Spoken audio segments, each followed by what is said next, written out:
Reproductive. Embryo. Important genes of embryogenesis. So I'll do gene, location, function, and notes. Sonic Hedgehog gene.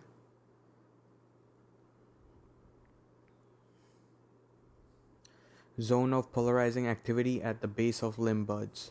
Function is anterior posterior axis patterning, CNS development. Mutation will cause holoprosencephaly. Right. So let's look at that.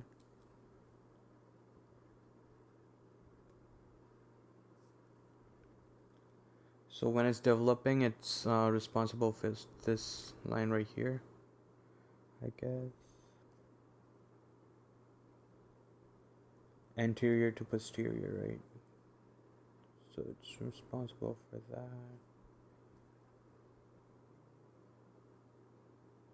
Okay. So zone of polarizing activity at the base of limb buds. Right. Anterior posterior axis patterning, CNS development. So because of this, if there is a mutation in this gene, it will cause holoprosencephaly. Then you have 1-7 gene. So how do you remember this, right? So Sonic Hedgehog, right? He got spikes going from anterior to posterior over the head. So that's how you remember that. 1-7 gene, apical ectodermal ridge at distal end of each limb. Okay. So dorsal ventral axis patterning, limb development. Okay, that's limb development as well. Is there anything for that?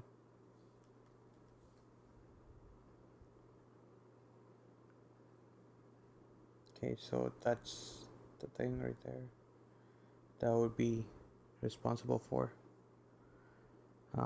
apical ectodermal ridge, right? So ectoderm, mesoderm, endoderm, so the ectodermal ridge at distal end of each limb. That's what this is responsible for. So dorsal ventral axis patterning, limb development. FGF gene, okay. So fibroblasts, there was also FGF, I forgot the number, 53 was it? That's responsible for excreting phosphate.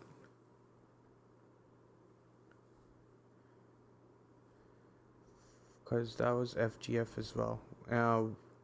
During chronic kidney, right?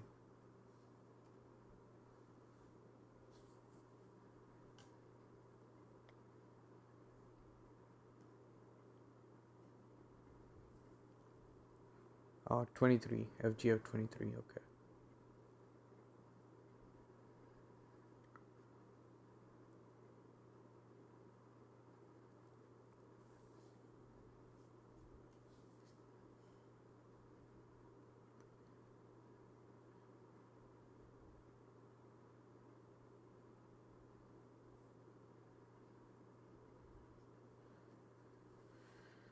Apical ectodermal ridge, limb lengthening by mitosis of mesoderm.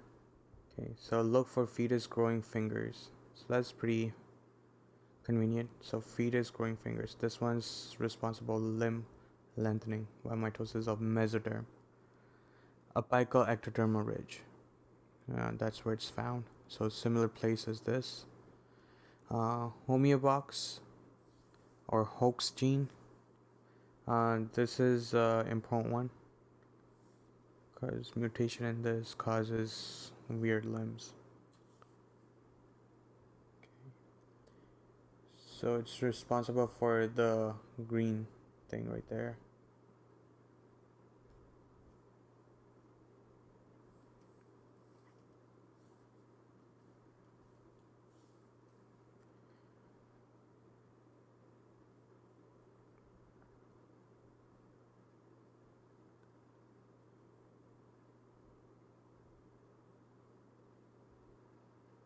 Okay.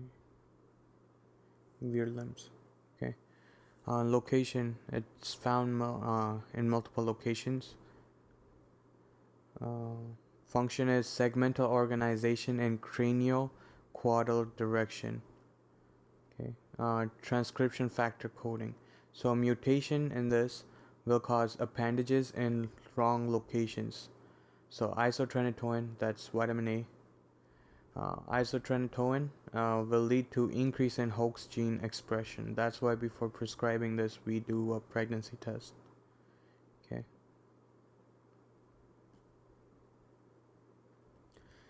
Early embryonic development.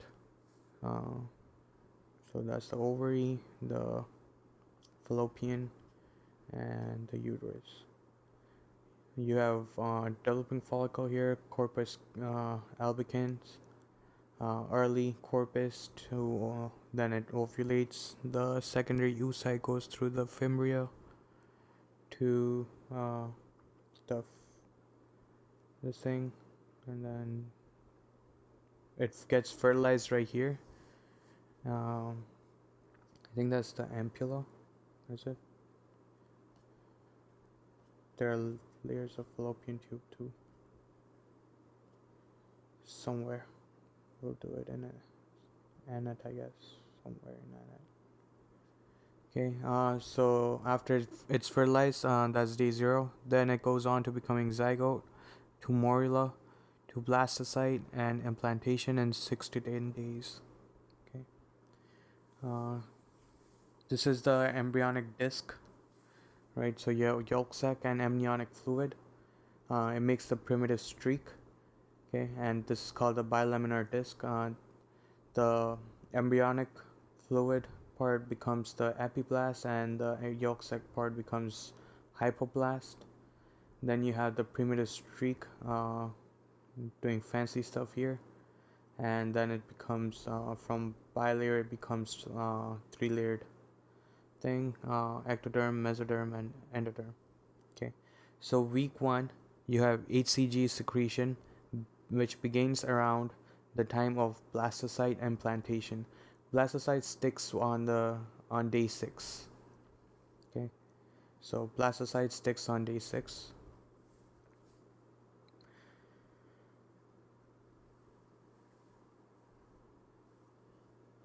After it sticks, you get HCG secretion. That's important. The sticking of this is what's gonna lead to HCG production and secretion. Secretion.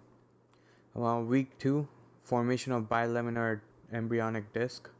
So 2 layers, epiblast and hypoblast. Epi is on top, hypo is under.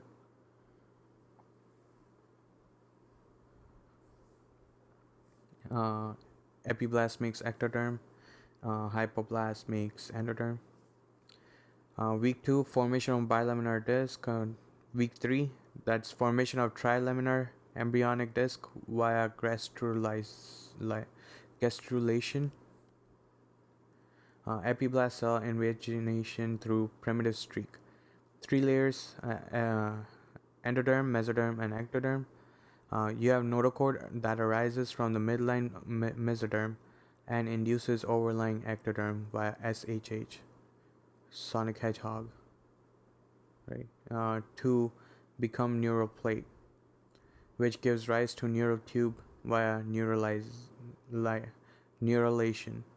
So mutation in that gene will cause holoprosencephaly. Okay, then you have V4, 4 for 4 chambers, so heart. So heart begins to beat 4 chambers. Cardiac activity visible by transvaginal ultrasound. Upper and lower limbs buds begin to form. So 4 limbs also start forming here, the buds at least. Week 8, genitalia have male-female characteristics. So pronounce it genitalia. Genitalia. Okay. Fancy. Okay. This whole mechanism is important that you understand that. This will go into details about it. So embryologic derivatives. So day 16 you have trilaminar layers, right? So ectoderm, mesoderm, and endoderm. Uh, then you have neurogroove, neurocrest, and notochord. Neurofold happens right here from the neurogroove.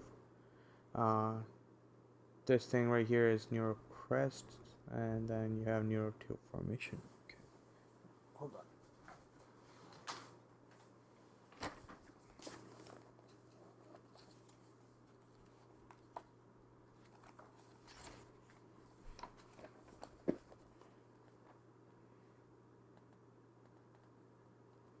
Okay, I have a note here that says Morilla goes on to uh, do syncytial trophoblast invasion and precedes beta HCG secretion. Okay, so it's syncytial trophoblast that does that HCG secretion.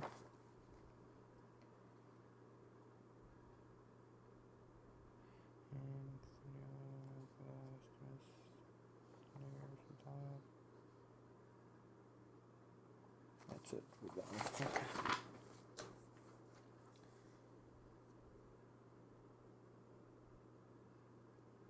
Okay, so I was looking for mnemonics for these if I had them. I do have them, but I don't think they're that helpful. So ectoderm, you have the layers coming from ectoderm. There are surface ectoderm, neural tube, and neurocrest cells happening there as well.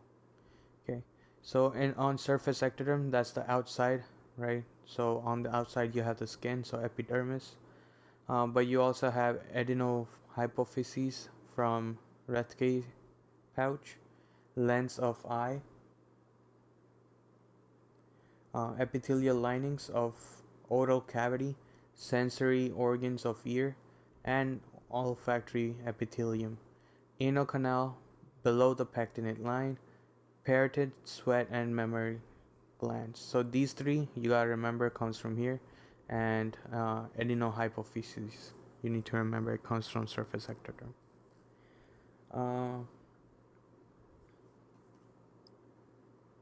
The mnemonic for this is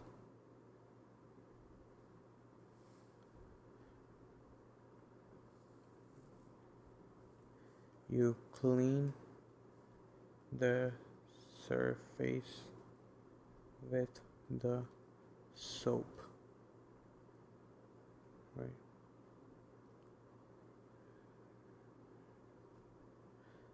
So right here, clean for canal, right? Lens,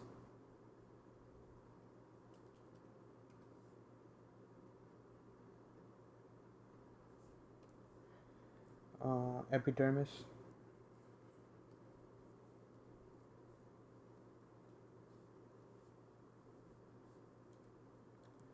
then adenohypophysis, nipple, and so for nipple that's the mammary gland. It's so clean, and then you have soap,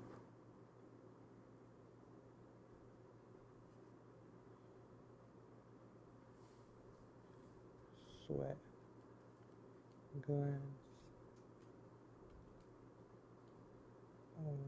olfactory,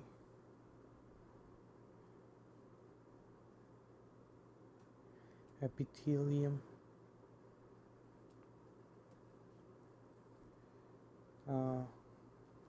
auditory organs, and parotid.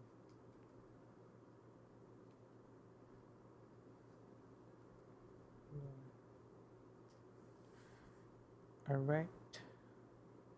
So you clean the surface with soap. So that's clean for these.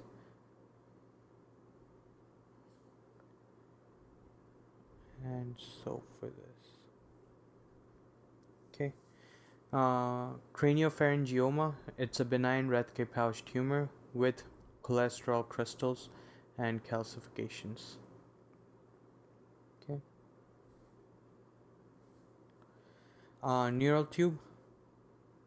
It's brain.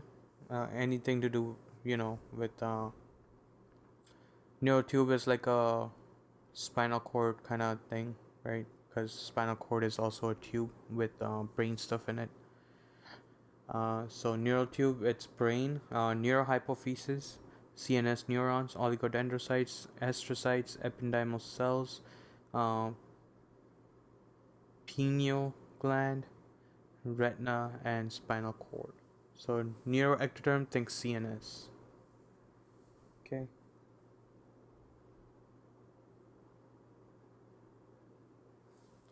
For this one, it's tube of neosporin.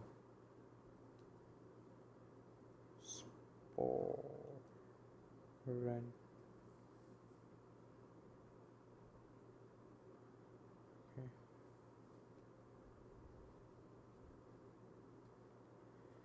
Where that is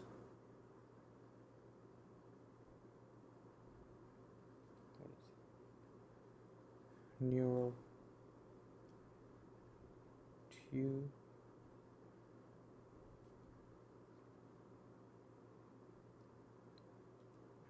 ependymal cell astrocyte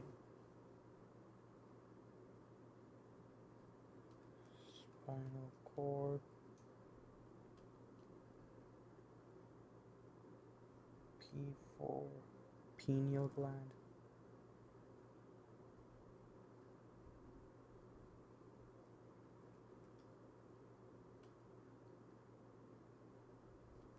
Oligodendrocyte retina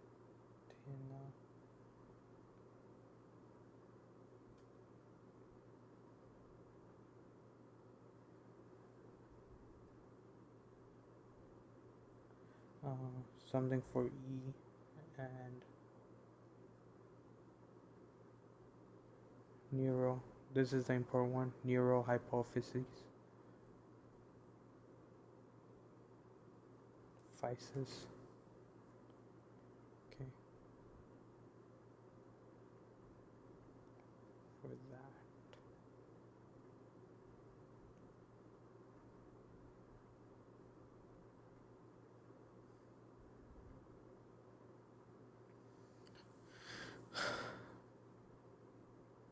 Something for E. Or you can just ignore the E. Or ependymal cell. Just did that again. Okay. Neurocrest. So one more time. Neural tube. It's tube of neosporin. So neural tube, ependymal cell, astrocyte, spinal cord, pineal gland. Probably spelled that wrong. Pineal. Oligodendrocyte, retina, and hypophyses. Then you have neural crest. These are your enterochromaffin cells, leptomeninges, arachnoid pia, melanocytes, odontoblast, PNS ganglia, cranial dorsal root, autonomic, adrenal medulla, Schwann cells, spiral membrane, aorticopulmonary septum, endocardial cushions, also derived partially from mesoderm, and skull bone. Okay. Important one here are adrenal medulla and melanocytes. Gotta remember those two at least, if nothing else.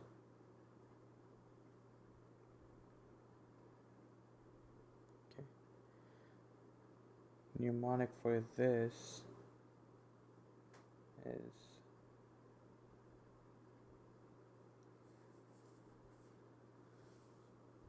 Spams Motel with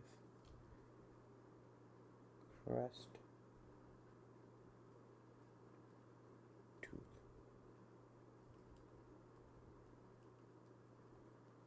paste.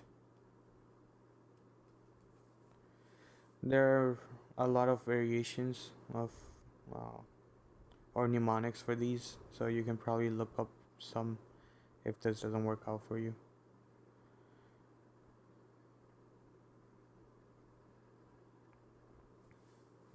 So you have Schwann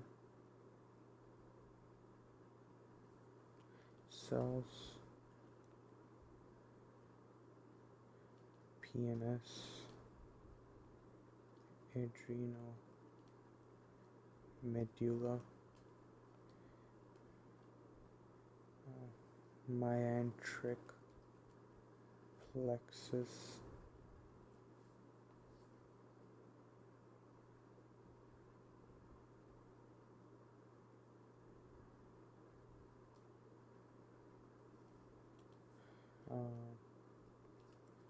spinal membrane, right? So that's your leptomeninges or arachnoid, and or no, I think that's just spinal membrane because that would be this thing, leptomeninges right there. Spams motel is, let's do spams and then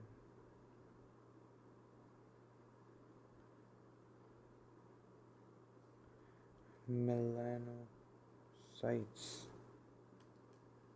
odontoblasts,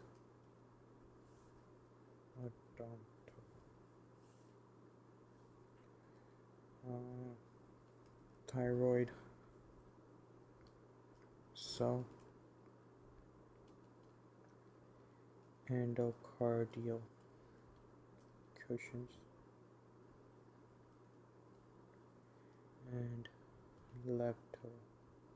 no, I'm missing one.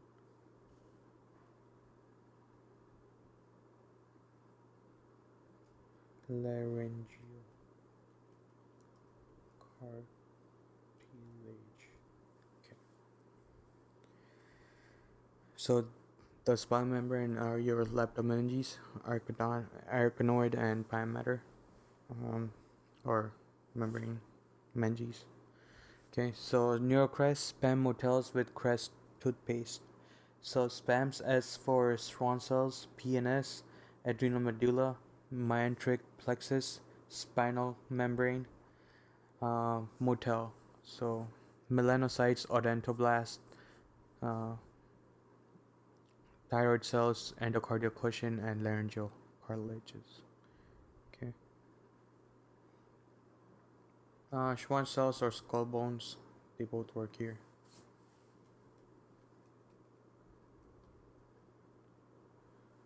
Okay.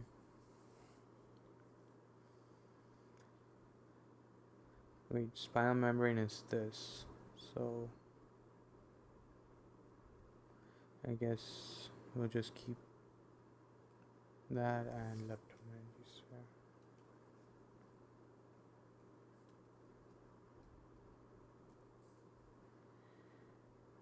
Okay. I think UWorld also has their own mnemonic going for these.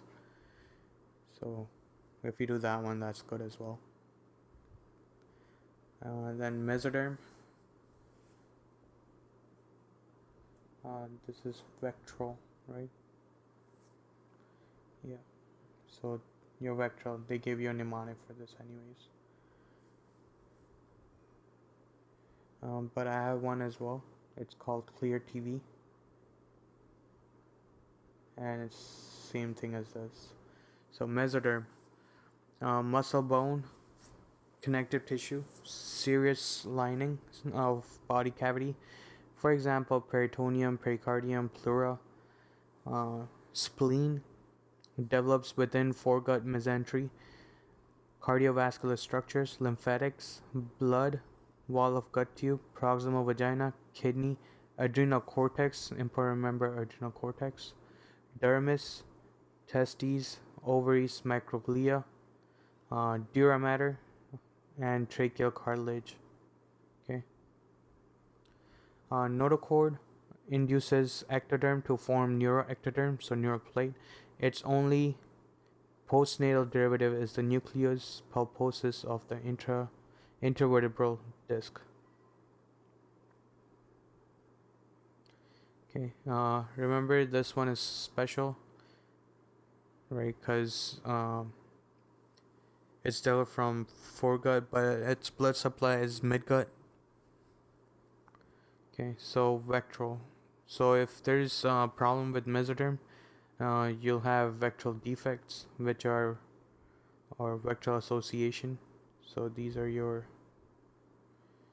uh, vertebral defects, anal atrasia, cardiac defects, tracheoesophageal fistula, renal defects, and limb defects, bone and muscle. Okay.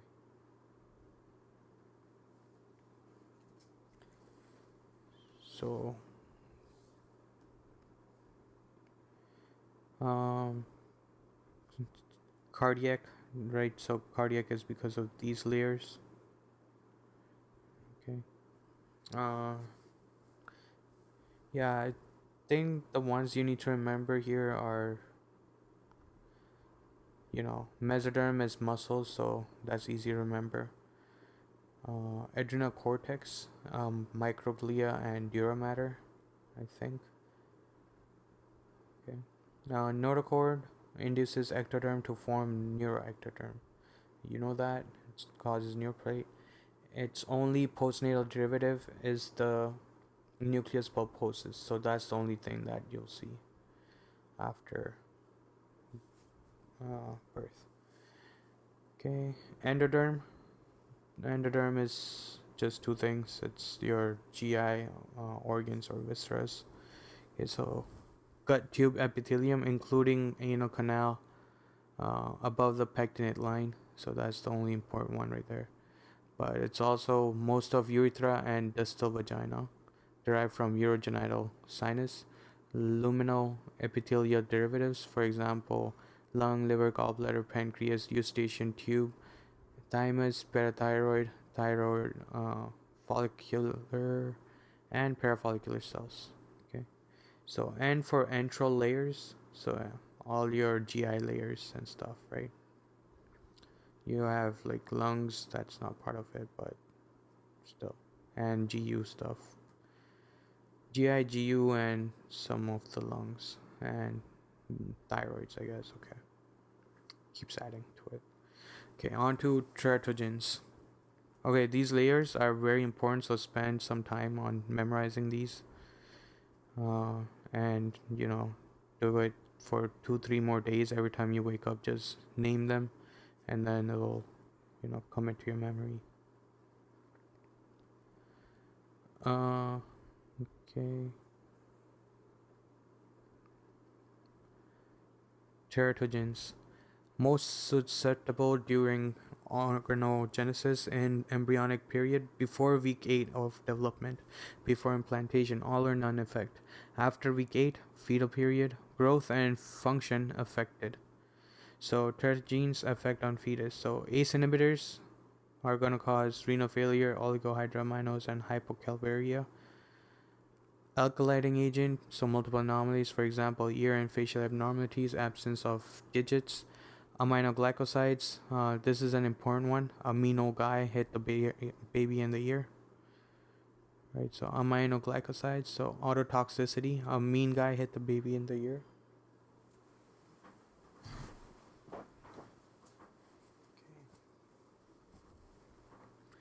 Anti-epileptic drugs, neural tube defects, cardiac defect, cleft palate, skeletal abnormalities, for example, phalanx, nail hypoplasia, facial dysmorphism, most commonly due to valproate, carbamazepine, phenytoin, phenobarbital, high dose folate supplementation recommended for these. Okay, uh, that's DES,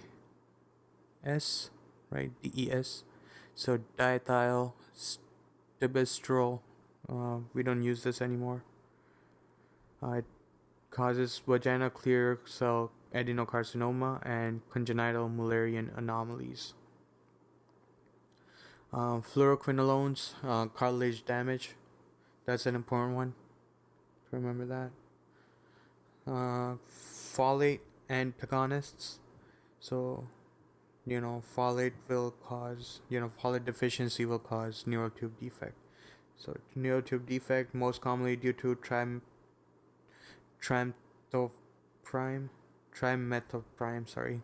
methotrexate. Isotretinoin, that's going to cause your uh, hoax gene mutations, right? Isotretinoin increases hoax gene expression. So craniofacial, for example, microtia, dysmorphism, CNS, cardiac and thymic defects, contraception mandatory. Pronounce isoteratinoin for its teratogenicity. Lithium, that's an important one. Epstein anomaly. Methimazole, aplasia cutis congenita, congenital absence of skin, typically on scalp. Okay.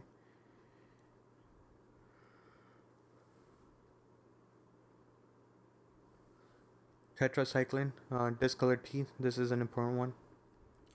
Inhibited bone growth, pronounced tetracycline. Okay. Thalidomide will cause limb defects, for example, phocomelia or flipper-like limbs, pronounced thalidomide. Okay. And warfarin, bone and cartilage deformities, stippled epiphysis, nasal and limb hypoplasia, optic nerve atrophy, cerebral hemorrhage. Use heparin during pregnancy because it does not cross the placenta. Okay, that's important. This line to remember that. Substance use, alcohol, fetal alcohol syndrome, cocaine, preterm birth, low birth weight, fetal growth restriction. Cocaine will lead to vasoconstriction. Okay. The thing about this, remember, I don't know if we talked about it or not, but you shouldn't give beta blockers with cocaine because cocaine anyways has increased alpha activity, right? So it causes vasoconstriction, and then the only thing preventing it from causing complete blockage is beta action. So if you start giving beta blockers, it will end up blocking the beta action, so you have unopposed alpha action, so vasoconstriction. This can lead to ischemia, and that long-term use of this will cause nasal septum perforation. Okay. Tobacco smoking, preterm birth, low birth weight, leading cause in resource-rich countries, FGR, fetal growth retardation, sudden infant death syndrome, ADHD. Nicotine will lead to vasoconstriction, cardiac output will lead to impaired oxygen delivery.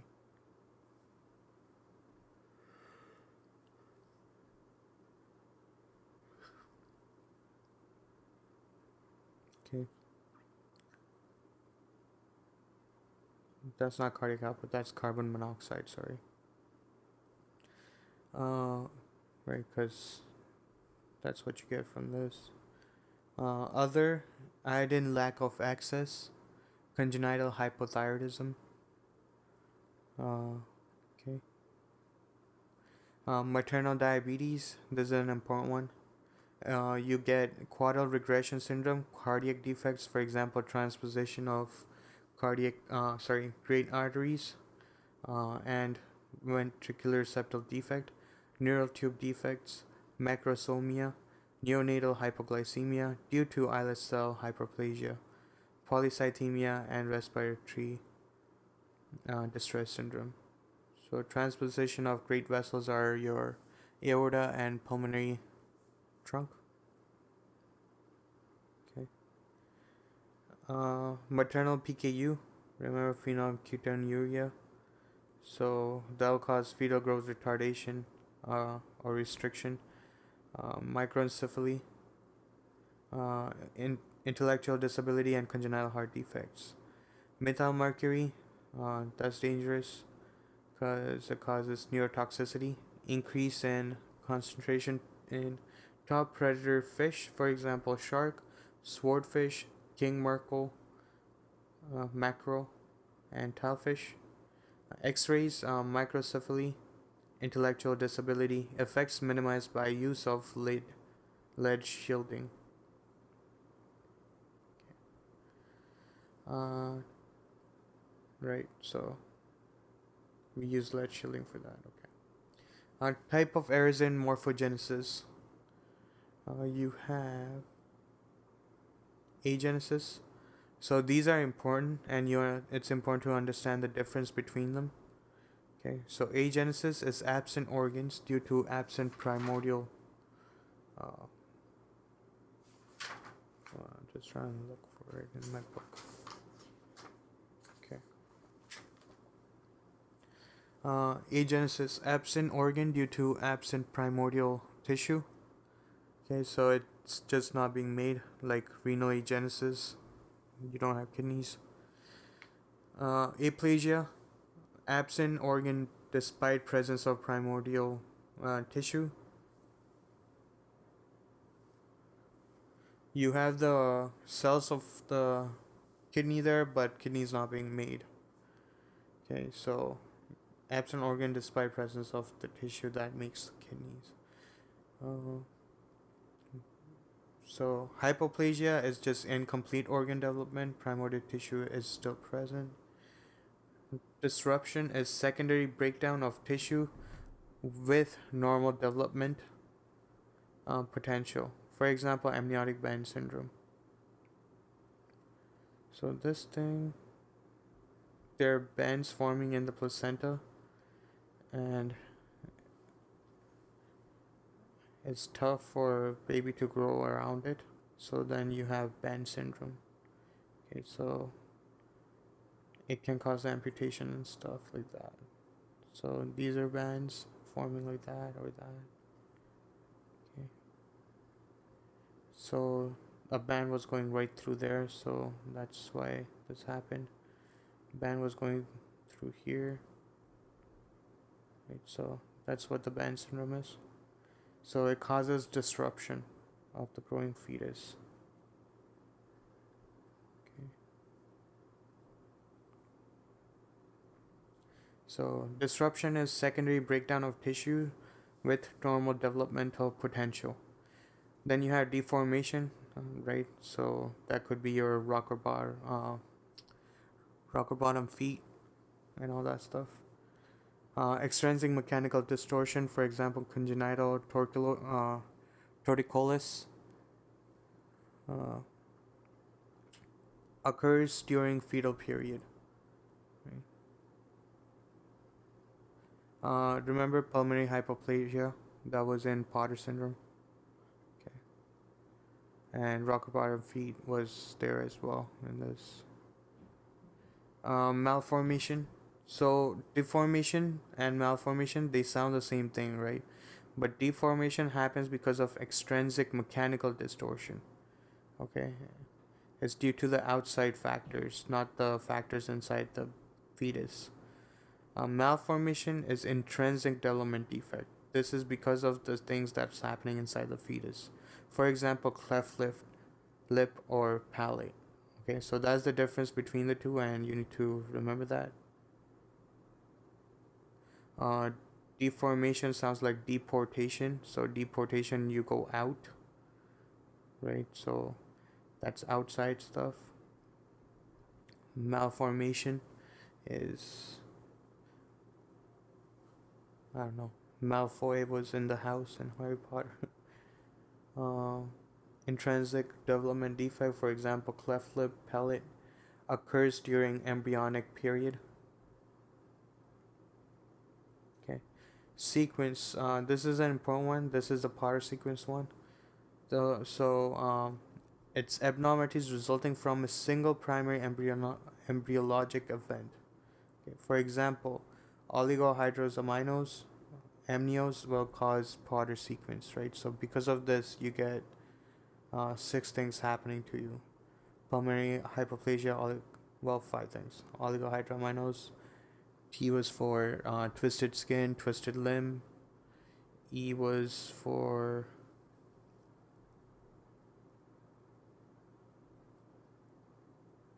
extremity defect. And R was for renal failure. Okay, or renal agenesis or something like that.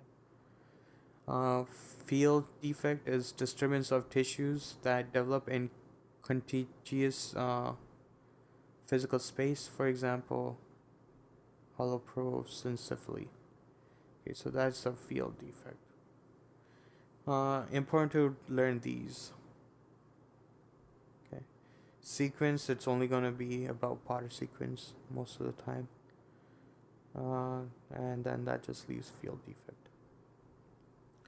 Fetal alcohol syndrome, one of the leading preventable cause of intellectual disability in the US, secondary to maternal alcohol use during pregnancy. Newborns may present with developmental delay, microcephaly, facial abnormalities. So you have smooth philtrum. Okay. Thin vermilion border. So that's the lip one. Philtrum. Just gonna look that up. Right. So that's the philtrum right there, and the vermilion border is this thing. So, smooth philtrum, thin vermilion border, small palpebral fissures. Okay. Flat nasal bridge. These two do sound like what you would see in Down syndrome as well. So this is the thing that will give it away. Okay. Limb dislocation and heart defects that happens in Down syndrome as well, right? Holoprosencephaly may occur in more severe presentation. One mechanism is due to impaired migration of neuronal and glial cells. Okay, that's important. In Down syndrome, along with these 2 or 3, they'll also give you that there's single palmar crease, right? So that's the giveaway for Down syndrome. Neonatal abstinence syndrome. This is an important concept. It's really important, so learn it. Complex disorder involving CNS, ANS, and GI systems. It's secondary to maternal substance use, most commonly opioids, during pregnancy. So that's important. Newborns may present with uncoordinated sucking reflexes, irritability, high pitched crying, tremors, tachypnea, sneezing, and diarrhea, and possibly seizures. So these are like baby withdrawal symptoms. Okay, and if that's found, you need to know how you're gonna treat it.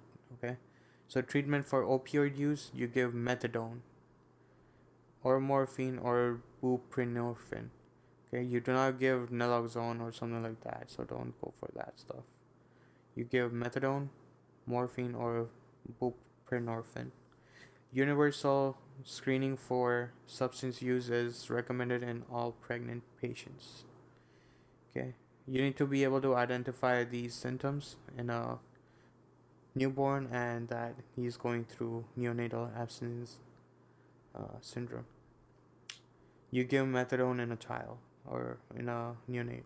Okay. Placenta. how many pages do we do? 1, 2, 3, 4. Okay, we'll do one more page. Placenta, primary site of nutrient and gas exchange between mother and fetus.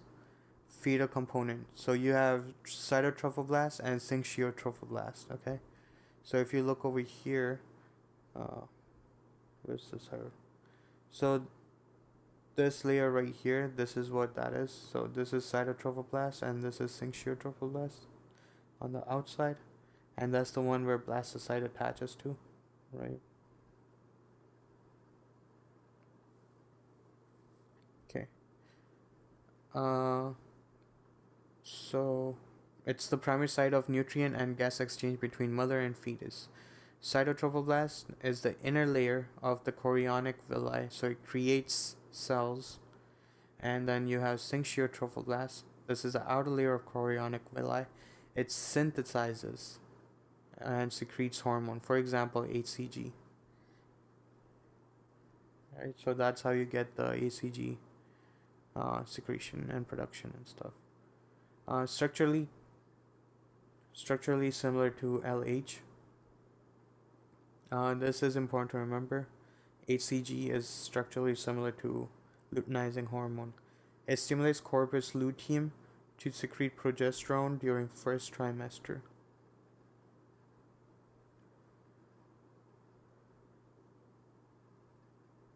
Okay.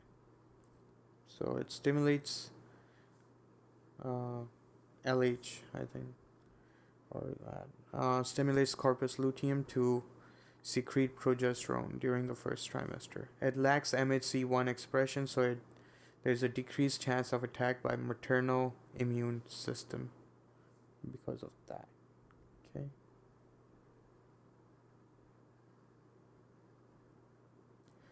So important remember things are, this is on the inside, it creates cells. This is on the outside, it synthesizes and secretes hormone, HCG. It's similar to LH. Okay. Maternal component is decidua bacillus, derived from endometrium, maternal blood, and lacunae. Okay, so you have umbilical vein, umbilical arteries, amnion, chorion, and maternal blood right there. Endometrial vein, endometrial artery, circulation, decidua bacillus. So what kind of exchanges happens here? So you get from the maternal circulation oxygen, water, electrolytes, nutrients, hormones, immunoglobulin G. Remember immunoglobulin G for greets. So IgG greets the fetus first. IgM doesn't go through. Drugs and viruses. And in return, the fetus is going to return carbon dioxide, the waste product, right? Water, urea, waste products, and hormones. Okay. Amniotic fluid. Okay, so you have intramembranous absorption right here. Urine is going to come out here. They swallow the fluid and expel lung fluid from here. Okay. It's derived from fetal urine mainly and fetal lung liquid. So basically before you're born, you're just floating around in piss. Very classy. Derived from fetal urine mainly and fetal lung liquid. Cleared by fetal swallowing mainly and intramembranous absorption. So you have polyhydramine amnions and oligohydramnions. Poly, too much amniotic fluid, may be idiopathic or associated with fetal malformations, for example, esophageal, duodenal atresia, anencephaly, both. So that's important right here. You get that. So if you don't know what that is, there's no development of the head, like the skull part on the top. Okay. Both results in inability to swallow amniotic fluid, and that's why you get buildup on the outside. maternal diabetes, fetal anemia, and multi-fetal gestation. Could be associated with any of these. Oligohydramnios, too little amniotic fluid associated with placental insufficiency, bilateral renal agenesis, posterior urethral valves in males. These results result in inability to excrete urine. Profound oligohydramnios can cause Potter sequence. Okay. Okay, twinning. Dizygotic fraternal twin arises from two eggs that are separately fertilized by two different sperms. Always two zygotes. And will have two separate amniotic sacs and two separate placentas or chorions. Monozygotic is identical twins arising from one fertilized egg, so one egg plus one sperm, that then splits in early pregnancy. The timing of splitting determines chorionicity, number of chorions, and amnionicity, number of amnions. Okay, don't read that. Okay, so splitting, if it occurs between 0 to 4 days. Okay, so let's read this first. So it's dizygotic. You have two eggs and two sperms. Okay, making two zygotes, two morulas, two blastocytes, two embryonic discs, and you have two chorions and two amnions as well, right? So this thing right here, it's attached there, its own chorion and blood supply. Another chorion right here and blood supply, and amnion cavity, right? So they both have their own stuff right there. When there's no twinning, it's going to be just that with the zygote, morula, blastocyte, embryonic disc. You have chorion right there, amnion right there, and endometrium right there, right? So no twinning if no splitting. However, so that's Didi, Modi, Momo, and Momo, right? So if the splitting occurs between 0 to 4 days after attachment, right? Or fertilization, I mean, sorry, not attachment. You have the zygote's going to split into two cell stage, and then you have two morulas again, two blastocytes, two discs, and that's how you'll get two chorions and two amnions. So it's similar to this one now. Okay, so if you have DD, or dichorionic or diamniotic, sorry, that's what you have in 0 to 4 days splitting. However, if it splits after morula has happened, 4 to 8 days, you'll have monochorion, right? So you have shared chorion because of that. So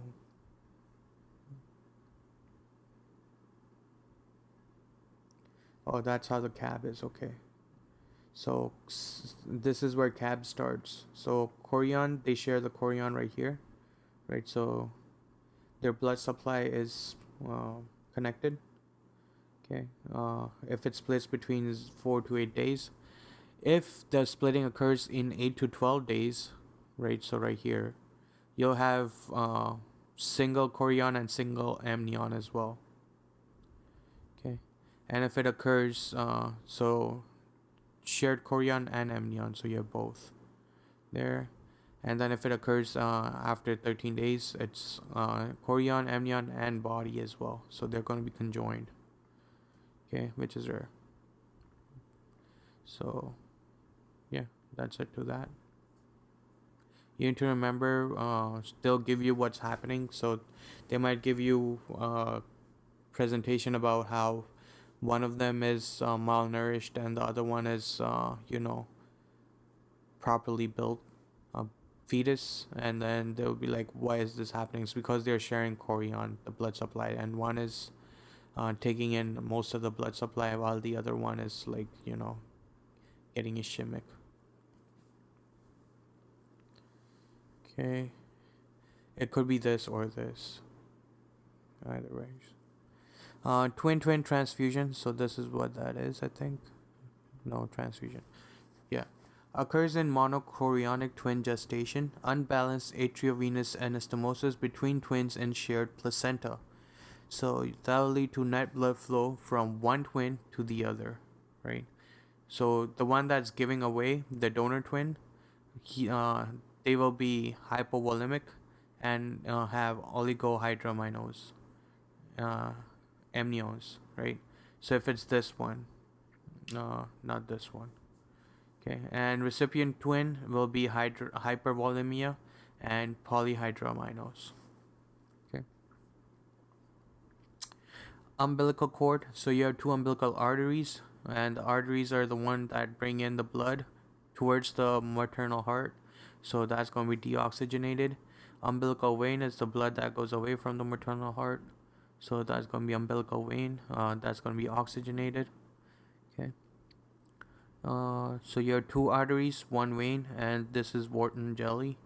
So that's umbilical artery right there, allantois, umbilical vein, amnion, Wharton jelly. Okay. So two umbilical arteries return deoxygenated blood from fetal internal iliac arteries to placenta.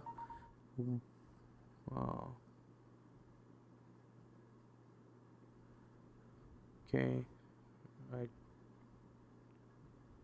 guess I'll take that.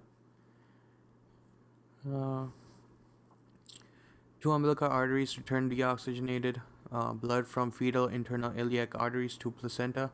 One umbilical vein supplies oxygenated blood from placenta to fetus, drains into IVC via liver or via ductus venosus. Single umbilical artery, two vessel cord, is associated with congenital and chromosomal artery anomalies. Umbilical arteries and vein are derived from allantois. Okay.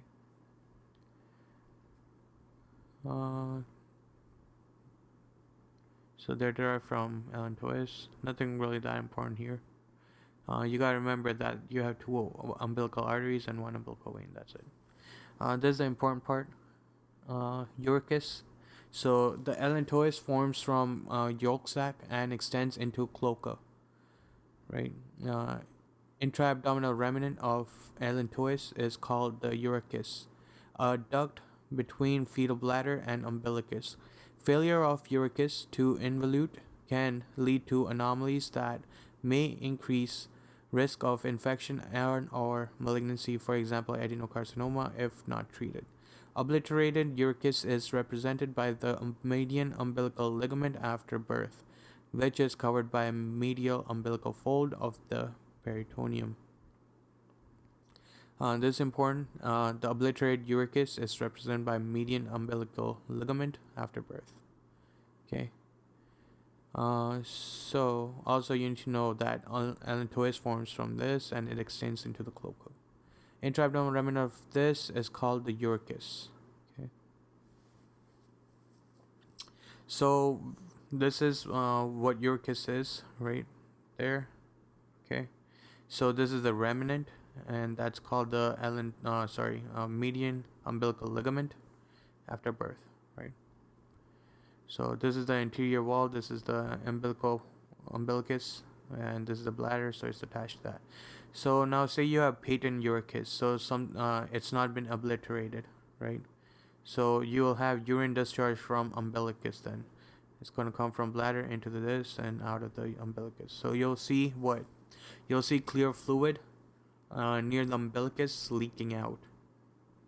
Okay, and that's what that will seem like. So patent uricus. Urachal cyst is partial failure of uricus to obliterate. Fluid-filled cavity lined with uroepithelium between umbilicus and bladder. Cysts can become infected and present as painful mass below umbilicus. Vesico-urachal diverticulum, that's slight failure of uricus to obliterate. That leads to outpouching of bladder. Okay.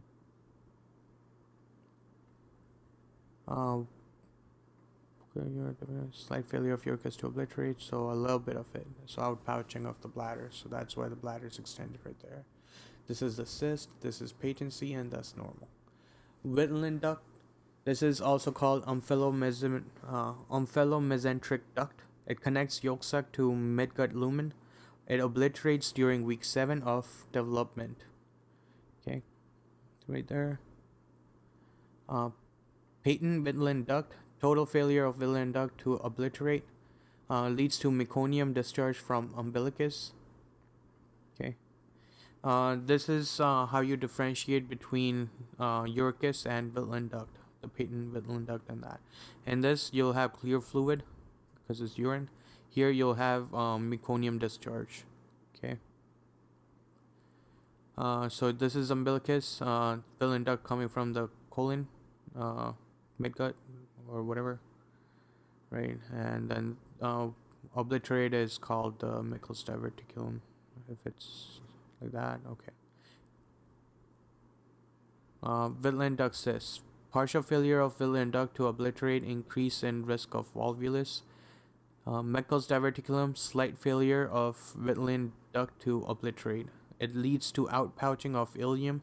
True diverticulum, like that, right? So usually asymptomatic, may have hypertrophied, heterotrophic gastric and or pancreatic tissue. This is important right here. It may have hypertrophic gastric or pancreatic tissue. So it will lead to melena, hematoschisia, and abdominal pain. And there's also a test we do, and that test relies on gastric epithelium present on this, right? So that's how it's called the TM99 test, or something like that. It'll come something like that, 99M. So if you see 99M, this is what it is, and the whole mechanism of action of that is like how it works is it detects gastric mucosa on this. Okay, it's diverticulum. So it's the outpouching of ileum. This is true diverticulum. Arrow in this. Okay. Usually asymptomatic in this and this. So this will have all 3 layers of the ileum. So that's your mucosa, submucosa, and muscularis externa, and maybe serosa too. But that depends on where it is. Okay. Pharyngeal apparatus. So composed of pharyngeal brachial clefts, arches, and pouches. Pharyngeal clefts derived from ectoderm, also called pharyngeal grooves. So these are your pharyngeal grooves, right there. Okay, the green stuff, or like clefts. It's derived from grooves. Pharyngeal arches derived from mesoderm. So it'll build muscles or arteries. And neural crest, so bones and cartilage is gonna come from there. Okay, so arches are the ones in red. There's a cartilage in the arch, on the nerve, artery, and muscle. All of this is in the arch right there, right? And then you have pharyngeal pouches, so it's derived from endoderm. Okay. So pouches are this, so right there inside. Okay, so that's called a pouch. This is the pharyngeal floor, arches, and that, and that, and that. Okay. Pharyngeal cleft. So let's talk about cleft. First cleft develops into external auditory meatus. Okay. And then second through to 4 clefts form temporary cervical sinuses, which are obliterated by proliferation of second arch mesenchyme. Okay. Pharyngeal cleft cyst, persistent cervical sinus, presents as lateral neck mass anterior to sternocleidomastoid muscle that does not move with swallowing via transglossal duct cyst. Okay, so pharyngeal cleft cyst, This is persistent cervical sinus, right? And this is how you differentiate between this and thyroglossal cyst, right? Or cervical, yeah, duct cyst, right? So right there. Persistent cervical sinus presents as lateral neck mass anterior to sternocleidomastoid muscle that does not move with swallowing, and this one moves with swallowing. Okay. Pharyngeal arch derivative.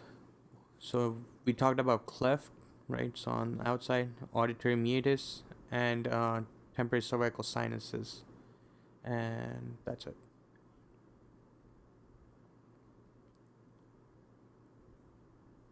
Now we are on to pharyngeal arch derivatives, the cartilage, nerve, muscles, and arteries, and all that stuff. Okay.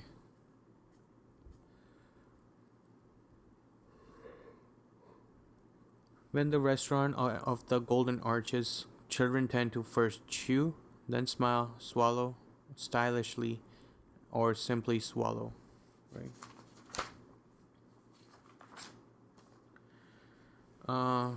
It's okay if you don't remember that. It's fairly easy to remember these. So for first pharyngeal arch, that's where you need to remember that it's about the chewing, because it's going to be all the muscles of mastication, right? And then you have trigeminal nerve, the third branch, which is the mandibular nerve. So mandibular branch of trigeminal nerve. Okay, so that's the one that makes first arch makes the fifth nerve and the third branch of fifth nerve. For the muscles, it makes the muscles of mastication. So you have temporalis, masseter, lateral and medial pterygoids, and mylohyoid. Right, and then you have anterior belly of digastric, tensor tympani, anterior 2/3 of the tongue. This is important, and then tensor villi palatini. Okay, but as long as you remember this, you're good to go. For cartilage, so it's all the stuff over there, right? Mandible and trigeminal and all that stuff. So you have maxillary branch of trigeminal as well, right? But not the nerve. Instead, we have maxillary process, maxilla, and zygomatic bone. And then mandibular nerve. So we have mandibular process like Meckel's cartilage, mandible, malleus, and incus, and sphenomandibular ligament. Okay. We'll read that after. So second pharyngeal arch is cranial nerve 7, smile, facial expression, muscle of facial expression, stapedius, stylohyoid, platysma, posterior belly of digastric, record cartilage, stapes, styloid process, lesser horn of hyoid, and stylohyoid ligament.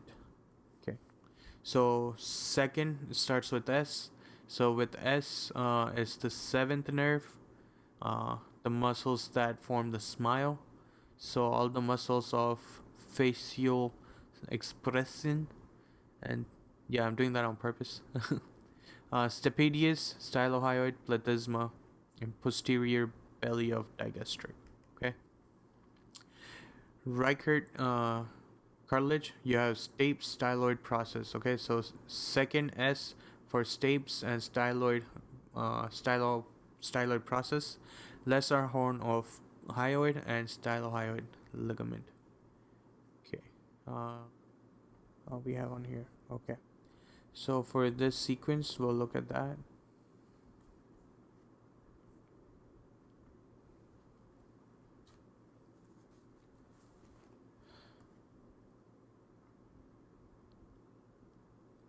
Okay, so this is where it gets affected. So it's gonna look like this. So that's called micrognathia, right? So you'll have micrognathia, glossoptosis, cleft palate, uh, airway obstruction. Okay. How do you remember that? The way I remember it, I remember robin, right? The bird robin. Not Batman and Robin, but Robin. And the mouth looks like this. right? So micrognathia, that's how I remember that one. Okay, that will lead to me remembering that it's glossoptosis, cleft palate, and airway obstruction as well. And this is because of malformation of first pharyngeal arch or second pharyngeal arch. Okay. For Treacher-Collins syndrome, this is instead of Treacher, I remember it as teacher. So teacher is calling on Collins, but he can't hear her. Okay, so autosomal dominant neural crest dysfunction. So you have craniofacial abnormalities, for example, zygomatic bone uh, and mandibular hypoplasia. So you have hearing loss in this one, and they'll give you that. So that's how you know it's Treacher-Collins. So it's going to be again your first or second pharyngeal arch problems right here, because this one is from this, right, and this one is from this because of stapes and stapes and seventh nerve, right? So hearing loss and airway compromise. So Treacher-Collins syndrome. Let's look into that.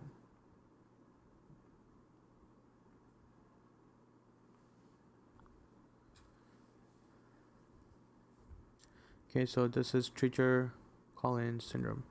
So craniofacial abnormalities, hearing defects. Okay, I have a downward slant, small flat cheekbone, small steep angled jaw, small oddly shaped ears. Okay.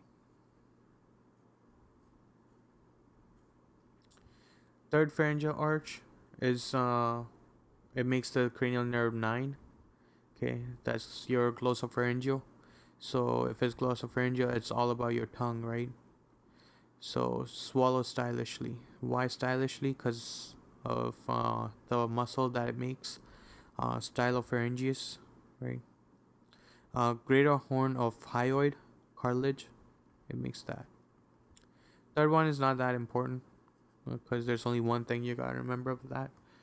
So we did chew, smile, swallow stylishly, and now on to simple swallow. So fourth and sixth pharyngeal arch. This is the important one. Fourth arch makes cranial nerve 10, the vagus nerve, superior laryngeal branch. So swallow simply swallow. So you know vagus nerve is involved in the gag reflex as well, and the swallowing along with this as well. Sixth arch makes the vagus nerve, but the recurrent inferior laryngeal branch. Right, so let me see if I have this.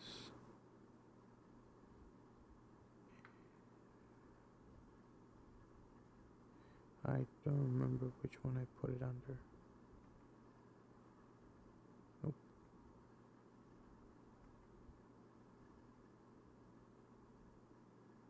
Nope.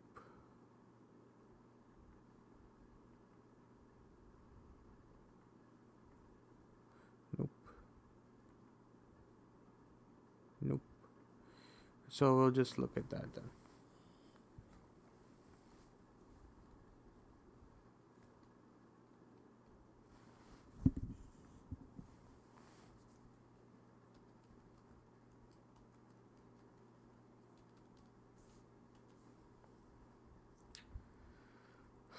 Okay, so you have the superior laryngeal nerve coming in from here, inferior branch of superior laryngeal. The recurrent branch is down here, the one that goes down here. So this is the left one, and the right one is over there. Okay.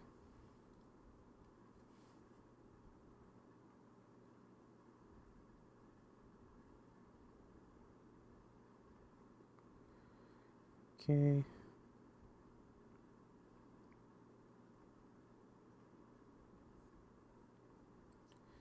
Okay. So that.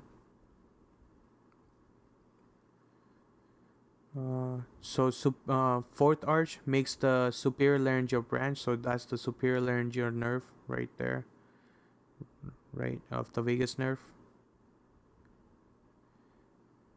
Let me make it a little bigger. So vagus nerve making the superior laryngeal nerve, and the sixth one makes the recurrent or inferior laryngeal branch, right? So this is the recurrent, and the inferior one is not given here, but it goes from somewhere here, I guess. Okay, so there's a recurrent branch that it makes, the sixth one. So fourth up here, sixth down here, up here is superior, down here is recurrent or inferior. Okay, and then you have the constrictors.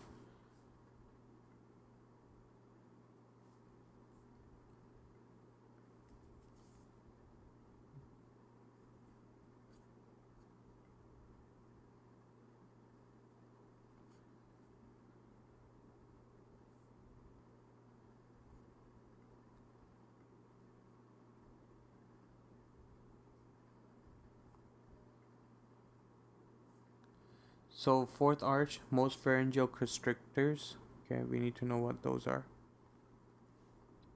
Cricothyroid, levator papillae, palatini. So this is the one that gets supplied by this superior laryngeal branch. Okay, so okay.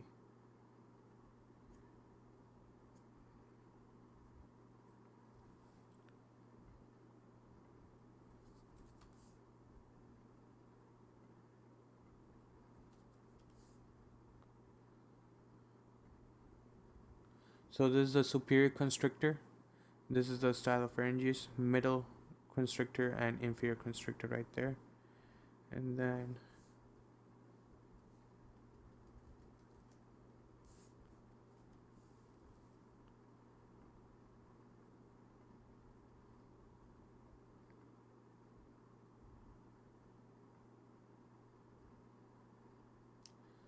so this is a cricothyroid ligament. It goes from cricoid cartilage to thyroid. You have the thyrohyoids, that's going from hyoid to thyroid. Uh, then you have superior laryngeal nerve coming in from here, supplying thyrohyoid actually. And this is cricothyroid muscle, and that, okay. So which one does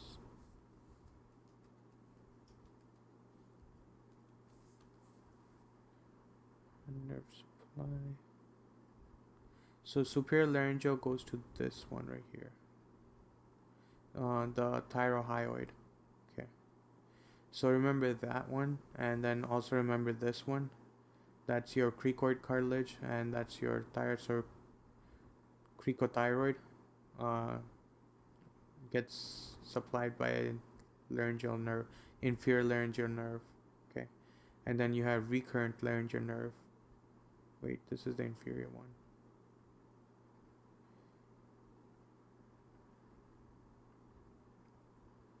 Why does this gotta be complicated, man? Okay, recurrent going into that. Maybe I should just look for something in written.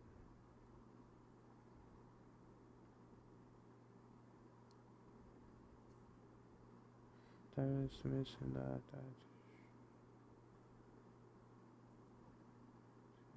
Morphology variation.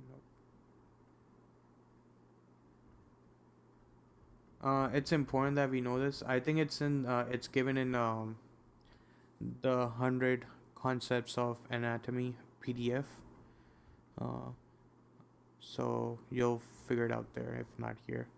But anyways, so the fourth nerve, fourth branch, so cricothyroid, that's between the cricoid cartilage and thyroid down there, and that's actually supplied by superior laryngeal nerve. Okay, it's important to remember that. Most of the pharyngeal constrictor muscles are supplied by this as well, superior laryngeal branch. Okay, and levator veli palatini as well. The sixth nerve, recurrent inferior laryngeal branch, supplies all intrinsic muscles of larynx except for cricothyroid. Okay, so let's look at those.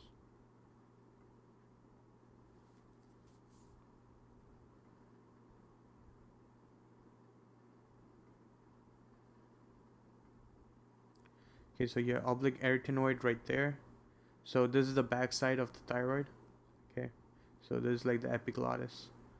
Um, Under it you have oblique arytenoid, transverse arytenoid right there, and posterior cricoarytenoid right here. Okay, cricoarytenoid, transverse arytenoid, and oblique arytenoid. So all of these are supplied by the recurrent or inferior ones. Okay, so this is the epiglottis. This is arytenoid fold. This is cuneiform.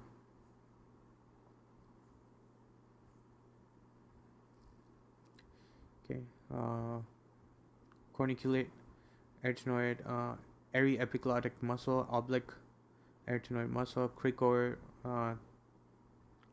cartilage, posterior and transverse muscles, vertical oblique cricothyroid muscle, and this is the side one.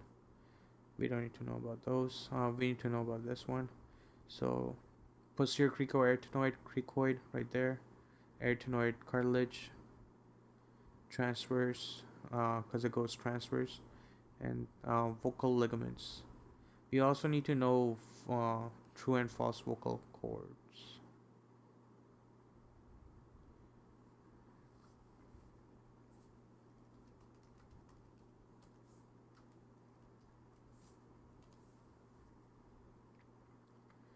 Okay, so these are your true vocal cords, and the ones on the outside are the false ones. Okay, we don't need to know that right now though. Okay, so cartilages, it makes arytenoid, cricoid, corniculate, cuneiform, and thyroid. You need to know these as well. We just looked at them, but why can't it be simple? Okay, so you have larynx, sagittal view. So this is the posterior, this is the anterior. Your laryngeal prominence here, the hyoid bone, the epiglottis up here, right? Let's look at this one. This one's better. Okay, so you have in the front you have cricoid cartilage, tracheal rings, and hyoid bone, epiglottis. So this is your arytenoid right here. The thyroid, the cricoid, vertical, cuneiforms inside right there, and arytenoid cartilage is right there. Okay, so which one's on top? Cuneiform is on top. Okay, then comes arytenoid, then comes cricoid at the bottom, and thyroid's up in the front. Okay. Corniculate, that one didn't come. So corniculate is here. So cuneiforms all the way at the top, then comes corniculate. Okay, then comes arytenoid, then comes cricoid. Okay, so it goes cuneiform, corniculate, arytenoid, then cricoid, and remember it like that.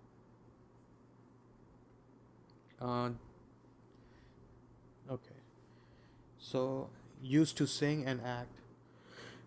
Arches 3 and 4 form posterior 1/3 of tongue. This is important. 3 and 4, so these two, because the 2/3 is made from first pharyngeal arch, right? Arch 5 makes no major development contribution. Sensory and motor nerves are not pharyngeal arch derivatives. They grow into arches and are derived from neural crest. So sensory for neural crest, and neuroectoderm makes the motor ones. Okay. Pharyngeal pouch derivatives. Ear tonsils bottom up to top. First ear, second tonsil. 3 is dorsal. For this one, it's weird, but I draw a kangaroo, so I'll just actually make a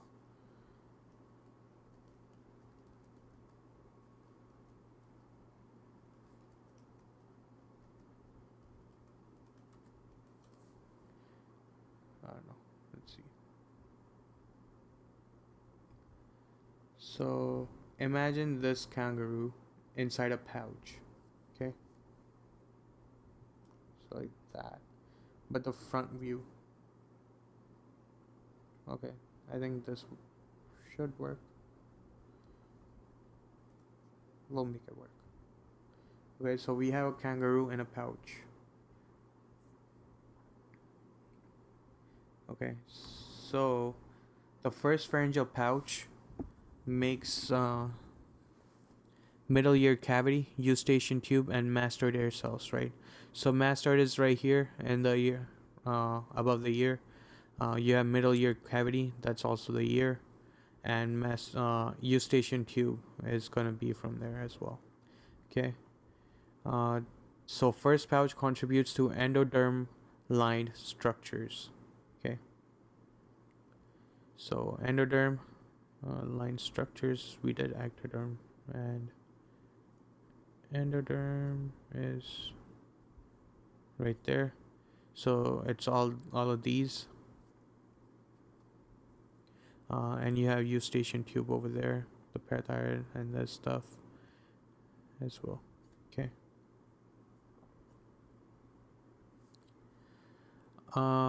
So first pouch contributes to endoderm line structures of the ear. Second pharyngeal pouch makes the epithelial lining of palatine tonsil. So since it's a young baby, right?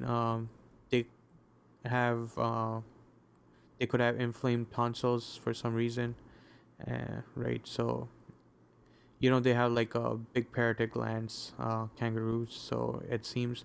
So in my head, that's how I see it. So palatine tonsil. So second pharyngeal pouch is for palatine tonsils. Then the third and the fourth, you need to know these. So let me go to that.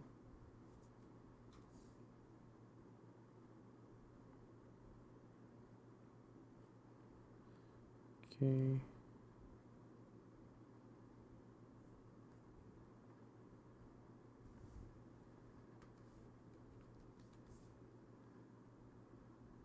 This one.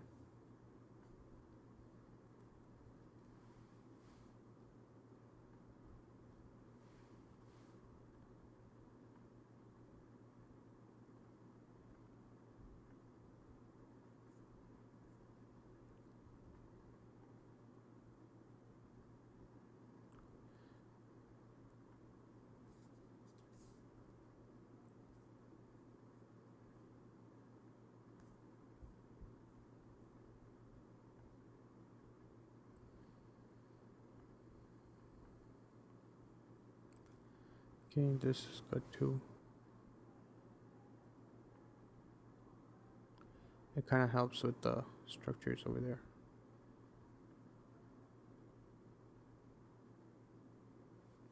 There's a better one.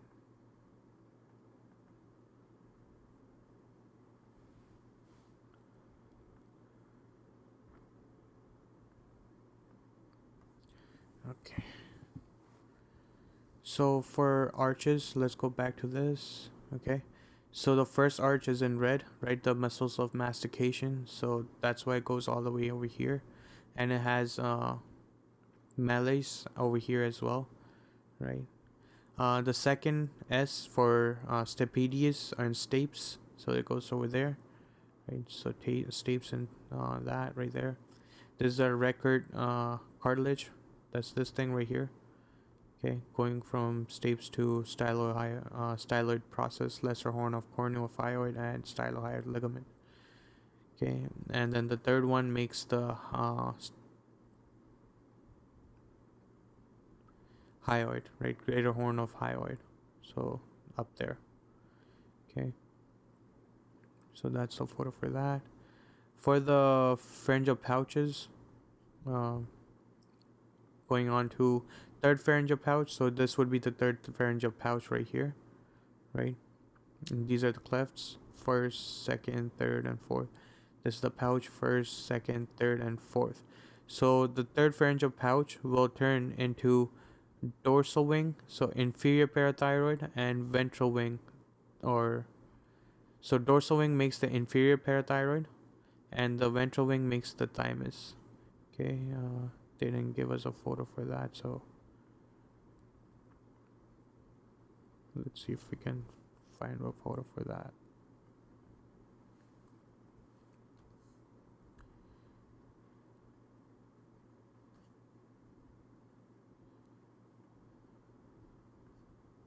Okay, so this is how it forms. Okay. um I think watching a video on this will be better if you don't understand this. um but if you can just memorize it, that's all that's needed. So dorsal wing um will make inferior parathyroids, and ventral wings will make thymus. So third pouch contributes to thymus and both inferior parathyroids. Okay. So here you see parathyroid right here, the inferior part. Okay. The second one makes palatine. This one makes auditory tube, right? And this and also thymus, right? So the ventral wing of that. And the fourth pharyngeal pouch, the dorsal wing makes superior parathyroids. Okay. So parathyroid gland right there, the superior one. Inferior one is on top, superior one is at the bottom. It's because after it's being made, these two change locations as they're uh, developing. Okay, so this one will end up in the superior part, and this one will end up in the inferior part. Okay, so dorsal wing of third makes inferior parathyroid, dorsal wing of fourth makes superior parathyroid. That's important. Ventral wing of third will make thymus, and ventral wing of fourth will make ultimopharyngeal body, uh, which will lead to development of parafollicular cells of thyroid, or C cells of thyroid. Fourth pharyngeal pouch forms parafollicular cells. So here I imagine a neck as well. So neck will have parathyroid there, and parathyroid will have C cells, or thyroid will have C cells, the 4 C cells on thyroid over there. And yeah, parathyroids as well. So that's the image that comes to mind when I'm thinking of pouch, and from the image I try to remember all of these things. Okay, so one more time. One, primitive tympanic cavity, auditory tube. Second, palatine tonsil. Third, parathyroid gland, inferior part, and the thymus, and the parathyroid gland in the fourth pharyngeal arch, pouch, is gonna make superior, and also ultimobrachial body. And don't forget this. It's made from the fourth pharyngeal pouch. Okay, and there's nothing about cleft. It's just external auditory meatus. Okay, and temporary cervical sinuses. Orofacial clefts. So these are cleft lip and cleft palate, have distinct multifactorial etiologies, but often occur together. Okay, cleft lip, due to failure of fusion of the intramaxillary segment, it's merged medial nasal processes with the maxillary process. Formation of primary palate. So for this, let's look at this first, then read this. So you have frontonasal process up here. That's frontal part of the head, and this is the nasal part. So that's called the frontonasal process. Then you have medial nasal process. That's between the above the septum or whatever, and between the nose. Lateral nasal process at lateral side of the nose. Intermaxillary segment. That's between the two maxillas. So this is a maxilla right here and a maxilla right here. So between the two, you have intermaxillary segment. The roof of mouth under the maxilla, right? There, and right where that is, you also have nasal septum, right, going down like that. You have the maxillary processes, the green ones, and the palatine shelves, which are these things right here. Okay, and fusion of that will create uvula. Okay, so cleft lip, due to failure of fusion of the intermaxillary segment, merged medial nasal processes with the maxillary process. Formation of primary palate. Cleft palate is due to failure of fusion of two lateral palatine shelves or failure of fusion of lateral palatine shelf with the nasal septum, and or primary palate, formation of secondary palate. Okay. So the cleft palate, let's look at that one first. So you have the palatine shelves right here, and you have the nasal septum right here. So fusion of that will create a palate, right? So if there's no fusion here, you'll have a cleft here, right? So that's why you end up with a cleft palate. For cleft lip, it's the failure fusion of the intermaxillary segment. So this part right here, the orange part right there, with the maxillary process. So if it doesn't, with the green and orange, if there's no fusion of there, you'll have a cleft lip. Okay. Just so we commit that to memory, we'll look at cleft lip and cleft palate. So notice where it is, right? So it's always going to be right in the edge of the philtrum, right? It's going to be on the side either here or here, right? And then that's operated on. That. Okay, here you have bilateral one. This is unilateral, bilateral. I'll start from here. Genital embryology. Female, by default, we are all females, right? Unless you have SRY gene on Y chromosome that determines the male factor, right? So female, by default, it's a default development. Mesonephric duct degenerates and paramesonephric duct develops. Okay, you have mesonephric duct right here, the red one, and the orange one is the paramesonephric duct. Okay, you have gubernaculum, the indifferent gonads, and urogenital sinus right here. Okay, and for males, it's SRY gene on Y chromosome that produces testes determining factor, and testes development happens because of that. Okay, we have Sertoli cells that secrete Mullerian inhibitory factor. Okay, so Sertoli cells making MIF, which inhibits paramesonephric duct. Okay, MIF, also called anti-Mullerian hormone, that suppresses development of paramesonephric ducts. And we have Leydig cells secrete androgens that stimulate development of mesonephric duct. Okay, so Leydig cells. Okay, so that's gonna be the one giving off testosterone, and then it makes all these things, and it also helps with the mesonephric duct development. Okay. So paramesonephric duct, that's these things right here, the orange ones. Okay. It develops into female internal structures like the fallopian tube, uterus, and proximal vagina. Right, so you have the fallopian tube, the uterus, the proximal vagina, distal vagina forms from the urogenital sinus. The male remnant is appendix testes. Okay, so that's appendix testes, I guess. Nope, that's the ovary. So I guess we don't have it here. Okay, the Mullerian agenesis. This is Mayer Rokitansky Custer Hauser syndrome. Primary amenorrhea with absent uterus, blind vaginal pouch, normal female external genitalia, and secondary sexual characteristic, functional ovaries. Okay,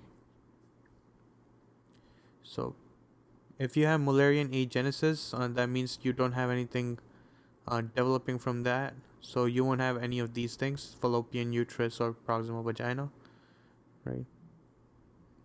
So you will get amenorrhea, so no menses, with absent uterus, blind vaginal pouch, normal. Why blind vaginal pouch? Because distal vagina is made from here by estrogen. Okay, it's not made from the Mullerian duct. Okay, so blind vaginal pouch, normal female external genitalia, and secondary sexual characteristics. Functional ovaries associated with urinary tract anomalies, for example, renal agenesis. Okay. Um, yeah, because of this thing right here, the urinary bladder and all that stuff, and it makes this right urogenital sinus. So you'll have urinary tract anomalies. Mesonephric duct, the Wolffian duct, it develops into male internal structures, except for prostate. Seminal vesicles, epididymis, ejaculatory duct, and ductus deferens. Okay, so you have testes, you have epididymis right here, vas deferens right here. The seminal fluid will be somewhere here, or vesicle, I mean, right, and then ductus deferens is that as well. We'll look at those when we come across the anatomy portion of this. Female remnant is Gartner duct. Okay. Uh,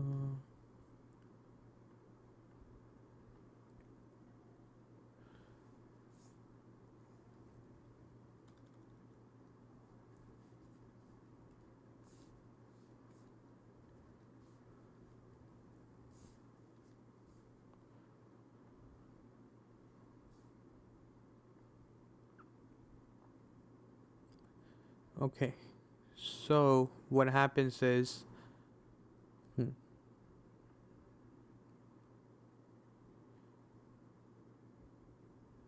that's not cool. Okay. Just wanted to make a point. So I'm looking for a good picture for that.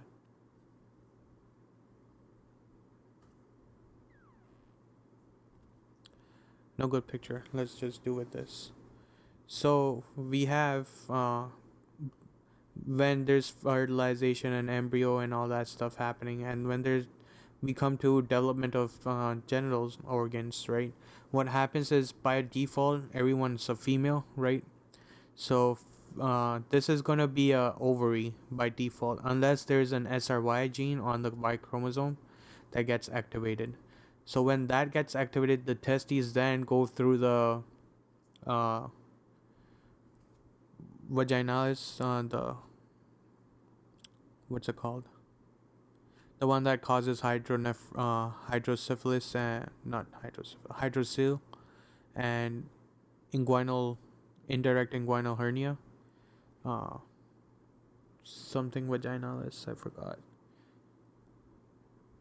the tract. So that's where the testes then start descending downwards from there. That's why when there's some obstruction or for some reason it can't go down, it ends up just somewhere here, and it causes orchidism or whatever. Okay, so efferent ductules epididymis where sperm mature, Mullerian inhibiting factor, Mullerian degenerates into appendix testes, vas deferens, seminal gland secretes nourishing fluid for sperm, ejaculatory duct, urogenital, and this.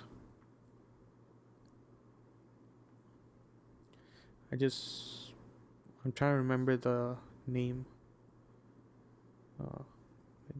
Vaginalis. Indirect. Yeah.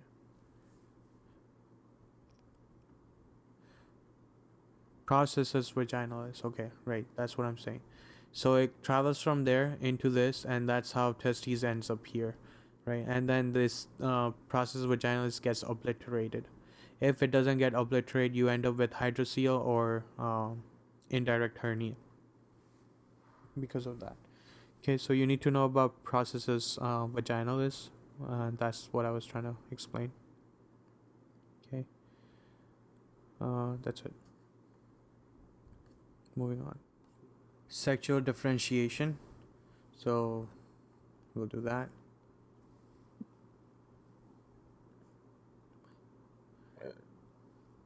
Sorry.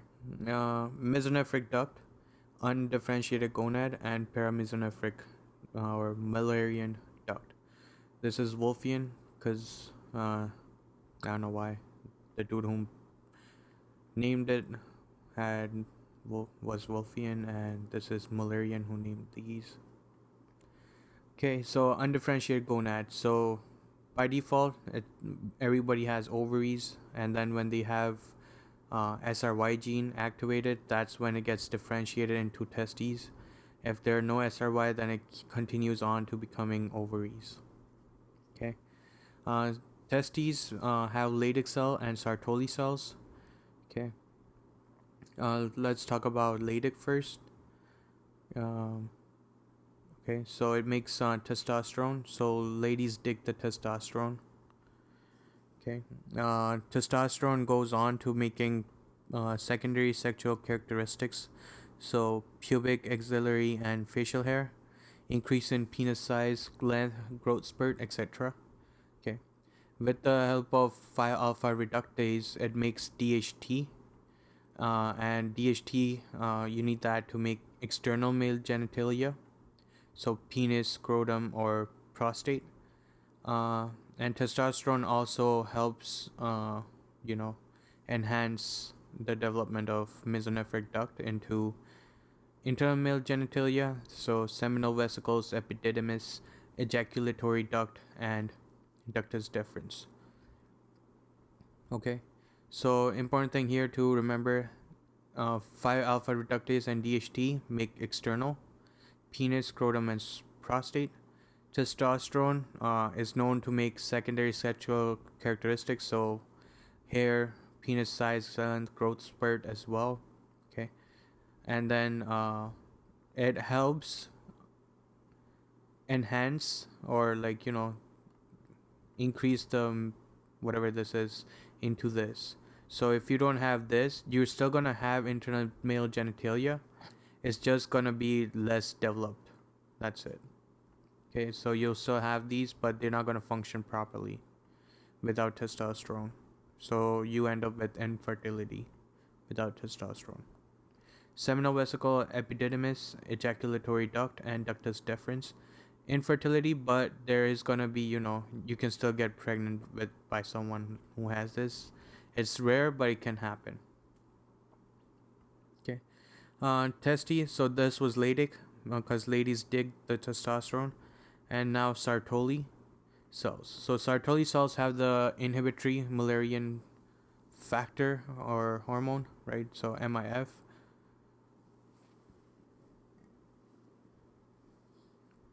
It's called the Mullerian inhibitory factor. What it does is, because now we have SRY gene activated, we don't need paramesonephric duct to make all of these stuff, right? So that's what Sartoli does. It goes on and inhibits paramesonephric duct. Okay.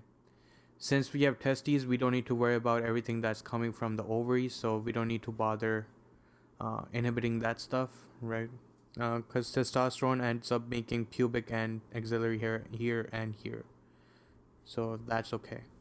But we don't want breasts or this, and that's not gonna happen because there are no ovaries to secrete estrogen. Men get estrogen from adipose tissues, right? With aromatase activity. Okay.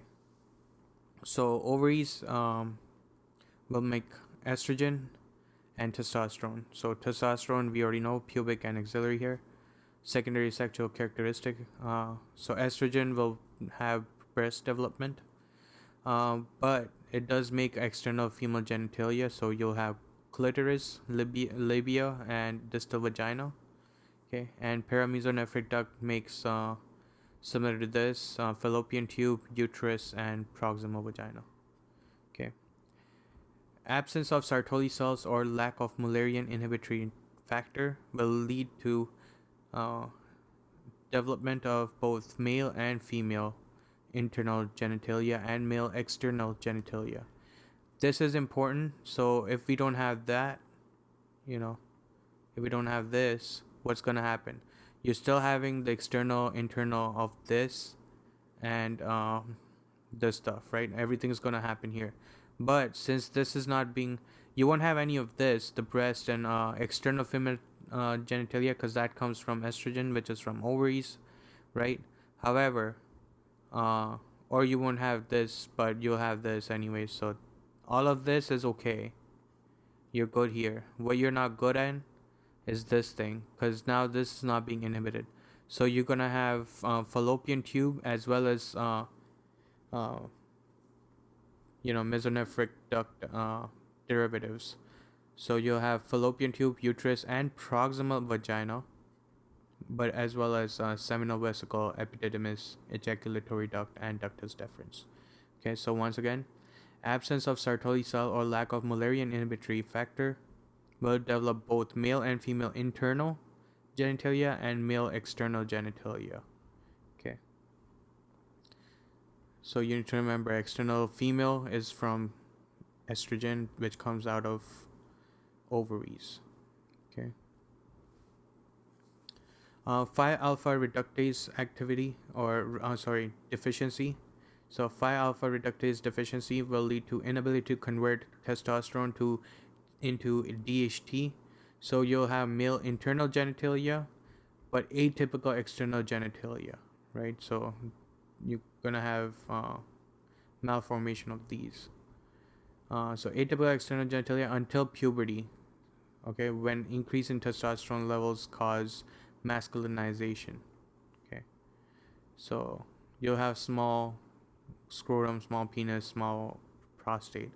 After testosterone kicks in, after puberty, you get the growth spurt, increase in penis size, and all that, and that will masculinize everything. In the testes, latex lead to male internal and external sexual differentiation, right? Because that's the one that makes testosterone. It makes internal and external and sexual differentiation. Okay, Sartoli shuts down female. Okay, internal sexual differentiation. Okay, uterine Mullerian duct anomalies. So now we're on to these. So a normal one looks like this. So now say you have problem here with the something here. We'll talk about that. So uterine Mullerian duct anomalies. So you know how this is made by the Mullerian duct, right? We saw that over here, right? It comes in and makes the uterus right here. So the oviduct is coming down, and it's that's going to turn into fallopian, right? But so when it comes down and makes this, so this part is going to create this side of the uterus, and this part makes this side of the uterus, right? So if you have anomaly over here, you won't have these things, fallopian, uterus, or proximal vagina, right? So you'll have decrease in fertility and increased risk of complicated pregnancy.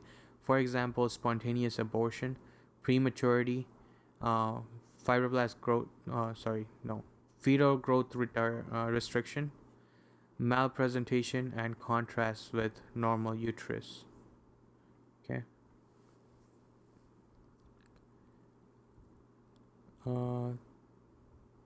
Then you have septate uterus. So, okay, so you can have septate bicornuate or uterus didelophes. Okay, that's a funny word. So in septate, it means there's incomplete resorption of septum. So normally you're gonna have this thing separate and this thing separate, right? So like this, and then they come in and then they fuse together, and then this thing gets reabsorbed right here. Okay, so when there's a little bit, there's a problem with reabsorption here, you get septate uterus. So incomplete resorption of septum, common anomaly, treat with septoplasty. So we just come in and cut this off that much and take it out. Okay, then we have bicornuate uterus. Okay, so that's two of these. So their fusion hasn't happened completely. So bicornuate uterus, incomplete fusion of Mullerian ducts. Okay, so incomplete fusion of that. So that's what it looks like. Okay, so you need to be able to figure it out from these scans. which one's which. So septate would be this. How do you know? It's because this part is still developed properly, right? However, in bicornuate, you won't have that as thick. It's gonna be thinner. Okay, and from here as well. So this part is over here, and this part is like part of this. So if the line is going from here to here, and this fluorescence going from here to here, the contrast, that's going to be bicornuate. And here it's just, one. It's like a Y, right? And this is more like an X, is what I'm saying. So X is going to be bicornuate, Y is going to be septate. Okay, uterus didelophes, so that's complete failure of fusion. So you have double uterus, double cervix, and double vagina as well. Okay. Onto this. So these are male female genital homologs. So undifferentiated, you have genital tubercle, genital groove here, the urogenital fold, urogenital sinus, labioscrotal swelling, and anus over here. Okay. So when you have DHT, the genital tubercle becomes glans penis, right? Because we looked here, it makes scrotum, penis, and prostate. DHT, right? So glans penis over there. If you have estrogen, we looked at that too. Look at these.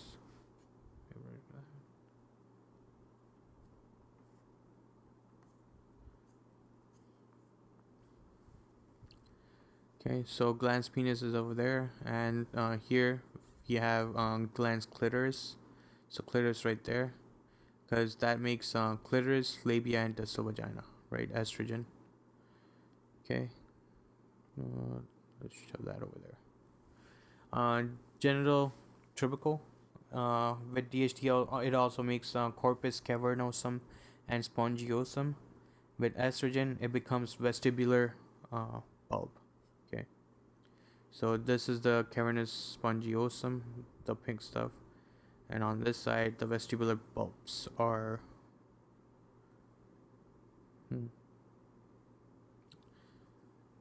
So that's the spongy urethra. So I guess this stuff right here. No, I don't think that's it. I'm really bad at anatomy, but yeah, it's that. They don't test you on it, so we'll just move on. Urogenital sinuses are bulbourethral glands of Cowper. Okay. That's somewhere up here, I'm guessing. And urogenital sinus with estrogen will make greater vestibular gland of Bartholin. This is important, so that would be somewhere here. Okay. And it's important because this is where Bartholin cyst happens, and that's a pathology you need to know about. Okay, so we'll talk about that later. Urogenital sinus will make prostate, right? So you have prostate somewhere here, after the bladder, before the middle of the urethra, right? Didn't give us prostate here. Okay.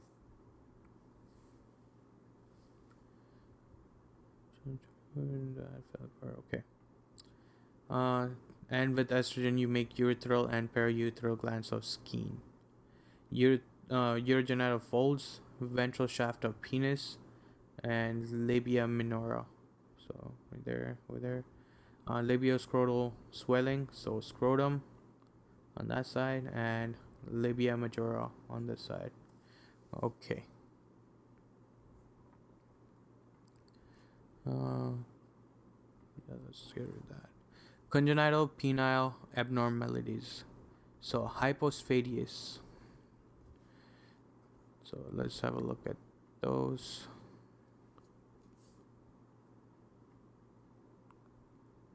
Okay, so it's gonna be like that.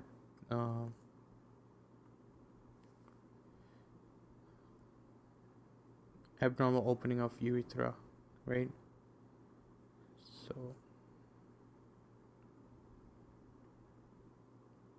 like that. So normal glands, deeply grooved glands, in a, that and flattened glands. Where's hypospadias? It's not there. But anyways, uh, let's go ahead and read it. So abnormal opening of penile urethra on ventral, which is the undersurface, due to failure of urethral folds to fuse. Okay, so urethral folds, so ventral shaft of the penis, right? So penile urethra. They don't fuse. So if they don't fuse, you have opening, and that's going to be your urethra, right? Because urethra is formed by the tunnel made by the folds, right? So if the fold is not happening, there will be abnormal opening then. So hypospadias is more common than epispadias. It's associated with inguinal hernia, cryptorchidism, uh, cryptorchidism, chordae, downward or upward bending of penis. Okay. It can be seen in 5-alpha reductase deficiency, right? So that will have problem with penis making things. Okay, epispadias. So this is abnormal opening of penile urethra on the dorsal, which is the top. Epi is up, and hypo is under, right? So epispadias is going to be on the top or the dorsal surface. Okay, so don't mix the dorsal and ventral up now. Abnormal opening of penile urethra on dorsal top surface due to faulty positioning of genital tubercle. Extrophy of the bladder is associated with epispadias. Okay, so that's just ventral opening or anterior opening of the bladder. Okay, that.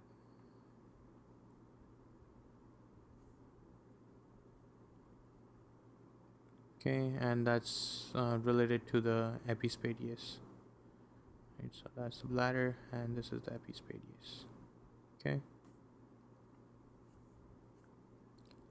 Descent of testes and ovaries. There it is. We need to know about this one as well, though. It's a band of fibrous tissue.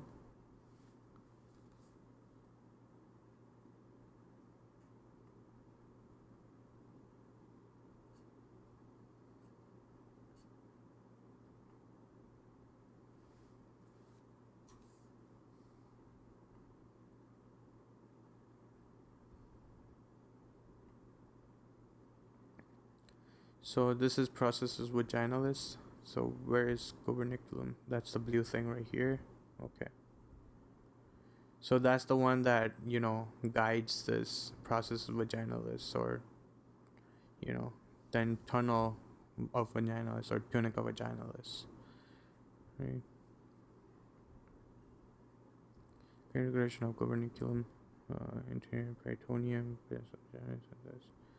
So gubernaculum one is the one that attaches the testes to the scrotum, basically. Okay, so band of fibrous tissue anchors testes with scrotum. Female remnant of this is going to be ovarian ligament and round ligament of uterus. Okay, so we'll read about that as well when we come to it. Processus vaginalis, evagination of peritoneum. We already talked about it. Forms tunica vaginalis, persistent patent processus vaginalis. It can lead to hydrocele and indirect hernia,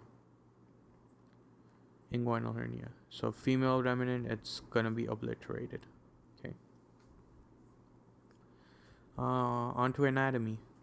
Gonadal drainage, venous drainage. So left ovary and testes. So we're gonna do venous drainage and lymphatic drainage. Okay.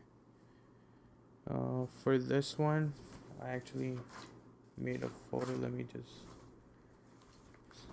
send myself the photo for this.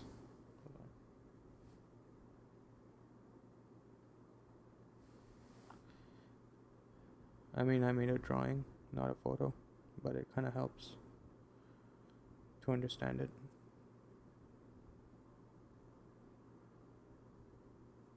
Okay, while that's happening, venous drainage, left ovary and testes will lead to left gonadal vein, left renal vein, and IVC, like that, right? So it goes from here into the left renal veins, right? So this is the testicular vein or the gonadal vein.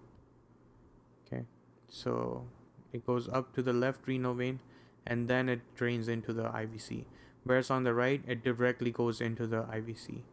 Okay, that's important. Okay, so right ovary testes goes to right gonadal into IVC. Because the left testicular vein enters the left renal vein at 90 degrees, flow is less laminar, right? So it's going to be more turbulent on left than right. So this will, the left venous pressure is going to be more than the right venous pressure. So varicocele more common on the left side because of that. Okay, so left gonadal vein takes the longer way. Lymphatic drainage.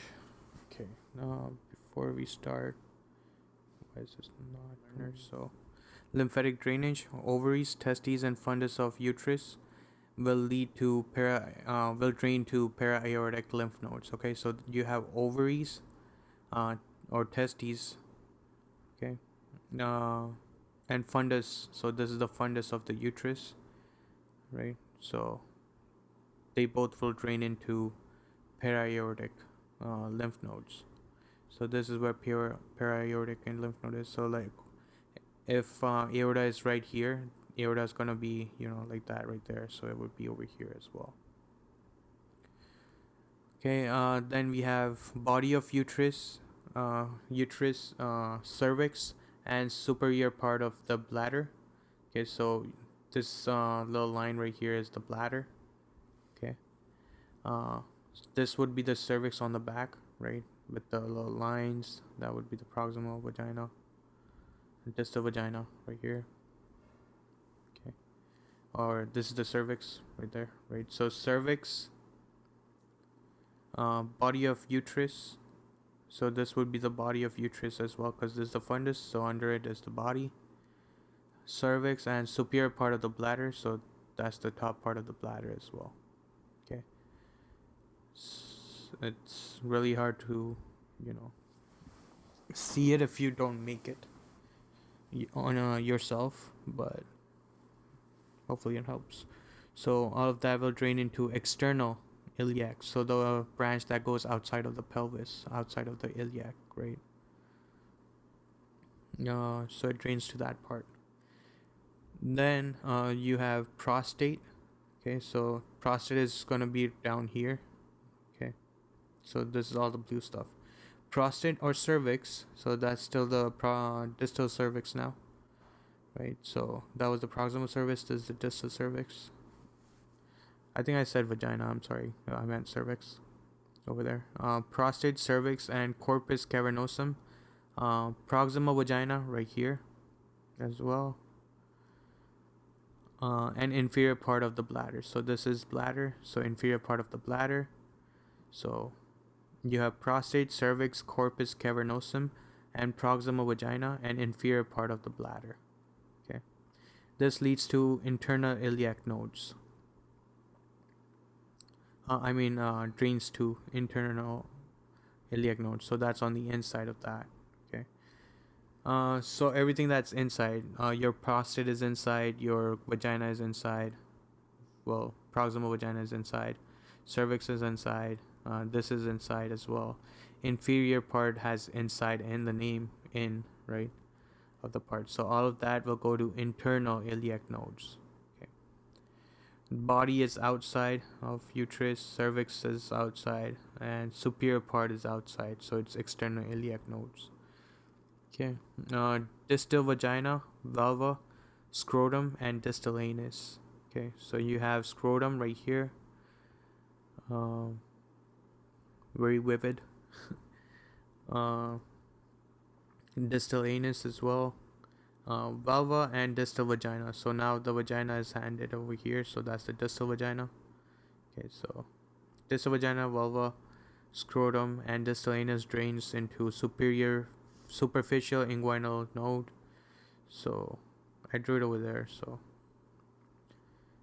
basically, it's gonna be inguinal ligament. So superficial is on top, and deep is gonna be somewhere here, right? So this thing will drain into that, and this thing will drain into this.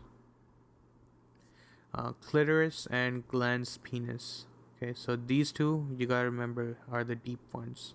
There are only two that go deep, right? And your glans penis, or when you penetrate during sex, this is the one that goes deep, right? So you remember deep for deep inguinal nodes, and clitoris. I don't know. Remember that that's also deep. Okay. If you remember these are deep, then everything above it, that's your scrotum, your anus, vulva, and vagina, are going to be superficial inguinal. Okay. Then, if you just remember this image, that helps you with these two, the para-aortic and external iliac, right? Because that's your ovaries and testes, top part of your uterus or fundus of uterus, they all go to para-aortic. Then you have the bottom part of your uterus, that's called the body of uterus. The uterus goes into the cervix, and then the superior part of the bladder is over there as well, right? So all of these three things will go into external iliac. Then whatever's left over is going to be internal iliac. So that's your prostate, cervix, corpus cavernosum, proximal vagina, and inferior part of the bladder. Distal vagina, vulva, scrotum, and distal anus is going to be superficial inguinal nodes, and clitoris, glans, penis is going to be deep inguinal nodes. Okay.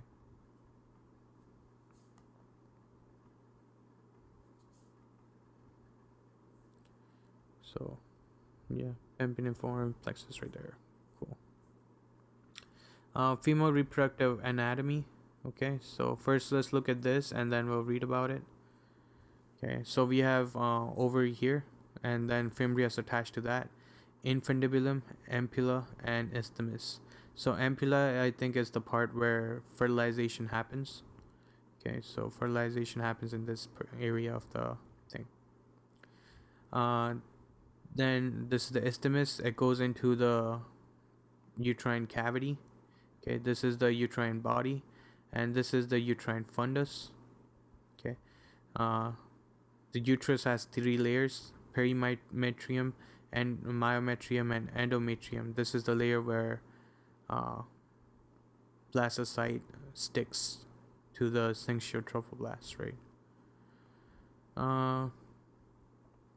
Okay, then going down over here, we have uterine isthmus. We have body, cavity, and isthmus for uterine as well. This is the internal ostium or internal orifice, okay, of the cervix. This is the cervical canal, and this is the cervical ostium or external orifice, and this is the cervix. Okay. Then we have vaginal artery right here, and uterine vessel over here. The ovaries. Okay. This is important to remember, where you have uterine artery and the vaginal artery. Okay. So fallopian tube again, we meet here. Ovarian vessel is the one that follows the infundibulopelvic ligament. Don't worry about memorizing the name; it's really easy. We'll go through it. Ureter. Okay, ureter goes to the bladder, and that is part of this ovarian ligament and round ligament, right? So when you're doing something to these ligaments, you have chances of damaging the ureter, right? And then you have broad ligament, and three layers of broad ligament are mesosalpinx, mesoverum, and mesometrium. Okay, and there's a uterus. Again, ovarian ligament is the one that goes to ovaries, and round ligament is this one that has broad ligament on it. Okay, majority of these names are identify where they are. Okay, like infundibulopelvic ligament. Okay, so that's from infundibulum, right? So this is infundibulum right here, and pelvic, so that's the pelvic wall, right? So from infundibulum to pelvic wall ligament, so it connects the ovaries to lateral pelvic wall, right? So it connects this ovary right here to the pelvic wall. So let's draw pelvis right here. Gonna be really bad.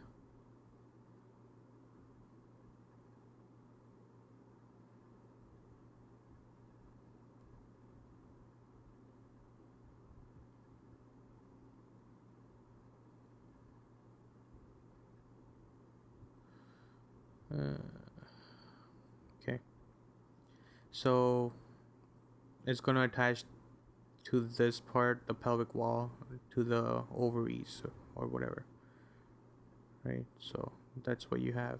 So this is gonna go attached to the pelvic wall, and this is gonna go attached to the pelvic wall. Okay. So ovary to the lateral pelvic wall. The structures contained in it are going to be something related to this, right? So you're going to have ovary to lateral pelvic wall, so you'll have ovarian vessels there.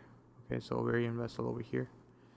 Also called suspensory ligament of ovary, because it's when it attaches, and the ovary is going to be suspended, right, on the ligament. So it's also called suspensory ligament of ovary.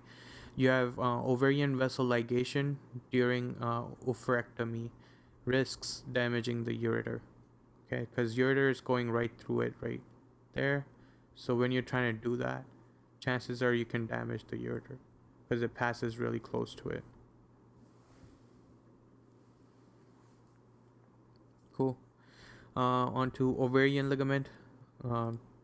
Again, you have ovary, so it's gonna be something to do with that. Where's the ovarian ligament? It connects the ovary to the uterine horn. Okay, so that's this thing right here. You have ovary and the uterine wall right here. So the thing that connects the two. Okay, or this thing right here and that thing right there. So that's your ovarian ligament. Okay, nothing's contained in it, and it's derivative of gubernaculum. Remember gubernaculum? It's the one that attaches testes, like ovaries, to the scrotum. Over here, it's to the uterus. Okay. Round ligament. This is an important one. Uterine horn to labia majora. Okay. Round ligament is labia majora. So remember, this is weirdly that's a vagina, and this is like your labia majora. So it's sort of round, right? So think of it like that: round ligament for labia majora. Okay, and uterine horn to labia majora. Okay, so where's the uterine horn? So uterine horn would be that, and over here, I guess. So that's the uterine horn, because horns are something that's coming out of the head, right? So if this was a head, this is a horn. So uterine horn. So that's the round ligament going on and on to attach to the labia majora. It travels through inguinal canal, and it's a derivative of gubernaculum. Okay, so it's important because of this, because there were like 4 things that traveled through this, right? So this is one of them. Broad ligament, that's this broad thing, right? Mesosalpinx, mesovarium, and mesometrium. So we already saw that round ligament is covered by the broad ligament, right? So that's going to be contained in it. So broad ligament, it connects the uterus to the lateral pelvic wall again. So this is the lateral pelvic wall right there. So it's going to attach that to this uterus. Okay, so this is going to go on to attaching onto the. Okay. what's contained in it. So you have ovaries, you have the fallopian tube, and the round ligament, right? So these three things: the fallopian tube, the ovary, the ovarian ligament as well, actually, and the round ligament as well. Notes. So fold of peritoneum comprising the mesometrium, mesovarium, and mesosalpinx. Okay. Then you have cardinal ligament. This is a tougher one to remember because it has cardinal. So, uh, what does that mean? Uh, Leading to dignitary of the Roman Catholic Church, cardinals are dominated by the Pope. Fundamental and that. Okay. Cervix to lateral pelvic wall. Okay, that's what it attaches. So this cervix right here, it attaches it to the lateral pelvic wall. Okay. Structures contained are uterine vessels. Okay. So this thing right here. Okay. Sorry.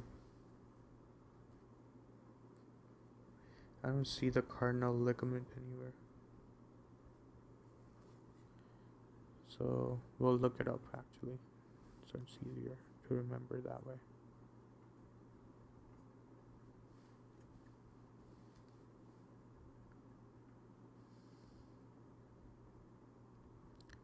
Okay, so cardinal ligament is this thing right here. It attaches the cervix to the lateral pelvic wall.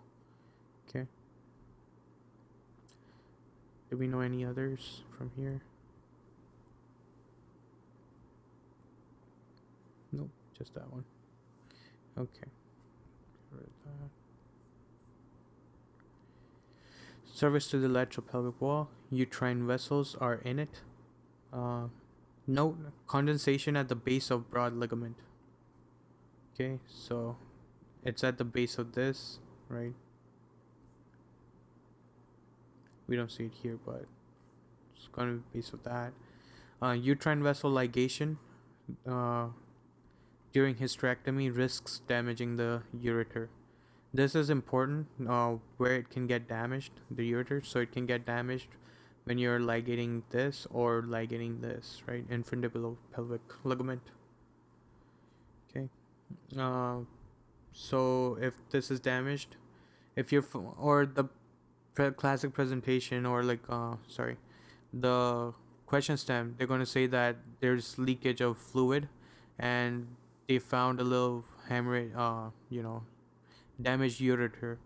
So which other vessel can also be damaged? So you'll have either uterine vessel there or ovarian vessel there.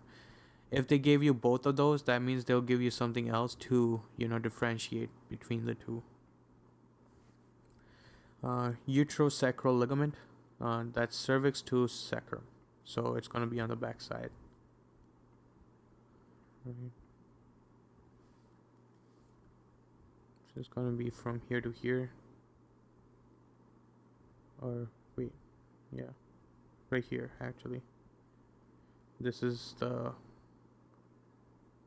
anterior side because that's where that's the bladder, right?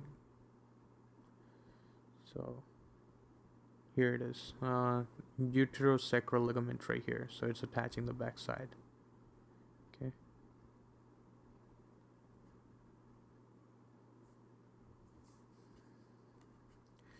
Cool. One more time. Infundibulopelvic bulbopelvic ligament. That's ovaries to lateral pelvic wall. Contains ovarian vessel. Ligation of the vessel will cause damage to the ureter. Ovarian ligament goes to ovaries to uterine horn. That's ovaries. Those are your uterine horn, so it attaches to that.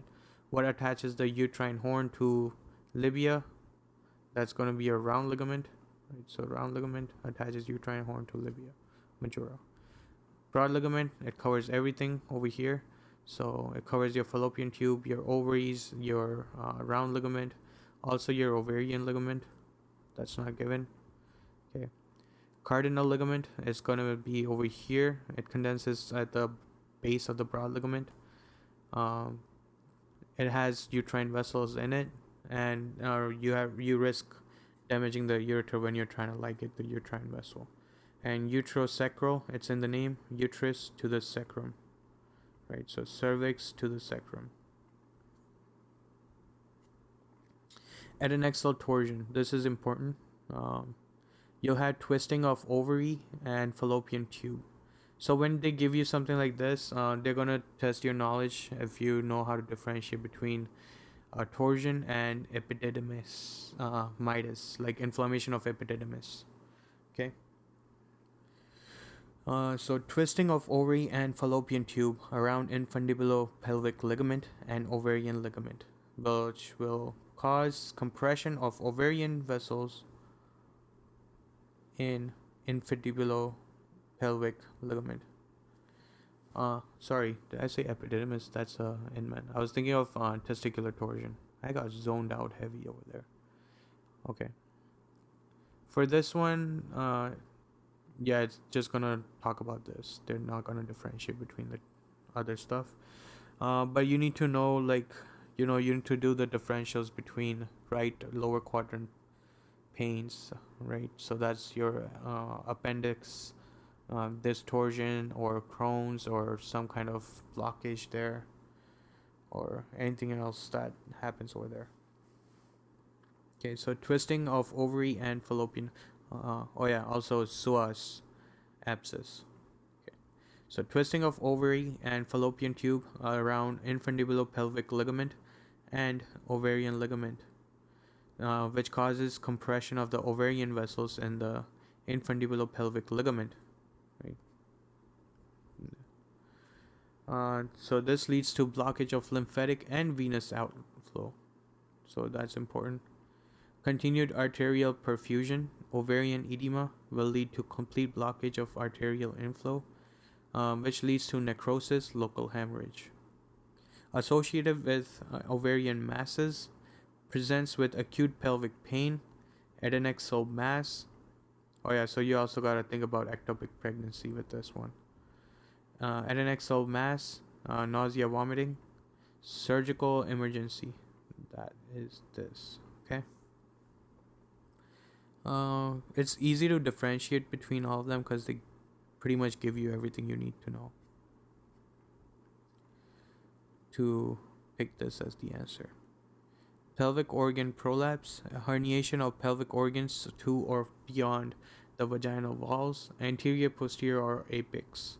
Associated with multiparity, increase in age, obesity, presents with pelvic pressure, bulging sensation or tissue protrusion from vagina, urinary frequency, constipation, and sexual dysfunction.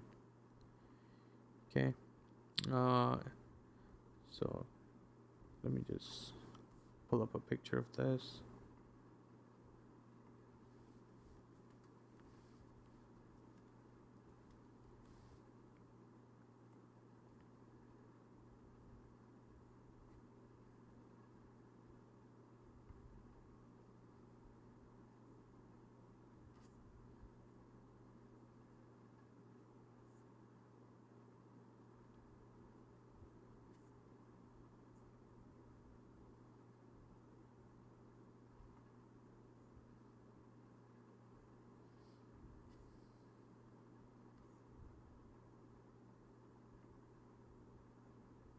Okay, I'll just use this, I guess.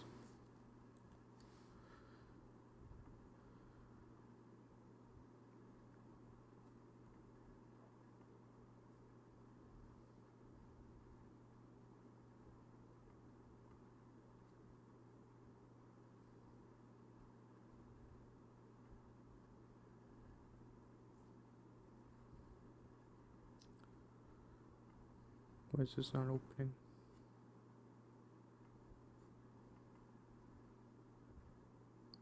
Okay.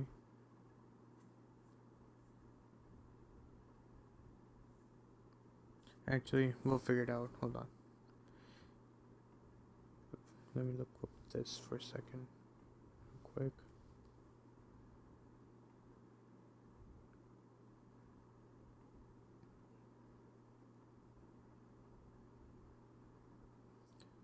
Okay, I think that will work.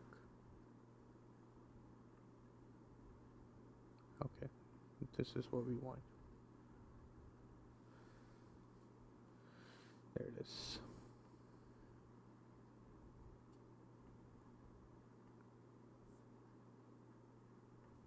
Okay. So pelvic organ prolapse, sorry about that. Herniation of pelvic organs to or beyond the vaginal walls, anterior, posterior, or apex. Associated with multiparity, increase in age, obesity, presents with pelvic pressure, bulging sensation or tissue, protrusion from vagina, urinary frequency, constipation, and sexual dysfunction. Okay. So it happens because of this most of the time, or because of this, and increase in age as well. So you need to know about all three of these as a reason. And then what they'll feel is that there's a bulging sensation. So it's going to be like, even though they don't go defecate, but it feels like they need to defecate, right? Or it could be that they don't need to, when they go to pee, but nothing is coming out, or something like that, or something's pressing on them bladder and making them want to pee, but when they go, nothing is coming out. So something is pressing on the bladder, okay, or something like that.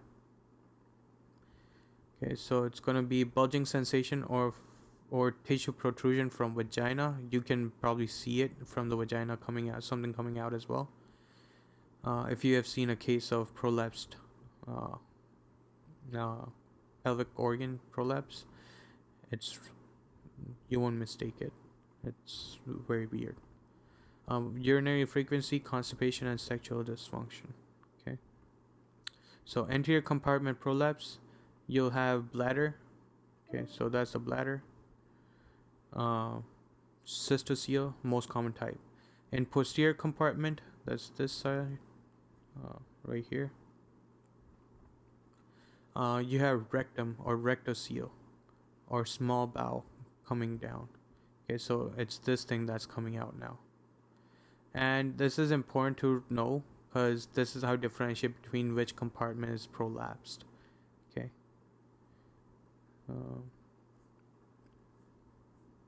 So right here is this part right here. So normally it's up here, right? So now it's coming down here. So it's pressing on this thing over here, right? So that's going to prevent or that's going to block this passage as well. Or there's uterine prolapse, so everything is prolapsed, basically the whole thing. So here we'll have uterus, the bladder, and this coming down. Okay, so apical compartment prolapse, you'll have uterus, cervix, or vaginal wall. Okay. Uterine prosidentia, this is herniation involving all three compartments. So that was this thing. Okay, if you just have this thing right here coming down, that's called this apical compartment. So you have uterus, cervix, or vaginal wall. Need to know all of these, which one is which part of the compartment and why it happens. Okay, how much time? I have 9 minutes. I think we can get through this. It's pretty simple. All the vulva, vagina, and up to the vulva to the cervix, from outside inside, it's all going to be squamous epithelium. Okay, so stratified squamous epithelium over here, and ectocervix as well. So between ectocervix and endocervix, that's where the cervical cancer usually happens, right? So that's called the transformation zone, because now it's going to turn from squamous to columnar. Okay, so it's going to go from squamous epithelium to columnar epithelium.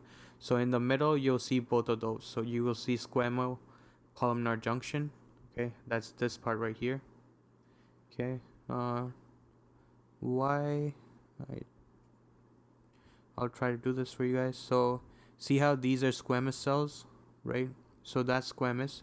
And see how these are columns. So that's columnar. So between squamous and columnar, you'll have this where it looks like it's squamo-columnar area. So that's going to be your transition zone over there. Okay.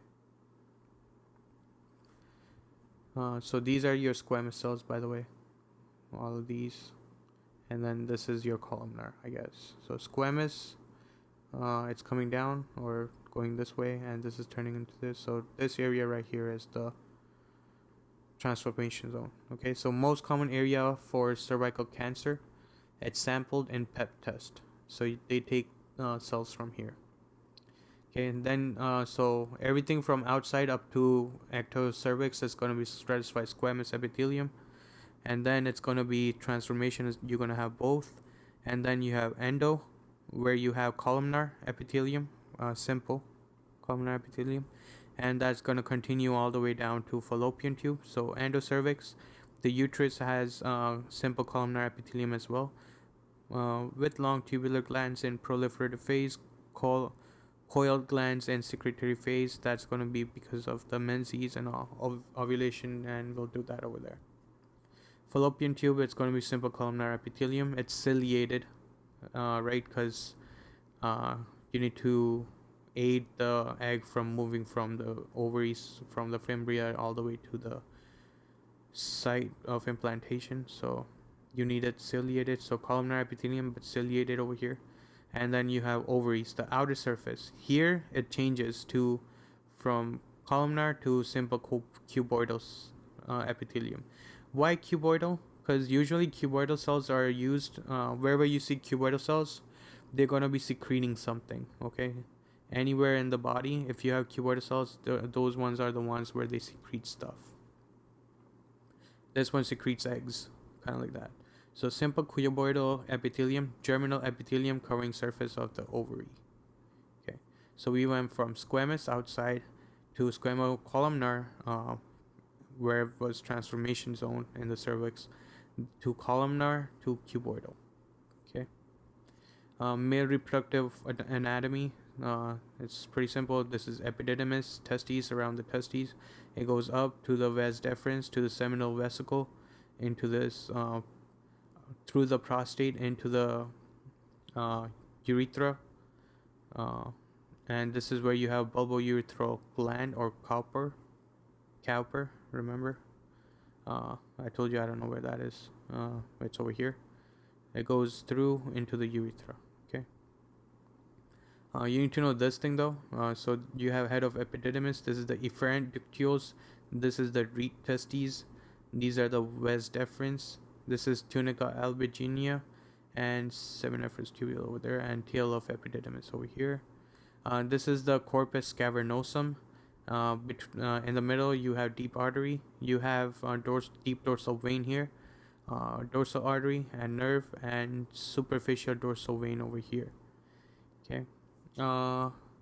So you have skin, and then you have this thing, which is what? A layer. So between the skin and between this tunica albuginea, that's this thing, in the testes, but then I guess it goes into the formation of the penis as well. You have two fascias. So you have superficial fascia on the outside, and deep fascia or Buck's fascia on the inside. Okay, the deep fascia contains this thing, the urethra. Okay, the superficial fascia doesn't contain anything, so it contains this. You have superficial dorsal vein in between the two layers. Okay, right under the superficial fascia, and right above the deep one. Below the deep one, so inside of the deep you have urethra, the corpus spongiosum, and tunica albuginea, right? And under the, inside of the deep fascia, you have the fascia is covering this whole thing. So that's your dorsal nerve, artery, and deep dorsal vein, with corpus cavernosum and deep artery. Okay, so pathway of sperm during ejaculation goes 7 up. So seminiferous tubules into the epididymis, into the vas deferens, into the ejaculatory duct, and then when it's stimulated, it's gonna get go through the prostate, right? So ejaculatory duct to nothing, and for nothing, urethra, and then penis. Okay, that's the pathway of that. We'll do this after. Genitourinary trauma. Most commonly due to blunt trauma, for example, motor vehicle collision. Renal injury. Okay, why this? Because you have seatbelt on and then you have a blunt trauma, and that's going to press into your abdomen, right? So things are going to happen. So renal injury presents with bruises, flank pain, hematuria. Okay, caused by direct blows or lower rib fractures. Then you have bladder injury. Presents with hematuria, suprapubic pain, and difficulty voiding. Superior bladder wall, dome injury. This is an important one. Direct trauma to full bladder, for example, seatbelt.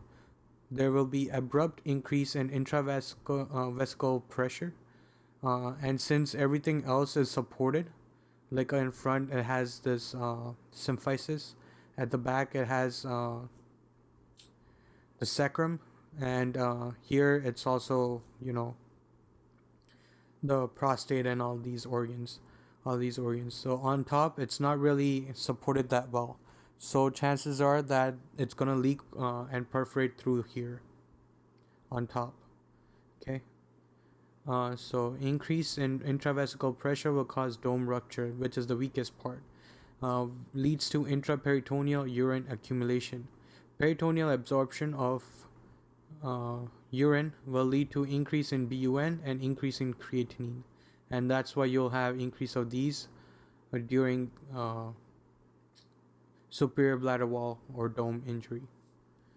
Then there's anterior bladder wall or neck injury.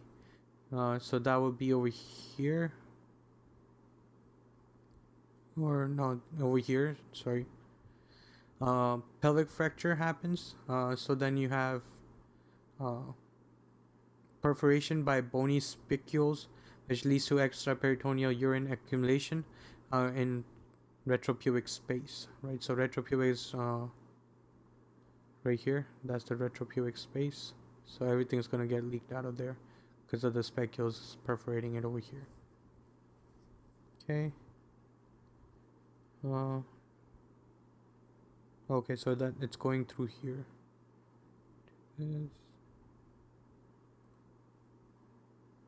This is the neck injury.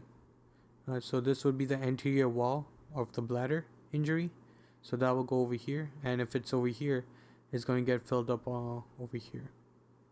Okay, so perforation of spongy urethra, rupture of buck fascia will lead to that. Okay, extraperitoneal urine accumulation. Then there is urethral injury. So here you have it presents with hematuria, suprapubic pain, and difficulty voiding. Over here you have flank pain, not suprapubic, right? Renal injuries and hematuria. It's because of direct blows or lower rib fractures. Here it's seatbelt accident. Urethral occurs almost exclusively in males. Presents with blood at urethral meatus, hematuria, difficulty voiding. Urethral catheterization is relatively contraindicated. Anterior urethral injury, perineal stratal injury. Okay. So disruption of bulbar spongy urethra, which leads to scrotal hematoma. Okay, so stratal injury. It's like from these things. So this is where it would be, right? I think that would be a stratal injury right there. Okay. Or it can happen on a bike. Okay. So anterior urethral injury, perineal stratal injury, disruption of bulbar spongy urethra, scrotal hematoma. If buck fascia is torn, urine escapes into the perineal space. Okay, so so this was anterior urethral. So this one is not this. So they're talking about this and this area then. The anterior of bladder or the neck injury would be over here. Okay, up there. I'm guessing that's the neck of the bladder. So in posterior urethral injury, you have pelvic fracture. There will be disruption of bulbomembranous junction, weakest part, which then leads to urine leakage into the retropubic space and high riding prostate. Okay.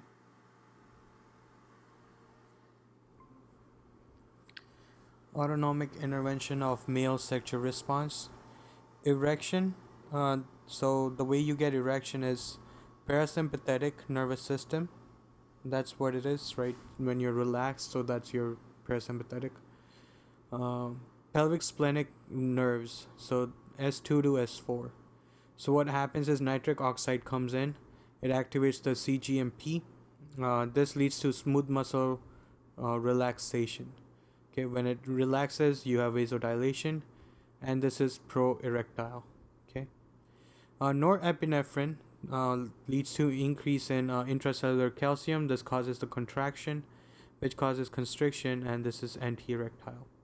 So it's the relaxation, vasodilation that causes erection. Okay. Emission is sympathetic nervous system. Okay, so emission will happen because of hypogastric nerve T11 to L2. And then expulsion is because of visceral and somatic nerves, the pudendal nerve. Okay. Point, squeeze, and shoot. S2, 3, and 4 keeps the penis off the floor. PDE5 inhibitors, for example, sildenafil, they decrease CGMP breakdown. Okay, so that will keep this longer in the system. That makes, that keeps this going on as well.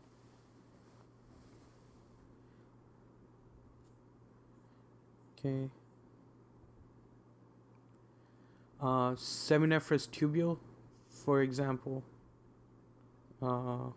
Cell function and location or nodes. Okay. Spermatogonia maintains germ cell pool and produces primary spermatocytes. Location lined seminiferous tubules and germ cells. Okay. Let's do that.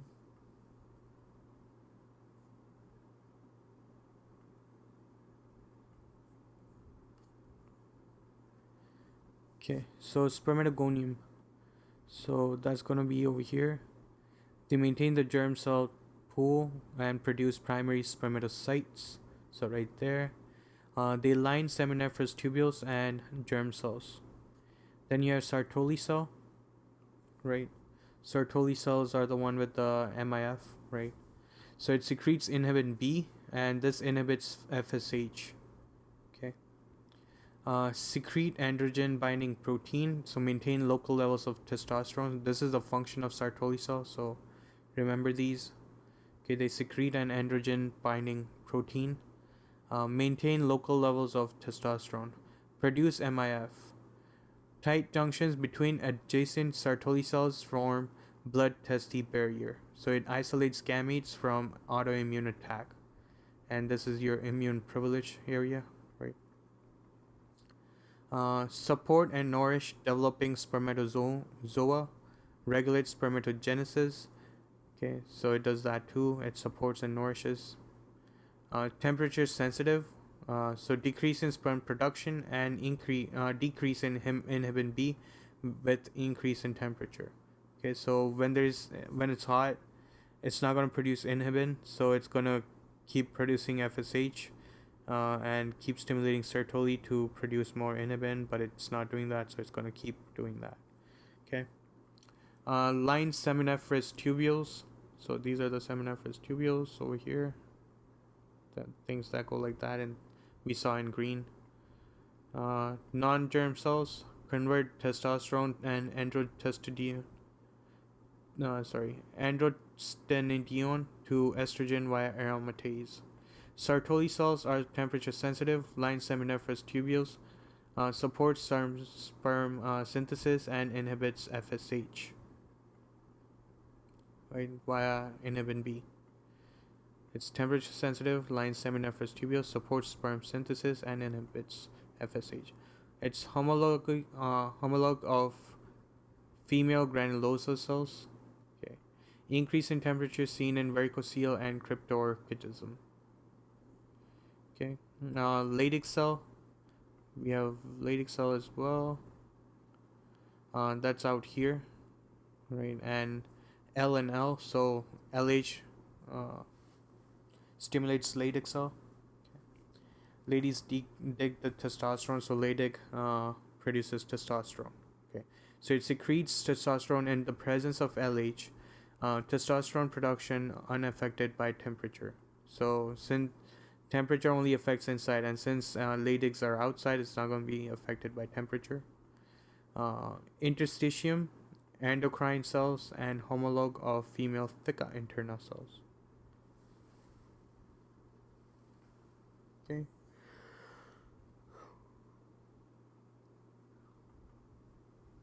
So what do you need to know over here? The androgen binding proteins are here. You need to know that. Sertoli cells are here. They produce inhibin, which inhibits FSH. FSH stimulates Sertoli cells. Need to know about that. Need to know about where it's coming from. It's coming from GnRH going into anterior pituitary, releasing LH and FSH. LH goes into Leydig cell, produces testosterone. Testosterone then goes into the capillaries and also goes in here, right? And it goes and does a negative feedback loop to anterior pituitary and hypothalamus. Okay. Spermatogonium is the one attached here. Then that makes primary spermatocyte. Then it becomes spermatids, and then you get either that or secondary spermatocyte. Okay. Spermatocyte, and then it becomes spermatid actually. Okay. We're on to reprophysio. Spermatogenesis. It begins at puberty with spermatogonia. Full development takes 2 months. Occurs in seminiferous tubules. Produces spermatids that undergo spermatogenesis. Loss of cytoplasmic content. Gain of acrosomal cap to form mature spermatozoa. Okay, so gonium is going to the sperm. Zoon is zooming to egg. Tail mobility impaired in ciliary dyskinesia, Cartagner syndrome, so infertility. Tail mobility normal in cystic fibrosis, in CF, Epstein vas deferens. That's what causes infertility, right? So let's look at this. How do we do that?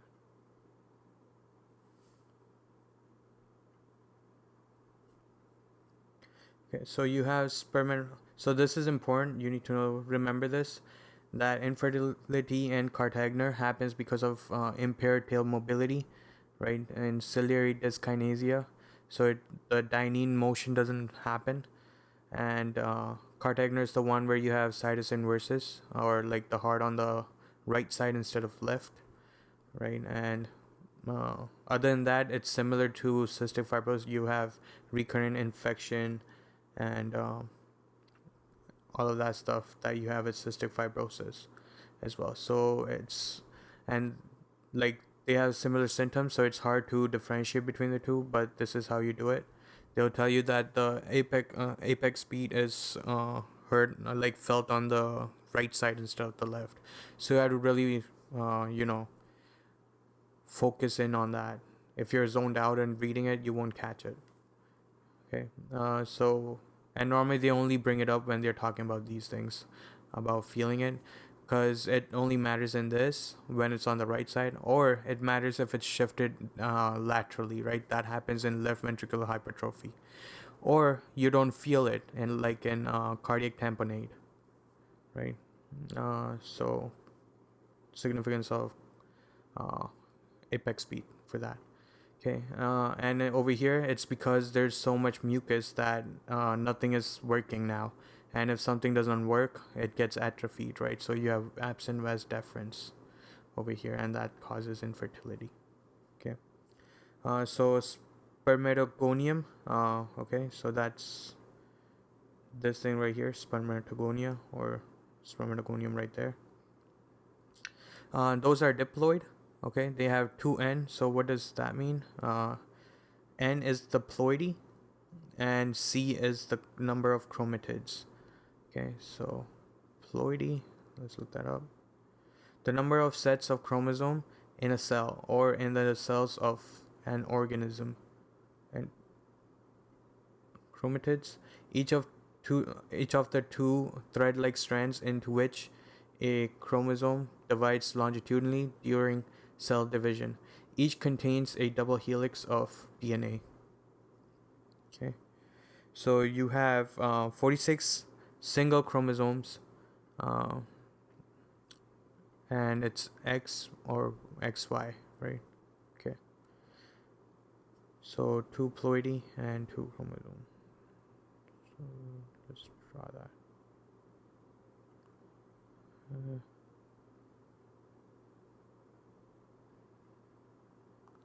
Yeah, that, that. Okay. Then you have one primary spermatocyte diploid. So 2N 4C. Okay. So it goes through the tight junction. I just need to make sure I understand this correctly. So I'll look that up.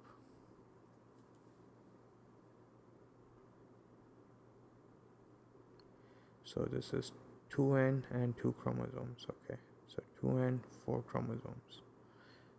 Got it. So 2N, 2 chromosomes. That's this thing.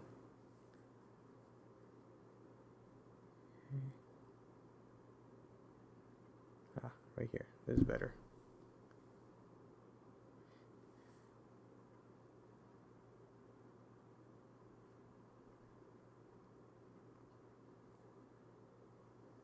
Okay, so that then it goes on to through the tight junction, the blood testes barrier, right? Okay, and to become primary spermatocyte, it's still a diploid, but now you have 2N and 4C, so they have replicated, right? So you still have 2N, so that's just the you have 2 blues now and 2 reds, right? So they replicated. Chromosome replicate over here, and now you have sister chromatids, right? So in total you have 92, but then when you split it, you have 46 and sister chromatids and 46 sister chromatids of Y, right? So let me do this. Okay, so it's like that, and then now you have them splitting up like this. So yeah, that. So now you have 2 of these instead of 1.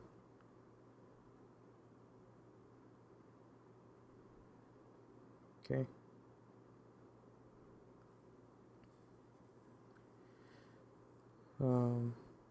It's actually XX and YY, so it should be 2 reds and 2 blues.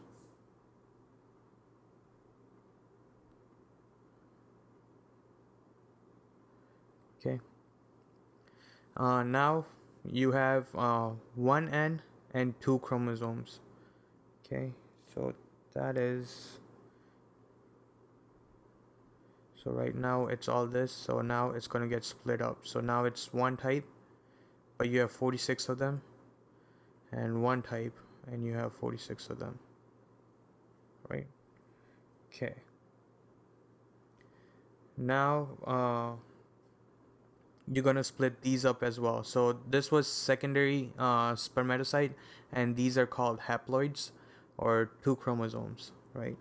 And now what's going to happen is one chromosome goes here, one chromosome goes here, one chromosome goes here, and this is called haploid spermatid. This is in spermatogenesis.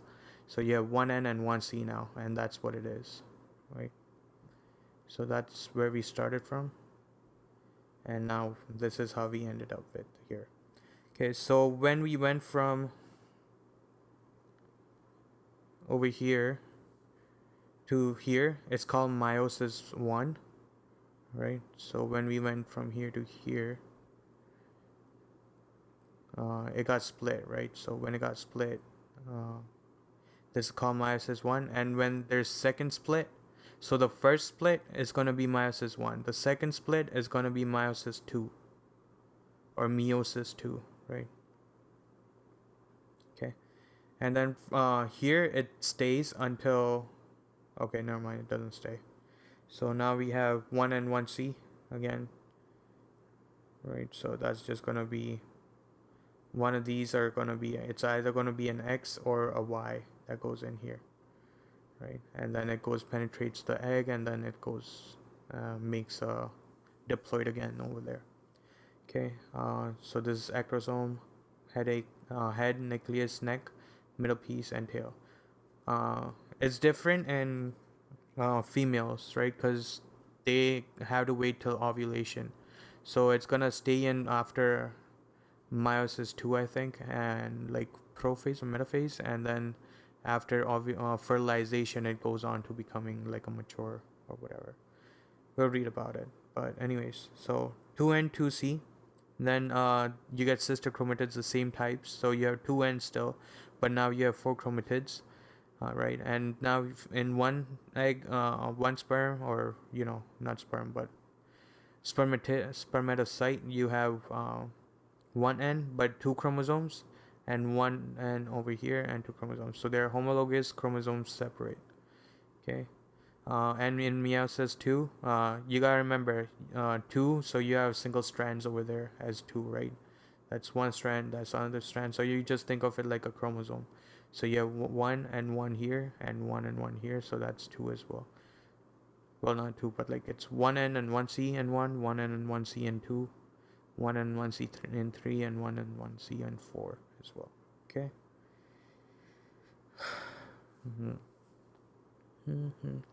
You gotta understand this, because then you will get into the diseases or like conditions you get when this doesn't separate or there's non-disjunction, right? So this is disjunction, and if there is non-disjunction in either meiosis 1 or meiosis 2, there are certain conditions associated with that. Okay, so for example, say these two don't separate here, right? So they come here, non-disjunction in meiosis 1. So what do you have? You have 2N and 4C.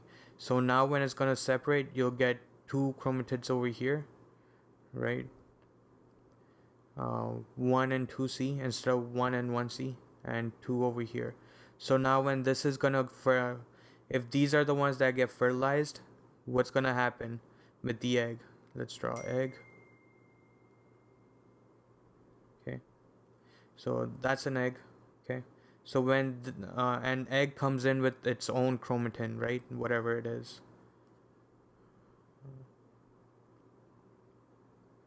okay,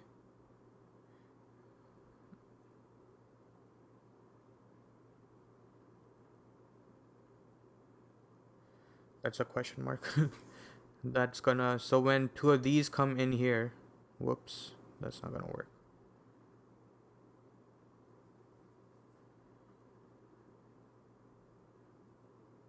That's an X. Okay, so when this comes in here, now you have 3 in this, right? So that's how you end up with a trisomy, right?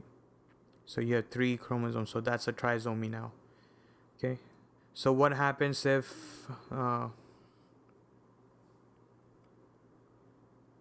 this happens? They do get separate over here, right, into meiosis 2. I mean meiosis 1. They get separated. The first split is fine, but now the second split is not fine. So what's gonna happen?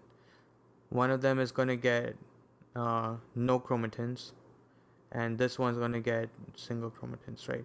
So if these are the ones that penetrate the egg and get fertilized, it's fine. You're still gonna end up with 2 and 2C. But if this one gets penetrated, then you get bar body, and that's how you get Turner syndrome, right? Because Turner is X and O, X and O, right? So X comes from the mother and O comes from this thing. Okay. And in case it gets this, then again you gotta trisomy again, right? So you gotta understand this whole thing. Well, I think they go over it, so we'll look at over there. But yeah, so 2N is two different types of chromosomes, and there are two chromosomes in total. Here, diploid in first spermatocyte, right? So you have two different types, but four chromosomes because there are sister chromatids now. So then the sister chromatids get separated. So now you have one type, but two chromosomes, one type, two chromosomes here. And here you have one type, one chromosome, one type, one chromosome, one type, one chromosome, one type, one chromosome. Due to meiosis 2, you can just remember meiosis 2 has single strands, right? And you just, draw little circles around the two. So that represents the chromatin and the spermatocyte, secondary spermatocyte, right? So you can remember it like that. Okay, moving on. Estrogen. Source is ovary, 17B estradiol, placenta, estriol, and adipose tissue, estrone via aromatization. Okay, potency is estradiol, then comes estrone, and then comes estriol. Actually, I said it the other way. So potency, the first comes estriol, and then you have more potency in estrone, then estriol, and then the most potent one is estradiol. Okay, so the way I remember that is instead of estra, I pronounce it extra deal. Why? Because it comes from ovaries, right? And ovary has extra source because there are two ovaries. So there's one ovary and then you have an extra ovary as well. So that makes estradiol or estradiol. And since it's two sources, you get the most potency from that one. And that's how I remember that, because ovary makes estradiol, right? 17B. Then comes estrone, that's adipose tissue, because you have more adipose tissue than you have placenta, right? So, yeah. Estrone is gonna be, OWN is like a steroid, corticosteroid has OWNs in them, and cholesterol is a steroid, something like that. So I just think of it like that. That estrone is made in adipose tissue. Okay, and estrogen is due to aromatization. Okay, and then you have placenta. That's estriol. That's the last one, right? For that, I think I remember it the way. I don't know if it worked well if it worked for you or not. But if you watched The Office, Jan has a child and she named it Astrid, or Astrid, something like that. So, she came from a placenta, right? So Astrid. Okay. Function, development of internal external genitalia. We know that already. Remember, it makes secondary and the primary external. Where'd it go? Right there. Right, so estrogen makes external, clitoris, labia, and distal vagina, and the secondary sexual characteristics as well. So breast development and pubic hair. This was the one that makes the internal one. So if you don't have MIF, you'll have internal for male and female, external for male. Okay.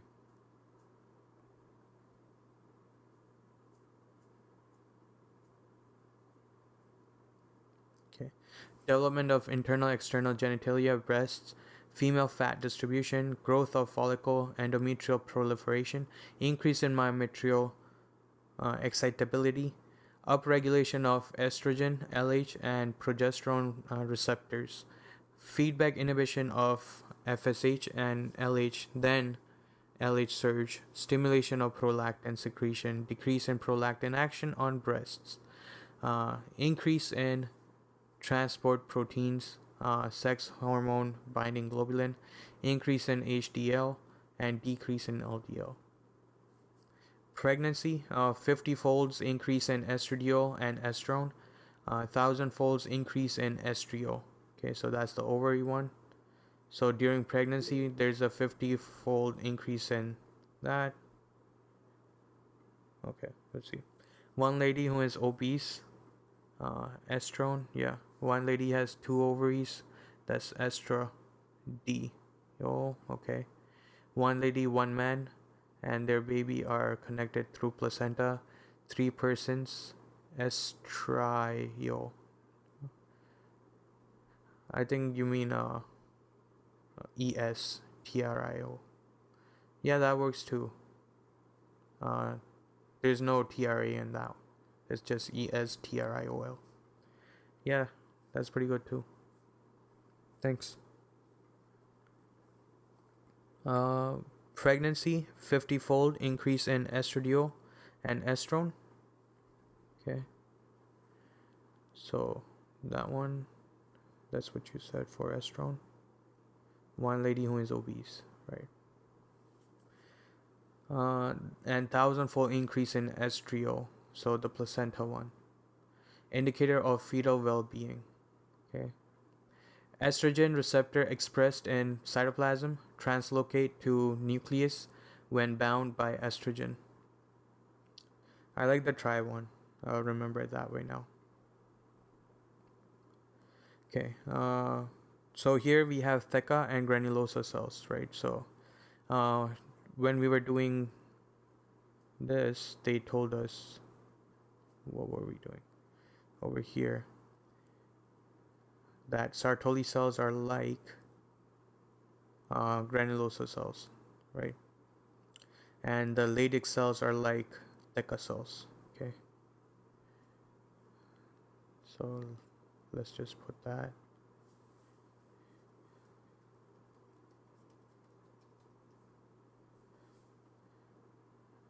Okay, so these are like Leydig cells and Sartoli cells like granulosa cells.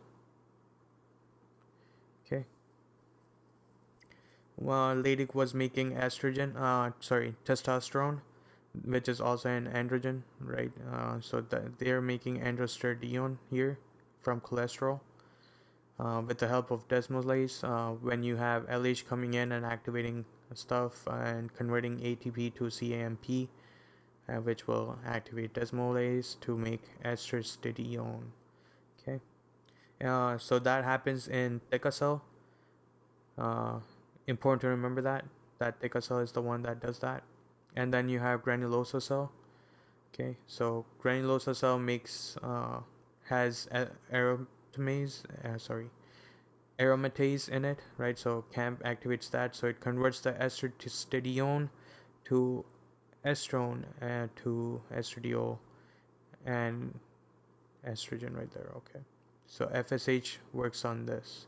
Okay, so LH works on theca and FSH works on granulosa.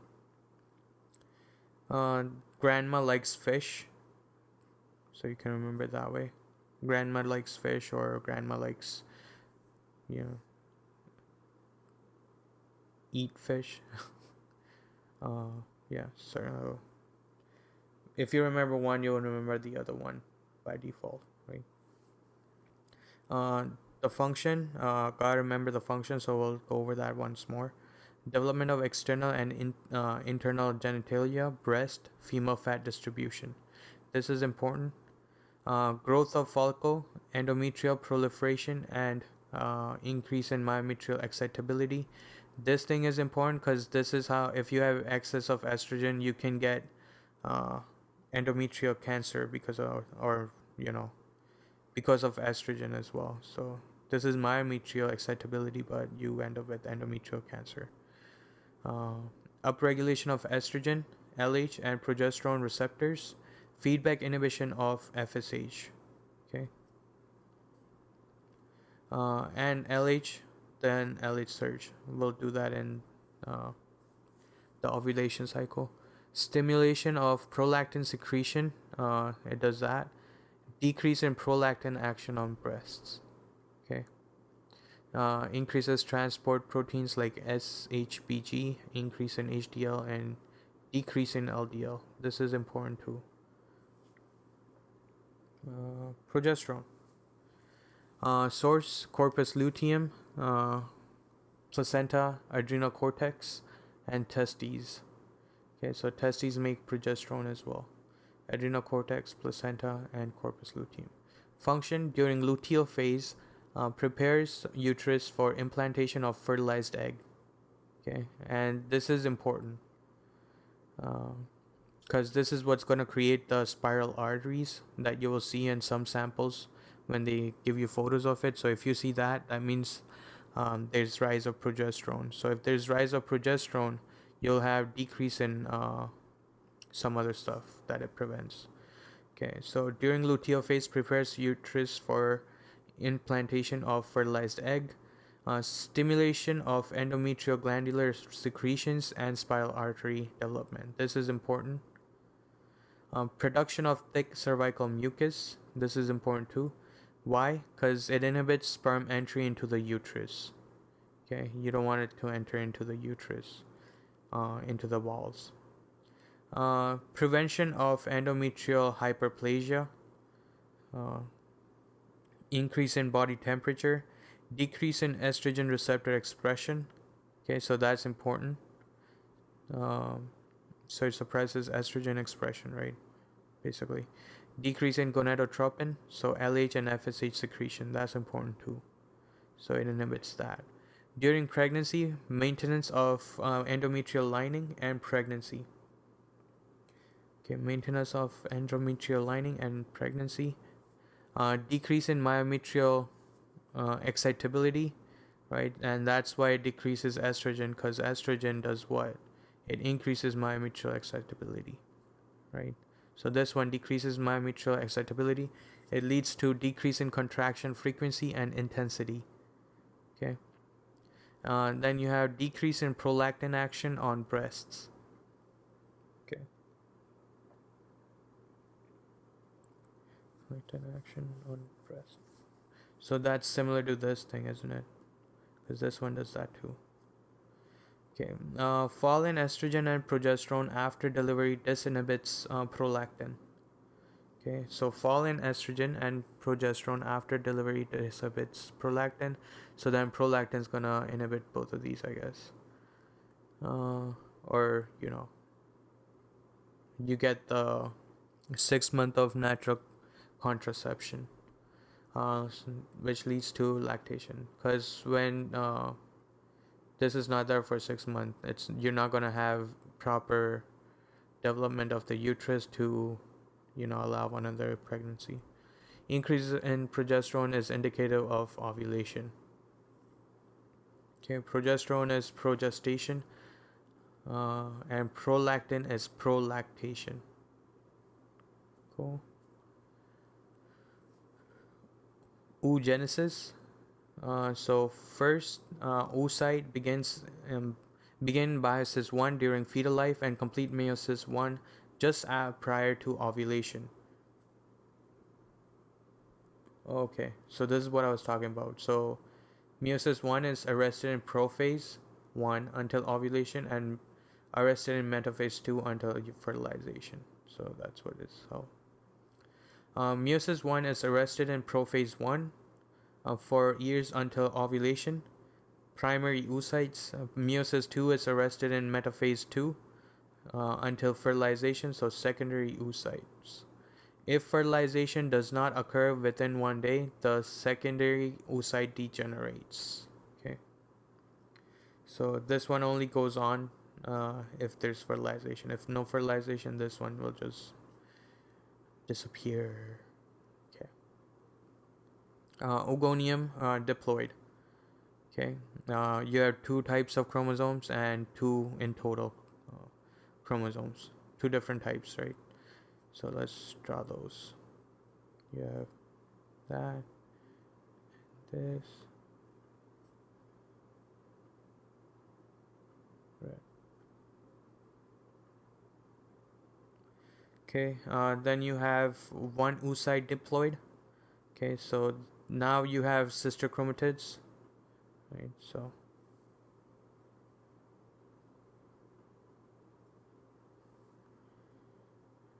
two of these and two of these.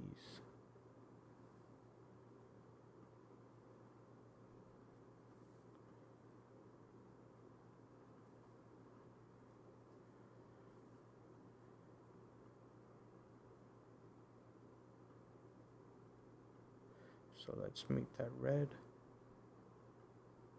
Let's make this blue. Okay, so you got two of these and two of these. Okay, so you have two different type of chromosomes and 4 chromosomes in total now. Then it's arrested in prophase 1, okay, until ovulation. So then when ovulation happens, you get 46 sister chromatids. Okay, so these will go along while these will give you polar bodies or bar bodies, right? So because only one of them is going to get fertilized, right? So the other one's not going to get fertilized, so it's going to, just die off or disappear. So can degenerate or give rise to second polar bodies, two polar bodies, sorry, not second. So it gives two polar bodies because it's not useful. This one then goes on to, create an ovum with single 23 single chromosome, and this one is useless, so this one's gonna go away too, like that. So then you end up with 1N, 1C. So one type of chromosome and one chromosome in total. Okay, so this is important. Until ovulation, it's in prophase 1, and until fertilization, it's in metaphase. Okay. Ovulation, follicular rupture. So it's gonna be this thing right here. Let me get that.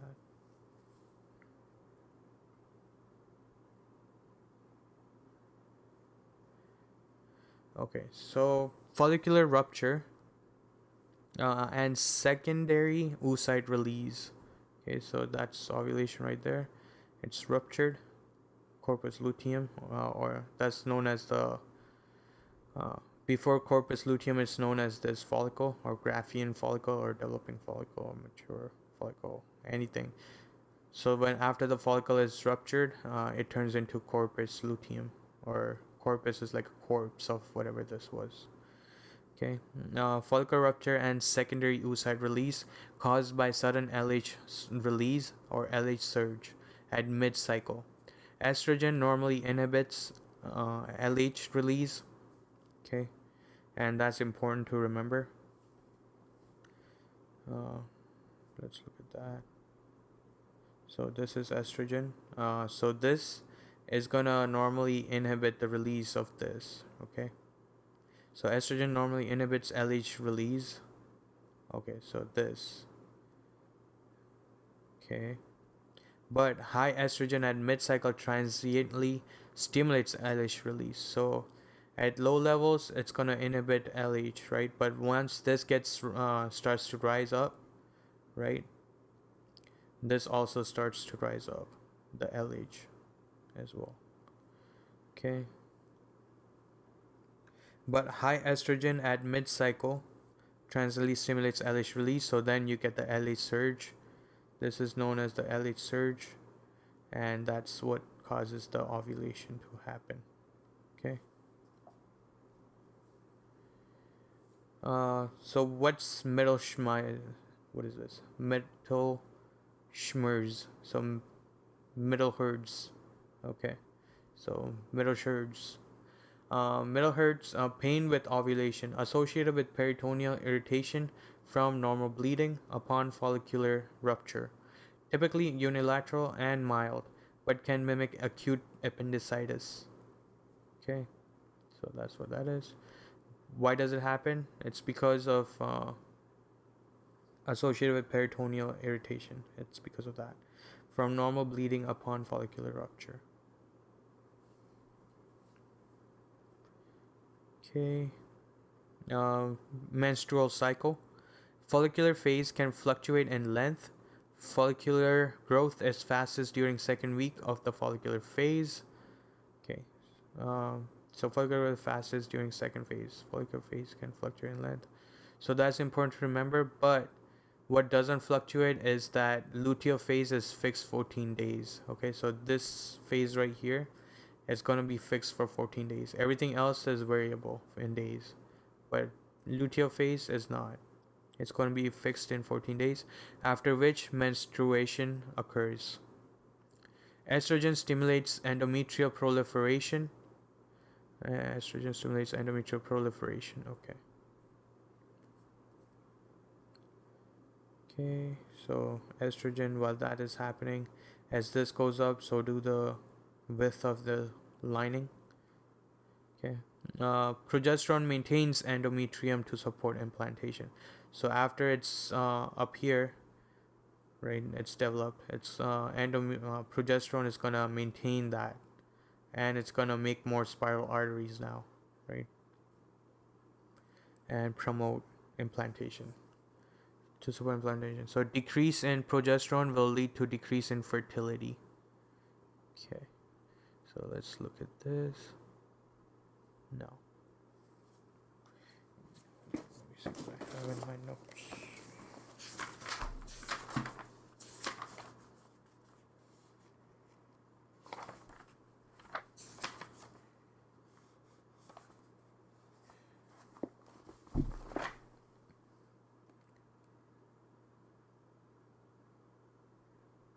Okay, so for this, they also have another line right here. It's for inhibin. Let me see if they have that.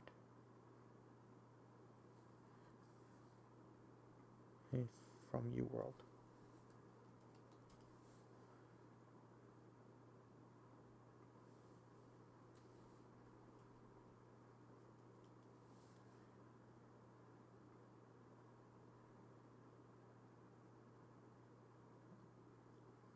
That's emboss.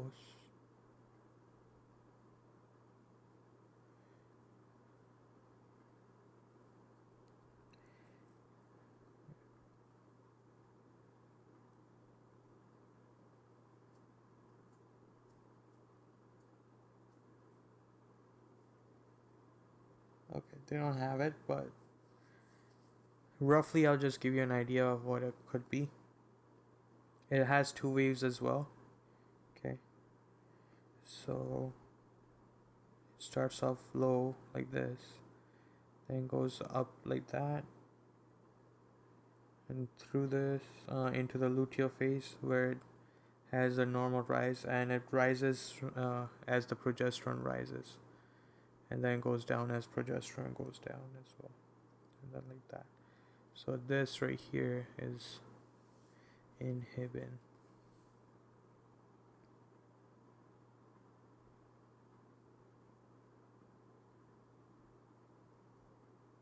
Okay, so what do you need to know about this? You need to be able to identify just from the phases, if they give you a line like this, what does it belong to, right? So we'll look at that.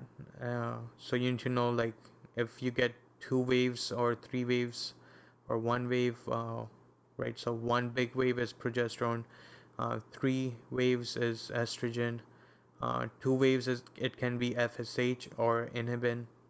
One wave that's short and tall is going to be LH.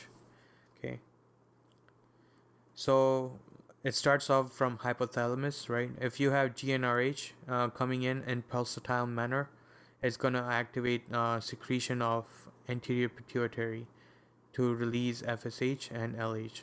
But if it's in continuous manner, it's going to inhibit the release of these, right? So GnRH works in pulsatile manner. So when you get FSH coming in, you have primordial follicles right here. FSH and LH, they both gonna stimulate the developing follicle to become a mature follicle. Okay, FSH and LH, they also so when you start developing follicle, right? So it produces estrogen. Okay, so the developing follicle makes estrogen, but it's a small rise and then it goes back down, right, as the demand for estrogen increases. Okay, because it's gonna start attaching to this stuff. So when you have a little rise, it's gonna start attaching, so you're gonna get a little dip in it. But the follicle is gonna keep maturing. So when you have a mature follicle at the end, it's gonna be a slow rise, but then the follicle is gonna start pumping out more estrogen, so you'll get a rise because of that. Okay, and what does estrogen do? It's gonna go back and inhibit as well, right? So it's gonna inhibit LH as well. Okay, that's why you have a little dip, because when you have estrogen, it goes back, it inhibits LH as well. So the developing follicle, it reduces its growth a little, and that also affects this. So some of it's gonna get used up, and whatever was there, the rise for developing estrogen, it's gonna go down. So that's where the dip comes from. But then the mature follicle eventually gets made, and then it pumps out more estrogen, so you get the rise. But at this point, when you have increase in rise, I don't know what the mechanism is, but estrogen stimulates release of LH, right? We just read about that here. uh, so upregulation of estrogen, LH, and progesterone receptor feedback inhibition of this, then the LH surge stimulation of this. No, where did I read that?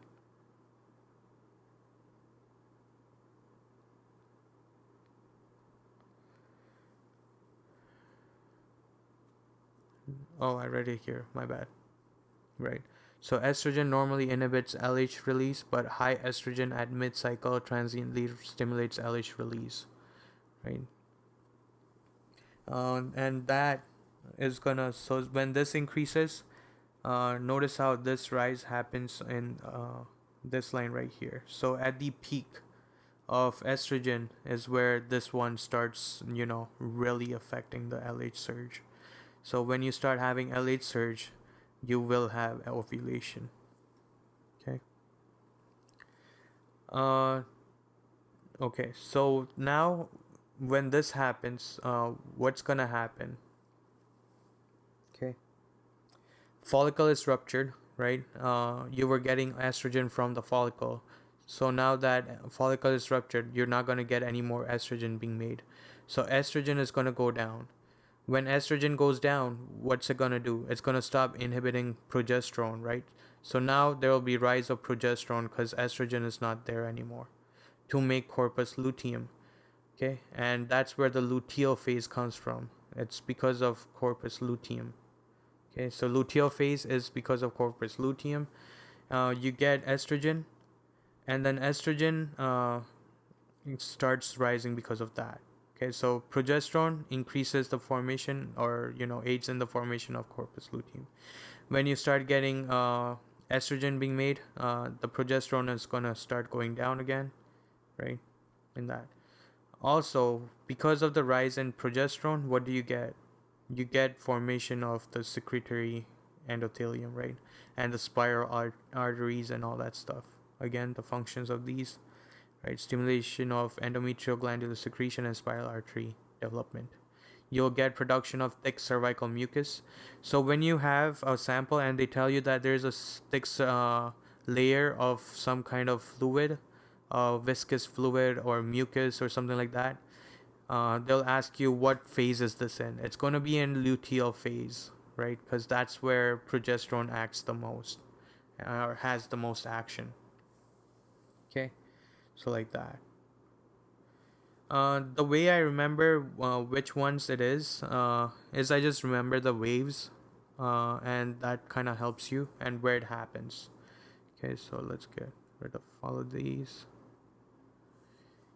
Okay, so let me just do this.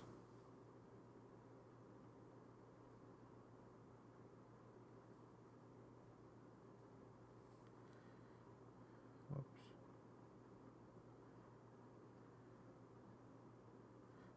So if I was to put these over here, how would you be able to identify what it is, right? And one for inhibin too that I got rid of for some reason.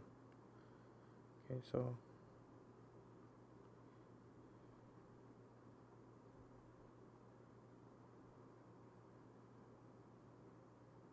like that.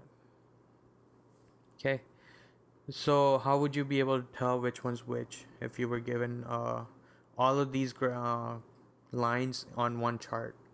Okay, so if it's three waves, right, that's only gonna happen in estrogen. So if they're asking about, A, which is this, so let me just put that up.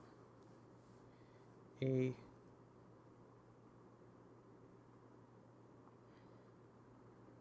right? So they'll give you like that, a letter A for this, B for this, C for this, D for this, and E for this, or something like that. Three waves, one small wave, one big wave, and then a smaller wave than that. It's estrogen. If it's one big wave and that's it, but it's happening in luteal phase, it's going to be progesterone. Okay. If it's happening in the follicular phase right before ovulation, or luteal phase, sorry, it's going to be your LH. Okay. If it's a small wave that's starting above this line and then going down a little, and right before ovulation it rises, and then after ovulation it goes down again, it's gonna be FSH or fish. Okay. And inhibin, it's gonna be two small waves instead of one, so that's gonna be your inhibin. Okay.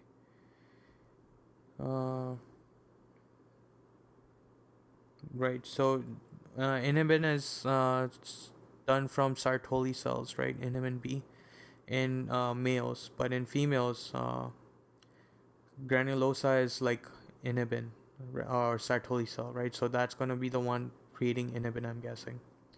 So we would look at FSH, right? So it's FSH that stimulates that. So if you can see FSH is high over here, so since it's high, that's the one that's causing rise in inhibin, right? And then it goes down. So when it goes down, this goes down as well. And then there's a rise again, so that's going to put a rise in FSH as well. And then it goes down, so this goes down as well. Then there's a rise again, so like that, and it keeps on going. Okay, so that works too. Okay, so phases of ovarian cycle, I think we got that. Follicular phase, that's when you have menses and proliferation. Ovulation, luteal phase is where you have secretory phase, and that's it. Luteal phase is known for secretory, and then all the other phases are because of follicular phase. Okay, moving on.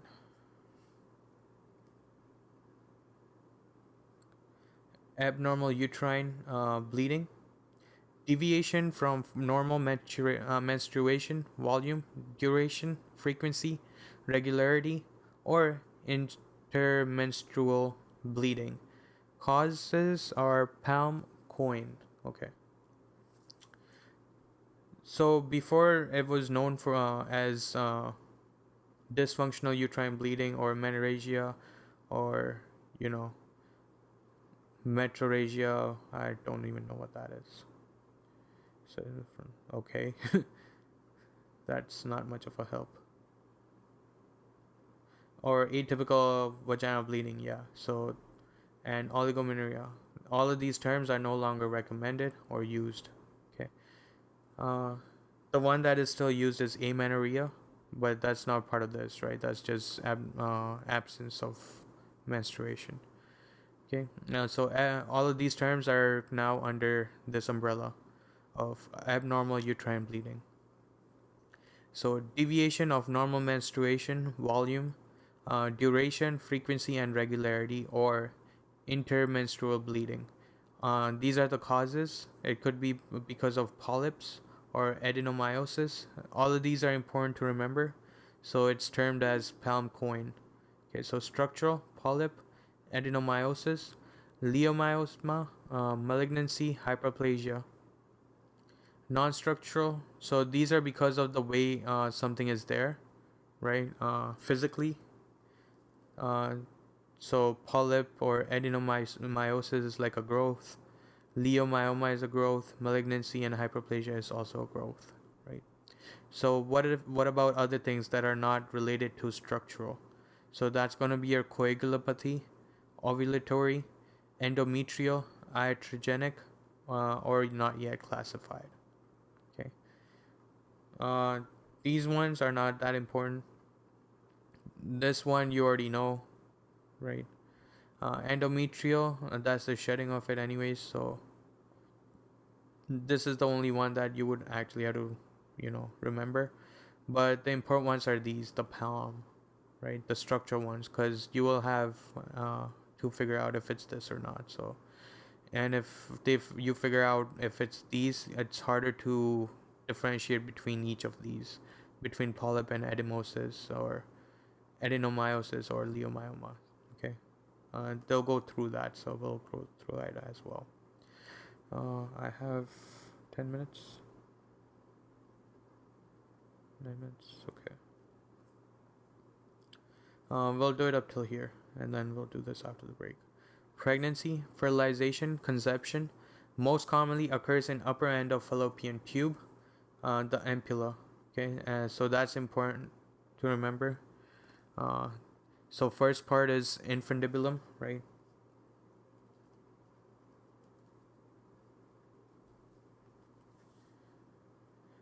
Then comes this, and then comes the isthmus. Okay, so fimbria right here. This is the infundibulum, and they don't have ampulla here. Okay, so this is the ampulla right here. This would be the infundibulum. This is the ampulla. That's where the fertilization happens, and the isthmus is where it's entering the fundus of the uterus, and that's where the isthmus will start. Okay. Uh, it occurs within 1 day of ovulation. Implantation is the uterine wall occur. So why does it happen within 1 day of ovulation? It's not like they know when to have sex and have sperms ready to go, right? It's because sperms actually last in the uterus for, I think, let's see, 7 days.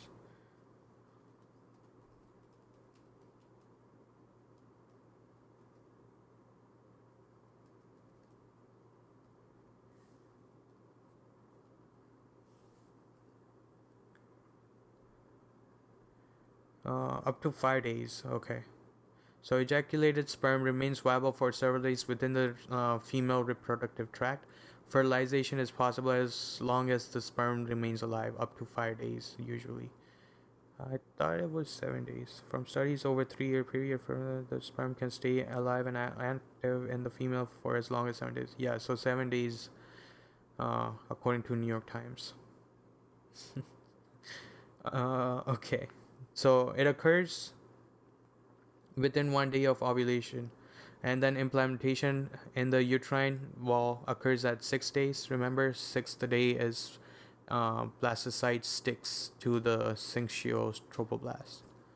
Okay, and then you get secretion of HCG. So implantation in the uterine wall occurs 6 days after fertilization. Syncytial trophoblasts secrete HCG, which is detectable in blood 1 week after fertilization, and on home urine tests, it's 2 weeks after fertilization. Okay. Embryonic developmental age, time since fertilization, used in embryology. Okay. Gestational age, time since first day of last menstrual period, used clinically. Okay, so this is what we use to know that. So embryonic or developmental age, when they're talking about that, it's time since fertilization. So when it was in ampulla, right? Or if you don't have, they don't give you that, but they give you like the ovulation date. Then you just do 1 day after ovulation. That's when it happened. Okay.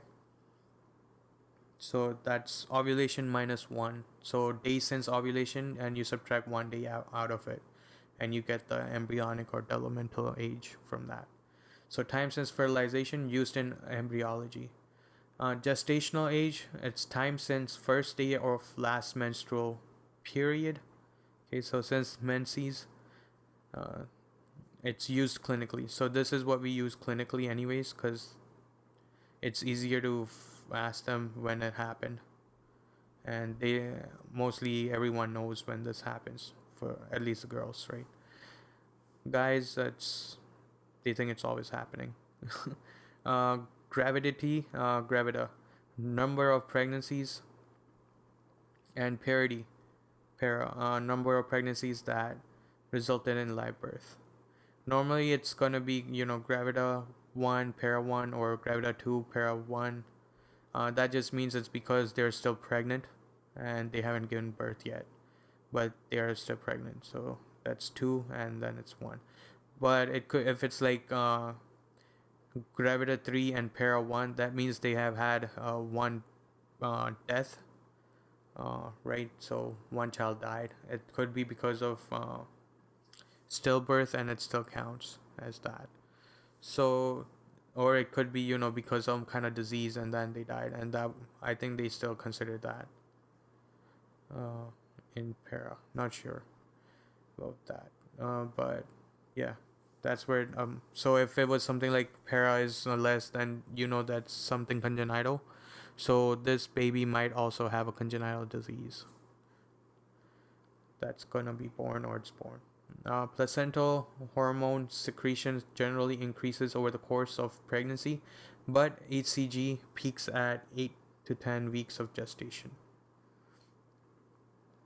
Okay, so placental hormone secretion generally increases over the course of pregnancy, but HCG peaks at 8 to 10 weeks of gestation. Okay, so you have this blue line, that's HCG, up to 10 weeks right here. Okay, so it's coming from corpus luteum, then transition, and then the placenta takes care of it. But then as you get rise of these hormones, you don't need HCG anymore, because then these will take care of everything, all the functions that HCG was doing, right? So you get rise because of corpus luteum, you get rise in progesterone and estrogen as well, I guess. And then green one is lactogen, human placenta lactogen. Okay. Brown one is prolactin. Okay.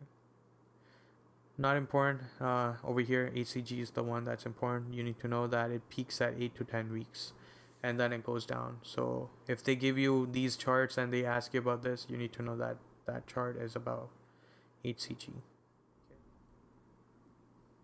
Physiologic changes in pregnancy, maternal changes that nurture the developing fetus and prepare the mother for labor and delivery, mediated by increase in hormones, for example, estrogen, progesterone, and mechanical effects of gravid uterus. So CVS changes are going to be decrease in systemic vascular resistance. It's going to be everything that's basically leading to more blood and oxygen going to the fetus. So decrease in systemic vascular resistance, that means decrease in afterload, and increase in blood volume, increase in preload, which leads to increase in stroke volume, and increase in cardiac output, increase in placental perfusion. Increase in heart rate is the major contributor to increase in cardiac output in late pregnancy. Hemodilution, that leads to decrease in oncotic pressure, which is why they have peripheral edema. Endocrine changes are there will be increase in insulin resistance and secretion.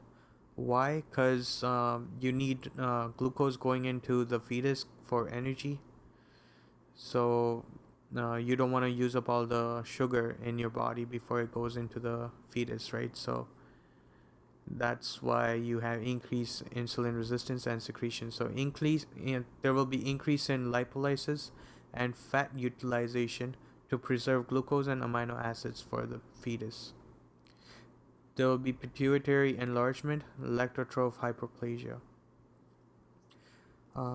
There will be increase in thyroid binding globulin, increase in cortisol binding globulin, and increase in sex hormone binding globulin.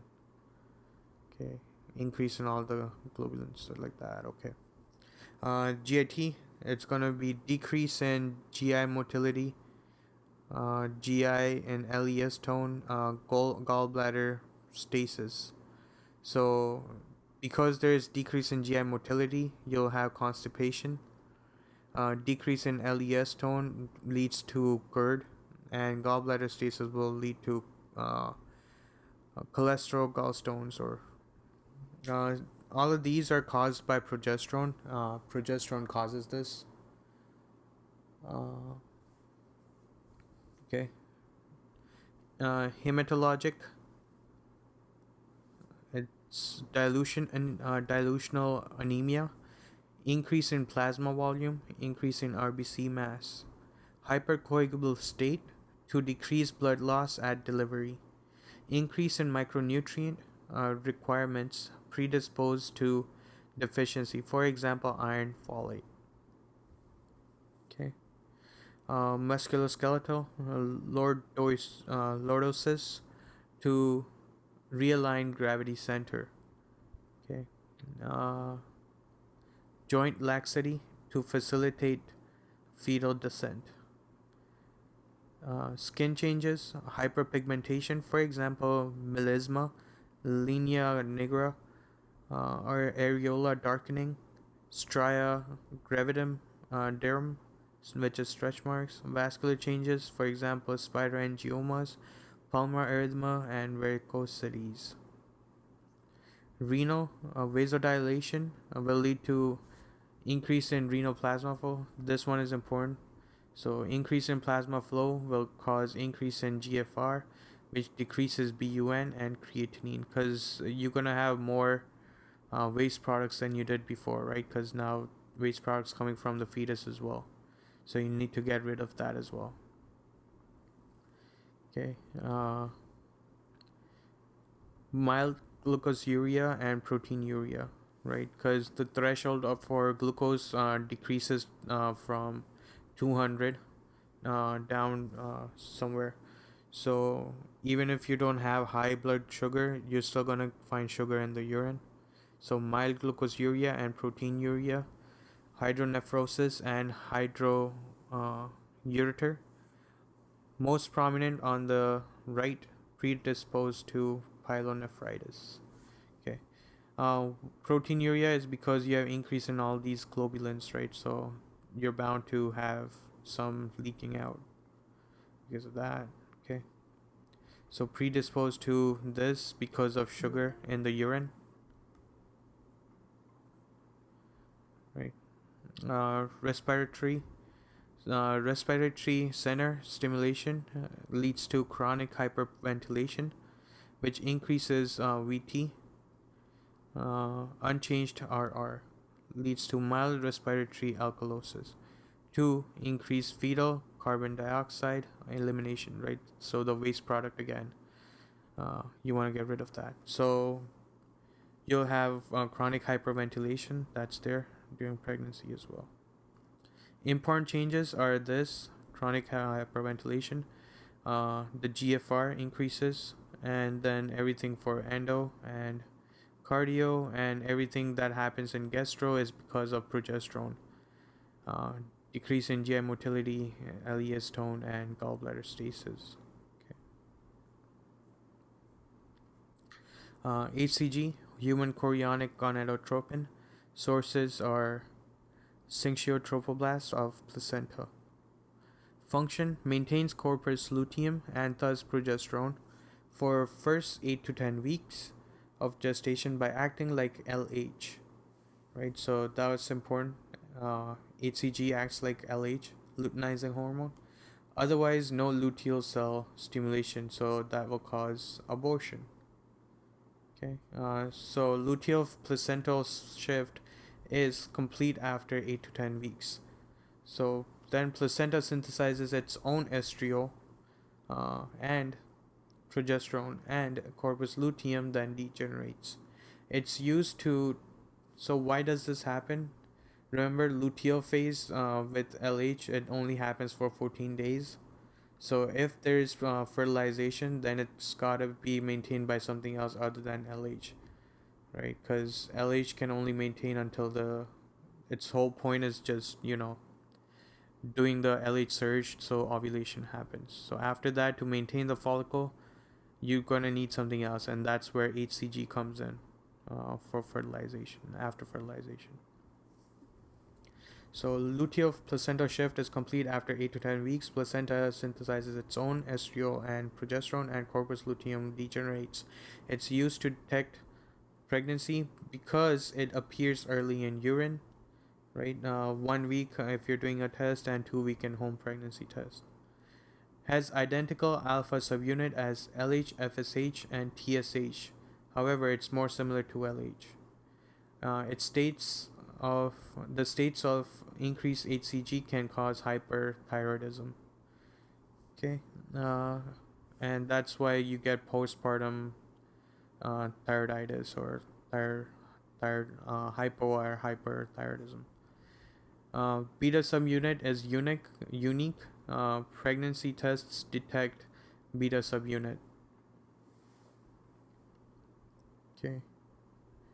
ACG is increase in multifetal gestation, hydatid form moles, and choriocarcinomas and Down syndrome.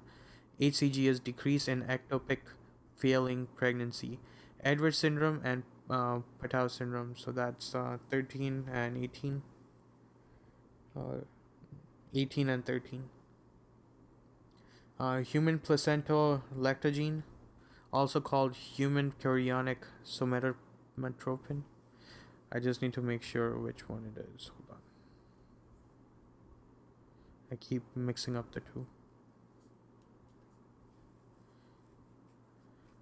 So yeah, Edwards 18, and then this is 13. Human placental lactogene, also called human chorionic somatotropin. Okay, source is syncytial trophoblast of placenta. So function is to promote insulin resistance, to supply a growing fetus with glucose and amino acids. Concurrently stimulates insulin secretion. Inability to overcome insulin resistance will cause gestational diabetes. So this happens because of human placental lactogene, and the glucose that goes to the fetus, this one is responsible for that as well. So if you get a question asking for how does a fetus get glucose, it's because of human placental lactogene. That's what they're looking for. APGAR score, it's gonna be between score 0, 1, and 2. Okay. Okay. So score 0, 1, and 2. You have appearance, pulse, grimace, activity, and respiration on this side. So that's why you call it the APGAR score. So A for appearance. So you can either have pink or blue or something in between, right? Which is extremities are blue, but the middle is pink. Preferably it should be pink, or after 5 minutes it should be pink. Pulse, it's more than 100, or less than 100, or there's no pulse. Okay. Grimace is it cries and pulls away, or grimaces or weak cry, and or there is no response to stimulation. Activity, it's active movement, arms or legs are flexed and no movement. Respiration, strong cry, slow, irregular, or no breathing. They're not gonna test you on this. All they're gonna tell you is like, when it was born, the fetus had APGAR score of say 1. I don't know. It's out of 7, so it had like 8, and then it improved to 9, or like it had 7, and then after 5 minutes it improved to 9, right?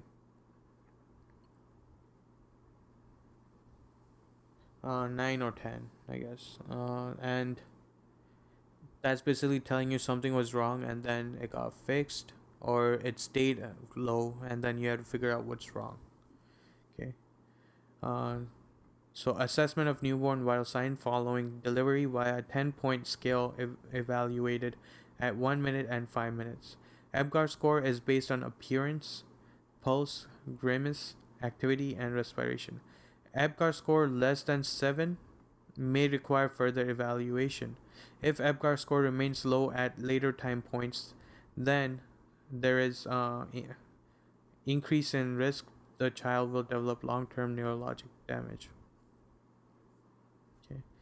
Low birth weight, defined as less than 2,500 grams, right? So that's going to be caused by prematurity or fetal growth restriction, associated with increased risk of SIDS, that's sudden infant death syndrome, and with increase in overall mortality. Lactation after parturition and delivery of placenta, rapid decrease in estrogen and progesterone disinhibits prolactin, so then you get initiation of lactation. Suckling is required to maintain blood production and injection, since increase in nerve stimulation will cause increase in oxytocin and prolactin. Prolactin induces and maintains lactation and decreases reproductive function. Oxytocin assists in milk letdown, also promotes uh, uterine contraction. Okay, so oxytocin gives the okay to let down the milk.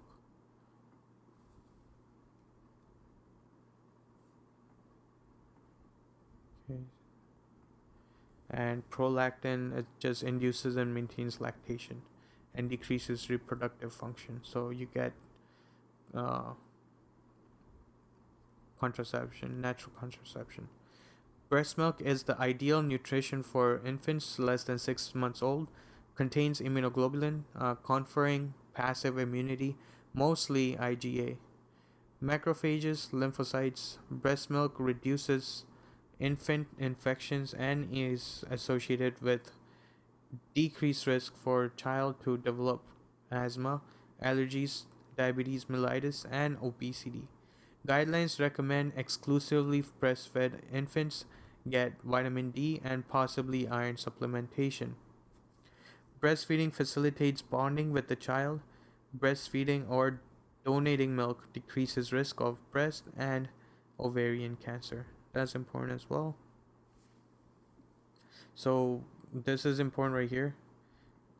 Recommended exclusively breastfed infants get vitamin D and possibly iron supplementation. Okay. Another thing that it's ideal for infants less than 6 months old. Contains immunoglobulin, conferring passive immunity, mostly IgA. So this is the one, right? Macrophages, lymphocytes. Also, it gives off that.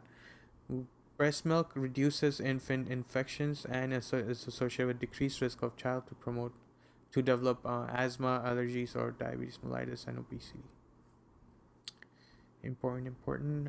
Menopause. How do you know when you have menopause for sure? You check what? You check fish or FSH. So if there's increase in FSH, that's how you diagnose it.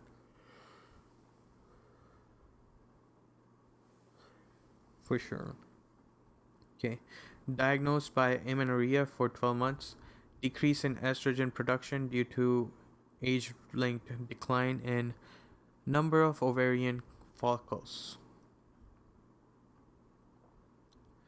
Okay. Average age at onset is 51 years, earlier in people who smoke tobacco. Usually precedes by 4 to 5 years of abnormal menstrual cycles. Source of estrogen or estrone after menopause becomes peripheral conversion of androgens. Increase in androgens will lead to hirsutism. Okay.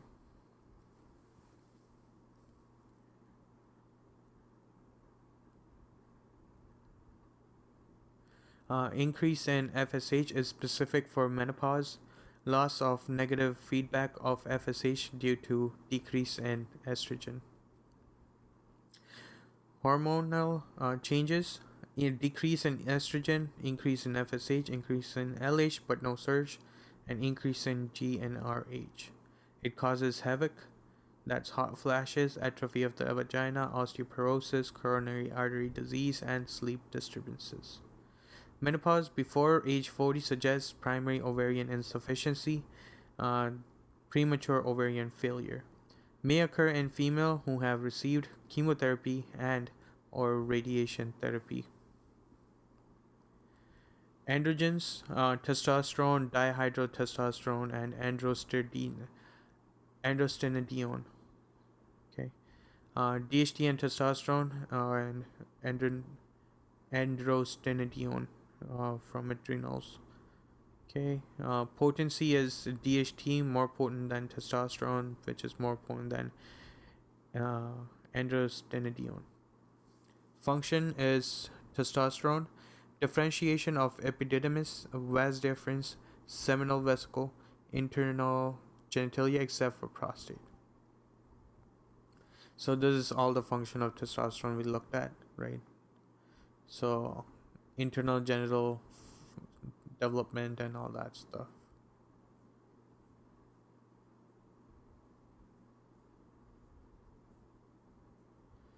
Okay, so internal male genitalia, seminal vesicle, epididymis, ejaculatory duct, and ductus deferens, and it makes all of this secondary stuff, and it also converts into this to make this stuff as well.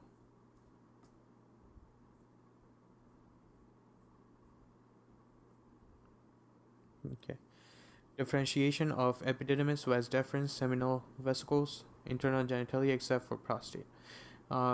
Growth spurt, that's the secondary sexual characteristics. So penis, seminal vesicles, sperm, muscle, RBCs, deepening of voice, closing of epiphyseal plates via estrogen converted from testosterone, and libido. DHT, early differentiation of penis, scrotum, and prostate. Late, prostate growth, balding, and sebaceous gland activity. Okay. Testosterone is converted to DHT by 5-alpha reductase, which is inhibited by finasteride. This is important. You give this for that. In the male, androgens are converted to estrogen by aromatase, primarily in adipose tissue and testes. Okay. Anabolic androgenic steroid use. Increase in fat-free mass, muscle strength, performance. Suspect in males who present with changes in behavior, for example, aggression, acne, and gynecomastia, erythrocytosis, increase in risk of thromboembolism. Small testes, exogenous testosterone causes hypothalamic pituitary gonadal axis inhibition, leads to decreased intratesticular testosterone, which leads to decrease in testicular size, decrease in sperm count, and azoospermia. Females may present with virilization, for example, hirsutism, acne, breast atrophy, and male pattern baldness. Okay.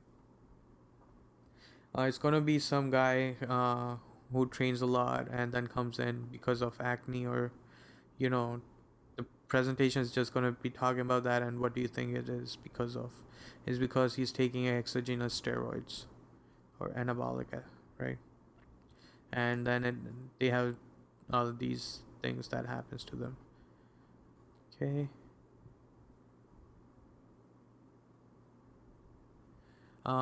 Tenor stages of sexual development. Tenor stages assigned independently to genitalia, pubic hair, and breasts. For example, a person can have tenor stage 2 genitalia, tenor stage 3 pubic hair. Earliest detectable secondary sexual characteristic is breast bud development in female and testicular enlargement in males.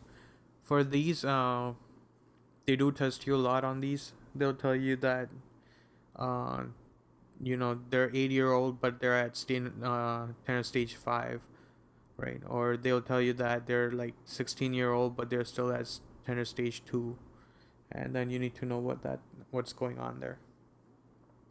Uh, so stage 1 is you don't have any development, whereas stage 5 you have complete development. So that takes care of that.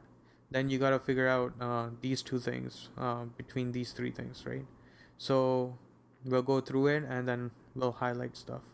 So stage 1, no sexual hair, flat appearing chest hair with raised nipples. Okay, that's prepubertal. That's stage 1. Then stage 2 is pubic hair appears, so pubarchy, testicular enlargement, breast bud forms, and that's stellarchy, and mound forms for female. Okay, so if it's like that, they just tell you there's scanty breast pubic hair. I mean, and testicular enlargement, breast bud is like they won't tell you that. They'll probably give you this because this one doesn't really help you. That keeps happening in up to like this stage. And mound forms, they can give you that there's formation of mound or whatever mound forms there. That's going to be stage 2, and that happens between 8 to 11 years, 11 and a half years. Okay, then there's stage 3. There's coarsening of pubic hair. They'll use that word if they're talking about stage 3. Penis size, length increases, or breast enlarges. They're not gonna give you these and expect you to answer which stage it's in. I don't think they do that. What they're gonna just ask you is that if they're not, at the standard stage that they should be at, that means something's wrong, and then you should be able to, add that to your differentials and help you get the answer. Okay, so coarsening of pubic hair, they'll have that for standard stage 3. Penis size, length is increased, and breast enlarges. So you need to know if stage 3 is okay for 11 to 13 years or not. Because if they tell you that it's someone who's 16 years old and they're still at stage 3, then that's not cool, right? Because that means there's underdevelopment happening there for some reason. Okay, stage 4. So we went from pubic hair appearance to coarsening of it, and then now to coarse hair across pubis, but there's sparing of thighs. Okay, so it's not on the thighs yet. Penis width and glands increases, breast enlarges, raised areola, and mound on mound at this point. Okay, so they'll give you that, and they'll give you this as well, that there is sparing of thigh. So if it's not on thigh, it's stage 4. If it's on thigh, it's going to be stage 5. Okay, and stage 4 is for approximately 13 to 15 years. And stage 5, that's mature. So coarse hair across pubis and medial thigh for male and female. Penis and testes are enlarged to adult size for male, and adult breast contour areola flattens. Right here we had raised areola, and here it's a flattened areola. Okay, and that's usually more than 15 years old. Okay, so if you can't remember which one pertains to which, it's okay. They usually just tell you that it's underdeveloped or extremely developed. So when it's extremely developed, it's going to be because the child has increased production of estrogen, okay, for some reason. And if it's underdeveloped, it means they don't have, the hormones required to develop or go into puberty.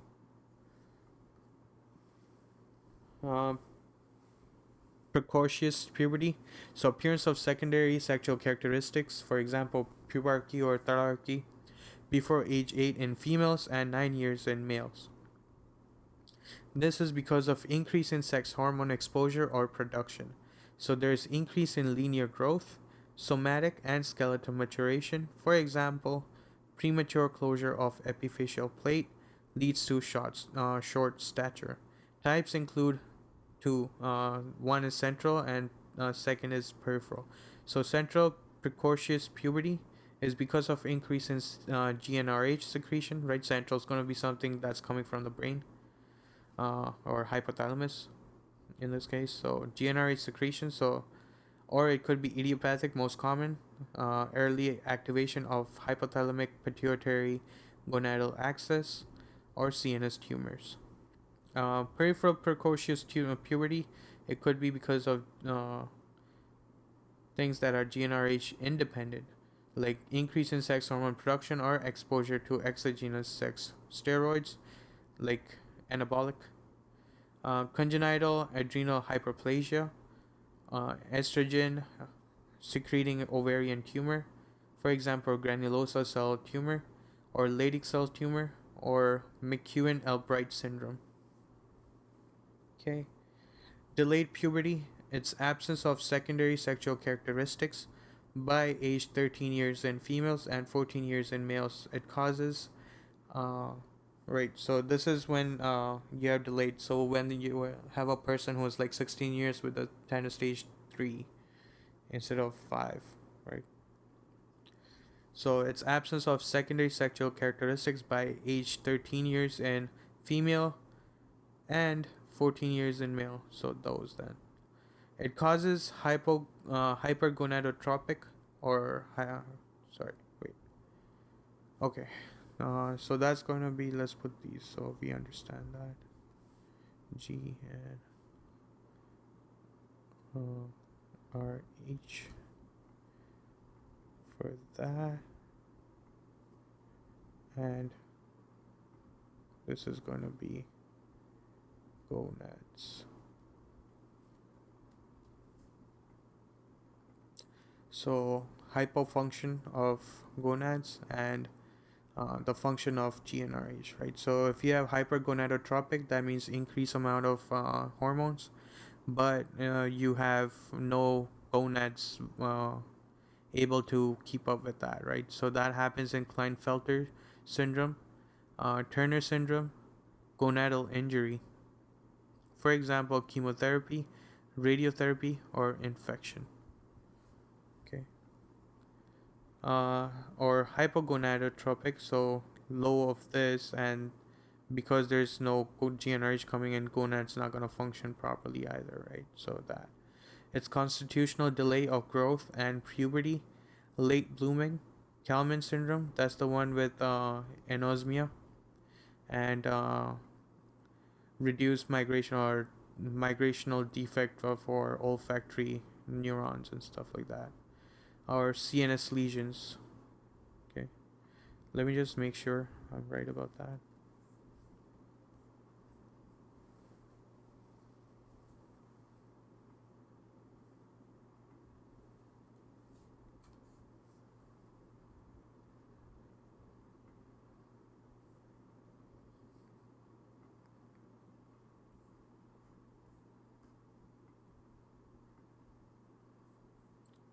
Neuron migration failure, that's Kalman. So you get hypogonadotropic hypogonadism and anosmia, right? So it's over here.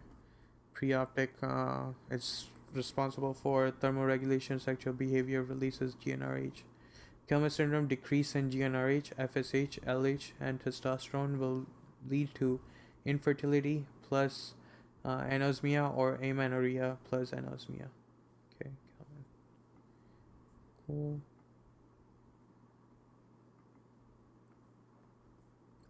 And that's it for that.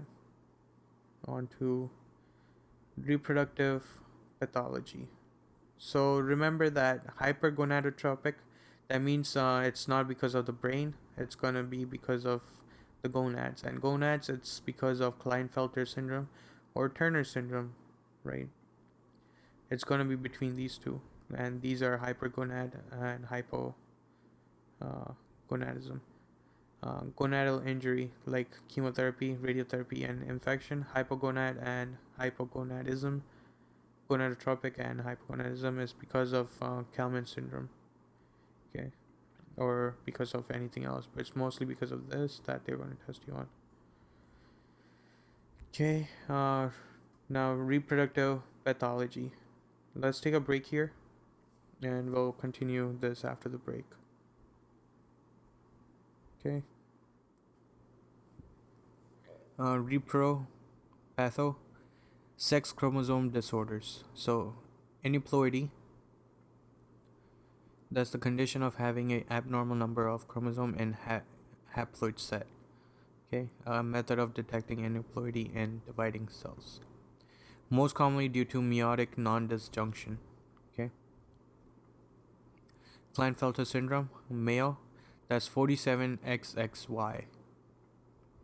So try over there. Uh, Small, firm testes, infertility, azoospermia, tall stature with unicoid proportions, delayed epiphyseal closure, and increase in long bone length. Okay. It's pretty easy to figure out it's this because they'll tell you a person is long. So if someone is tall, you gotta think of Marfan's, LR or homocystinuria, and this Klinefelter. And then when they tell you that they have small and firm testes, it's gonna be this because the other ones don't have anything to do with that. Okay. So because there's delayed epiphyseal growth, there's increase in long bone length. They have gynecomastia. That's also part of the presentation. Female hair distribution, that too. So that's right over there. That's why. May present with developmental delay, presence of inactivated X chromosome, bar body, common cause of hypogonadism seen in infertility workup, and that's how you figure it out, right? Increased risk of breast cancer as well. Dysgenesis of seminiferous tubules lead to decrease in inhibin B, which increases FSH. Abnormal Leydig cell function causes decrease in testosterone, which also causes increase in LH. So if you have increase in LH and increase in FSH, it could be this or this, but you'll have decrease in inhibin because of this, right? Because it's inside, right? And inhibin comes from the inside of seminiferous tubule from the Sartoli cell. And since it's inside there, and this is dysgenesis of that, you won't get inhibin B. So when you don't get that, this is not going to be inhibited, right? Yeah. Okay. Turner syndrome, female, 45XO, short stature, associated with SHOX gene, preventable with growth hormone therapy. Okay, that's all you give. It's okay because you still have one X chromosome, so you can still function, but you won't have, let's see. So it's called ovarian dysgenesis or streak ovary. That's what you will have. Broad chest with widely spaced nipple, and that's what they have in the question stem. Bicuspid aortic valve, coarctation of the aorta, femoral less than brachial pulse. Okay, so femoral pulse will be less than brachial pulse because of coarctation of the aorta. Lymphatic defects results in webbed neck or cystic hygroma. Hygroma. Hygroma or false bursa is a discrete fluid-filled sac that can form on the joint of dogs in response to repeated pressure. Okay, well, look at that. Lymphedema in feet and hands, horseshoe kidney, a high arch palate, and shortened fourth metacarpal. Okay. Most common cause of primary amenorrhea, no bar body. Okay. Menopause before menarche. Decreased estrogen leads to increase in LH and FSH. Sex chromosome X or rarely Y loss, often due to non-disjunction during meiosis or mitosis. Meiosis errors usually occur in paternal gametes, sperm missing the sex chromosome. Right, we talked about that. Mitosis errors occur after zygote formation, loss of sex chromosome in some but not all cells, which leads to mosaic karyotype. For example, 45x or 45xx, 46xx, sorry, and some will have 45x and some will have 46xy. Mosaicism associated with increased risk of gonadoblastoma. Pregnancy is possible in some cases. That's what I meant, that it can still function. IVF, exogenous estradiol 17B, and progesterone. Okay, I have a note on that. Okay, so when they give it to you in a question stem, you gotta look out for these words. Okay, short hairline, short and wide neck, broad chest, inverted and widely spaced nipple. Okay. Turner's, it's loss of paternal chromosome, right? We talked about that. It's when there's non-disjunction, so there's one sperm that doesn't have any chromosome in it that infiltrates the egg. Lymphedema and cystic hygroma. So upon neck ultrasound, it will reveal a mass composed of cystic spaces, spreaded by connective tissue, separated by connective tissue, posterior neck mass, and bilateral non-pitting edema. Okay, gotta look out for all this for Turner's.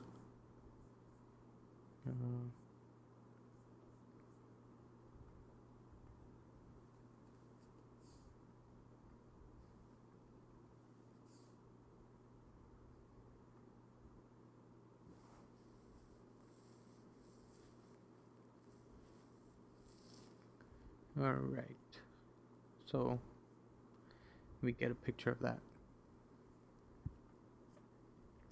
On double Y males, that's 47XYY.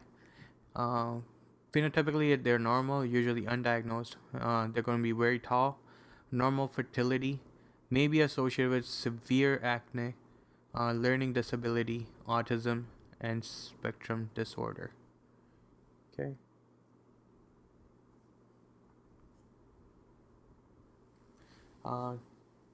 Other disorders of sex development, so formerly called intersex states, discrepancy between phenotypic sex, external genitalia influenced by hormonal levels, and gonadal sex. So testes versus ovaries corresponds with Y chromosome.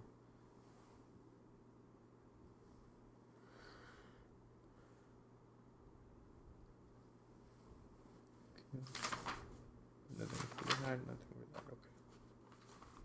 Okay. So if you have 46 XX DSD or disorder of sex development, ovaries presents with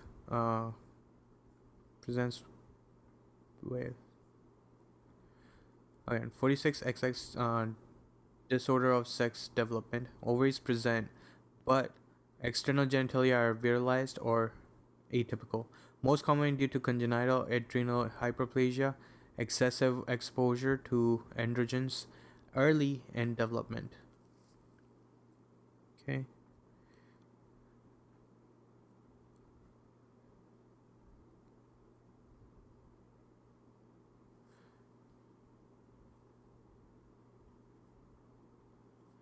Right, so when you have hyperplasia of this, you'll have increased amount of androgens, so that's what's going to cause virilization in a female who has XX, right? If it's a male DSD, testes are present, but external genitalia are feminized or atypical. Okay, external was made by DHT, right? Most commonly due to androgen insensitivity syndrome, so it's not listening to DHT. Defect in androgen receptors. Okay, and then you have ovotesticular DSD. That's when your Sartori cells are not producing MIF anymore, right? So you're not inhibiting the Mullerian ducts formation of all the things that does, and you have this, right? Let's go look at that for a second.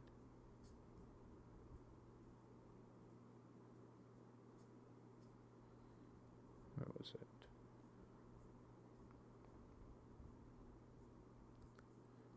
was about that?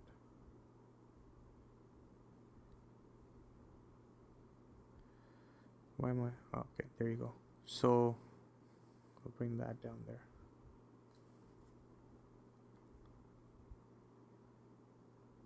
So when Sertoli cells don't make MIF, they can't inhibit paramesonephric, the Mullerian duct. So you'll have fallopian uterus in this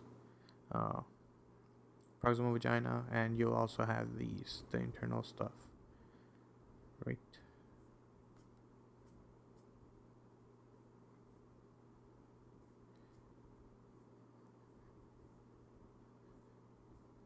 I think that's what they're talking about, but let's see. It's more common in females than males, but both ovarian and testicular tissues present, ovotestes, atypical genitalia, I guess. Okay, so I don't think it's that then. Maybe something else. This thing, I'll do a recall to that too, actually.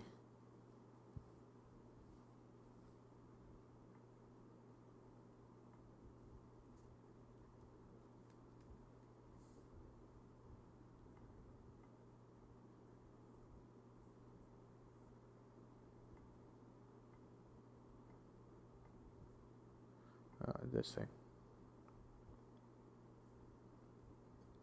Remember we were doing this, and then how do we get this? And then it's over here where you have XX virilization, so deficiency in 21 hydroxylase and deficiency in hyaline beta hydroxylase. So it can go through making this or this, right? So you have a lot of this product, and then this product gets converted to this right here, and that's how you get increased exposure of androstenedione in females, and that's what causes virilization. Right, we did that in endo. Just want to remind that.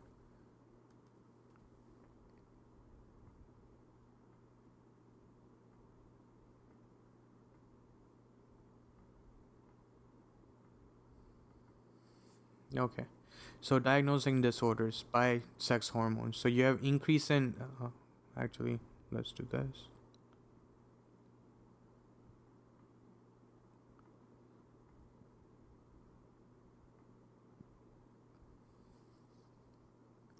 If you have increase in testosterone and increase in LH, right, what does that mean? You have testosterone making all of this, but it's not going back and inhibiting the... Oh, I'm gonna need that too. This thing right here.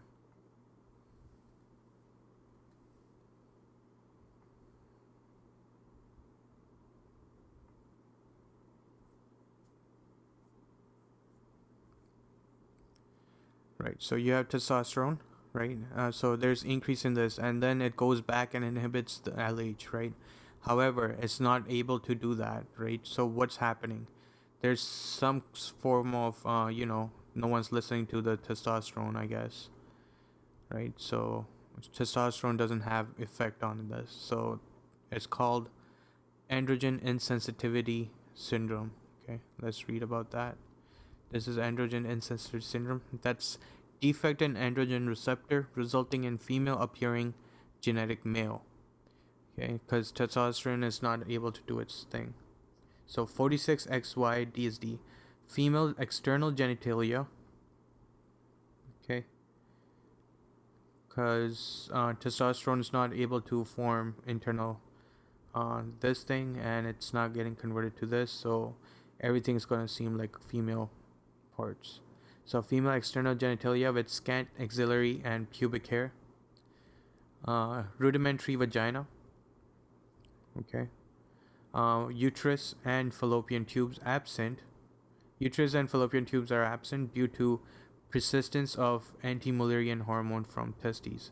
So MIF is still being made. So that's why you're not going to get all of this. But you will get rudimentary vagina.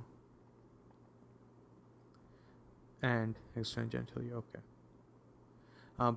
Patients develop normal functioning testes, often found in labia majora.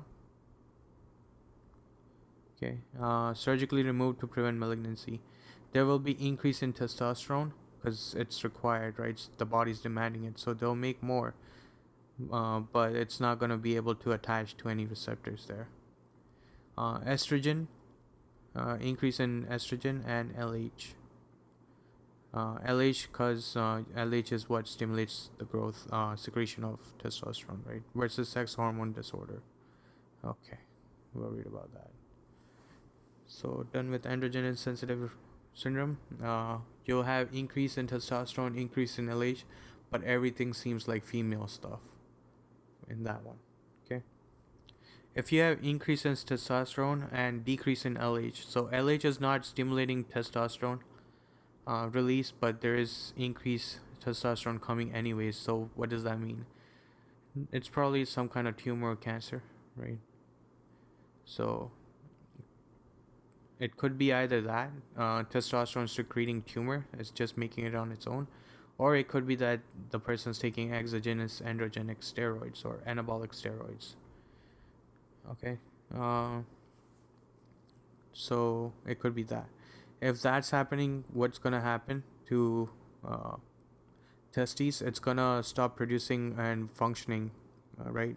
So it's gonna get atrophied or become small basically, because of that. Okay, is there anything about that? Nope. Okay. Testosterone is low, but LH is increased. So now it's LH is there, but it's the Leydig cell is not listening to LH to secrete testosterone. Okay, so something's wrong here. It's called hypergonadotropic and hypogonadism. Okay, so the testes are not listening to the LH. LH, it's going to be increased, right? So that's what it means.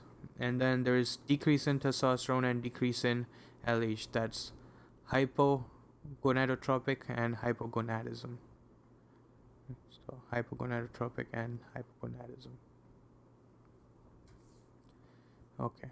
So diagnosing disorder by physical characteristics. So you have uterus but no breast, right? So no secondary sexual characteristics, but you have uterus, so you have this. So paramesonephric duct is there, but estrogen is not able to do its thing, right? Basically, that's what it is. So if that is happening and this is not, so that's hypogonadism of some kind. So hypergonadotropic, because you have that functioning, okay, and hypogonadism and genotypic female, or hypogonadotropic secondary hypogonadism and genotypic female. Okay. So you have uterus but no breast. But if you have no uterus but you have breast, then what does that mean? So we have secondary sexual characteristics. So we have estrogen, but we don't have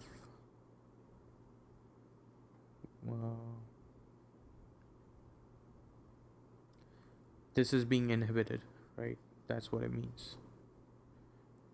Let's see. So Mullerian agenesis in genotypic female. So Mullerian duct is not there happening, because that's the thing that makes uterus. And androgen insensitivity syndrome in genotypic female. In male. Okay, that makes sense. Just read about it, right?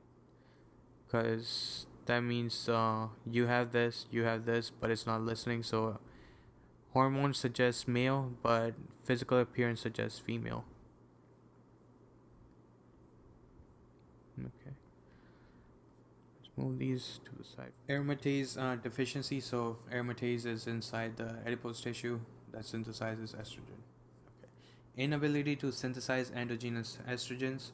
Autosomal recessive. During fetal life, DHEA produced by fetal adrenal glands cannot be converted to estrogen. Okay, so you have increased amount of androgens, so it's going to get converted to testosterone or stay as DHEA, right? It cannot be converted to estrogen by the placenta and is converted to testosterone peripherally, right? So it leads to virilization of both the female infants, atypical genitalia, and mother acne, hirsutism, fetal androgens, which can cross placenta as well. Okay.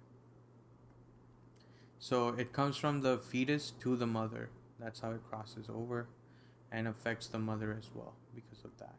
So the question stem is probably going to have a child, uh, like a lady who's pregnant, and during pregnancy and after like the second trimester or like during second trimester, she starts getting hair on the upper lip and acne and stuff like that, right? Um, so what does that mean? It means that the child has aromatase deficiency, and so she's getting DHE crossing the placenta into her system, and that's doing the things. Okay. We read androgen insensitivity syndrome. I'll go over it real quick. It's a defect in androgen receptor resulting in female appearing genetic male, so 46XY DSD, female external genitalia with scant axillary and pubic hair, rudimentary vagina, uterus and fallopian tubes absent due to persistence of anti-Müllerian hormone from testes. We saw that over here. Gotta remember what the duct makes. The duct makes fallopian, uterus, and proximal vagina. Okay. Uh, Patient developed normal functioning testes, often found in labia majora, surgically removed to prevent malignancy. Increase in testosterone, estrogen, and LH versus sex chromosome disorders. Okay. 5 alpha reductase deficiency, so you won't get DHT being made anymore from testosterone. So penis, scrotum, and prostate, you won't have well developed these things until like puberty, I'm guessing. Autosomal recessive, sex limited to genetic male, so it only happens there. 46XY-DSD. Inability to convert testosterone to DHT. Atypical genitalia until puberty, right? So that's important. After puberty, testosterone increases. So when increase in testosterone happens, it causes masculinization, which leads to increased growth of external genitalia. Uh, Testosterone and estrogen levels are normal. LH is normal or increased. Okay, because the demand is there for testosterone, right? So LH will increase to produce more testosterone. Internal genitalia are normal, right? Because that's just based on the testosterone, anyways. And MIF is still going to be developed in the testes. It's just you don't have DHT until puberty. You'll see that. Kalman syndrome, the failure to complete puberty, a form of hypogonadotropic hypogonadism. Right? We read about that. The hyper one was 2 things, and this was just 1. The 2 things were. Where did we see that?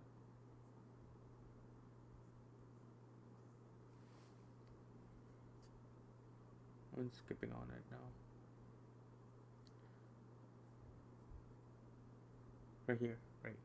So hypogonadotropic hypogonadism was Kalman, and then hyper with hypo is Klinefelter and Turner.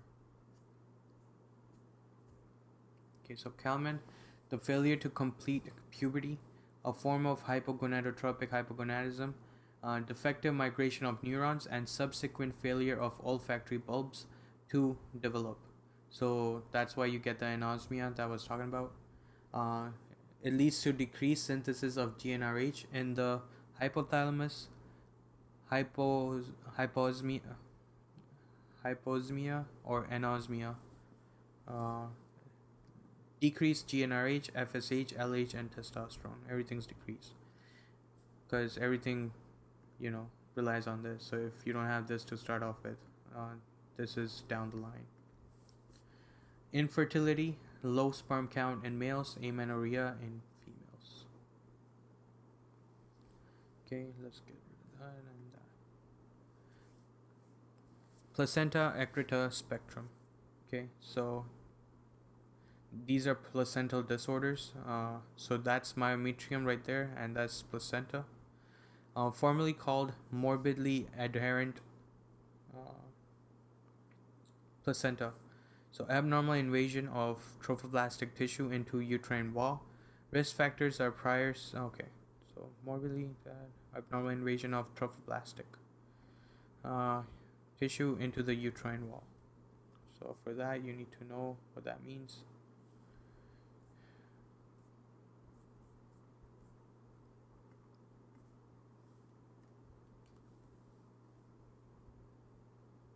Okay. So this is a trophoblastic tissue. Trophoblast, and then it's going to the through the endometrium to myometrium and stuff like that. Okay. This is endometrium. This is the trophoblast out here. Okay. Abnormal invasion of trophoblastic tissue into the uterine wall. Risk factors: prior C-section or other uterine surgeries. So prior C-section that can lead to this, or other uterine surgery. Okay. Areas of uterine scarring impair normal decidualization. That's just making of decidua. So it's a process that results in significant changes to cells of endometrium in the preparation for and during pregnancy. This includes morphological and that. Some of these is endometrium changing in the okay. Placenta previa, increase in maternal age and multiparity. 3 types depending on depth of trophoblast invasion.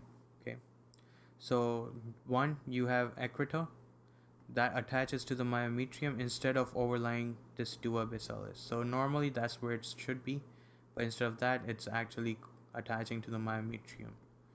Okay, so if you remember this from the pages previously, they gave us a photo of that, but we'll just look at it this way.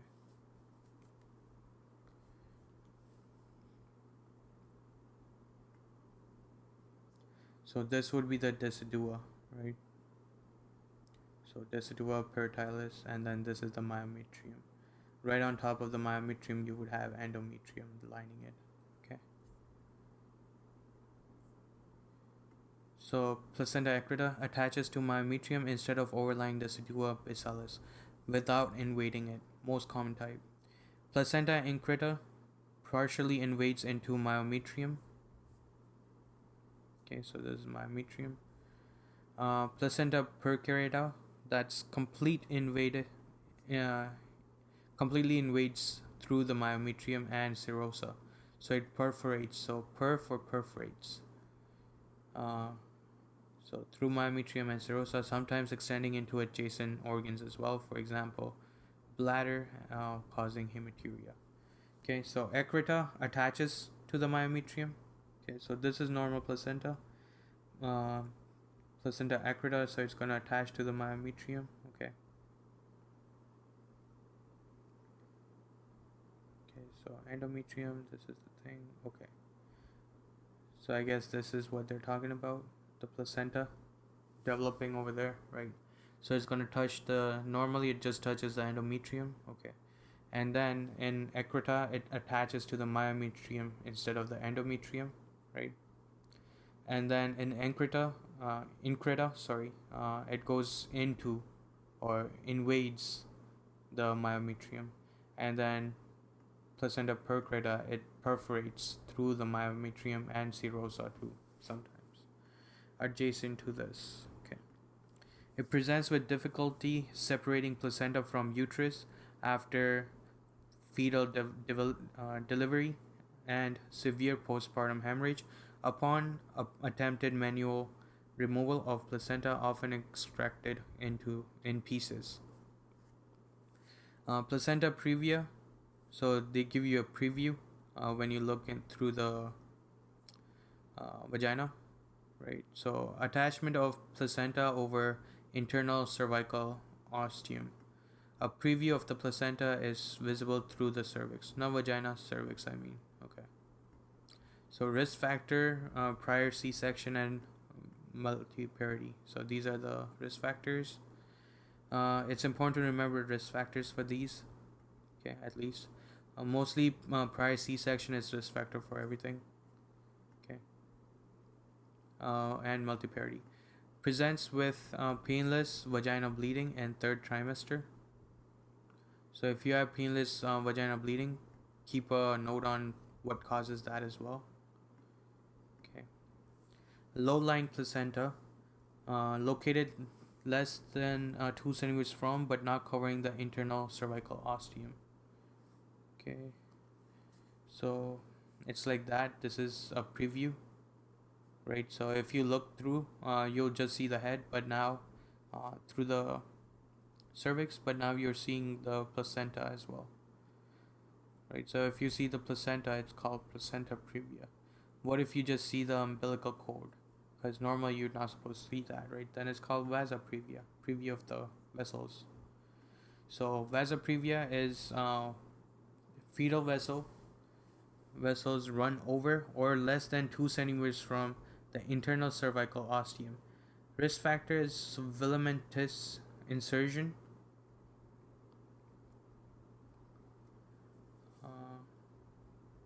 of umbilical cord, inserts in chorioamniotic membrane rather than placenta. It leads to fetal vessel travel to placenta unprotected by Wharton jelly. So it's bilobed or succintrate placenta. Okay. Presents with painless vaginal bleeding. Fetal blood from injured vessel. Upon rupture of the membrane accompanied by fetal heart rate abnormalities, for example bradycardia, may lead to fetal death from exsanguination. So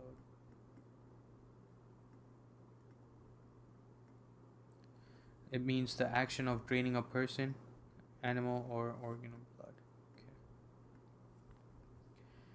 Okay.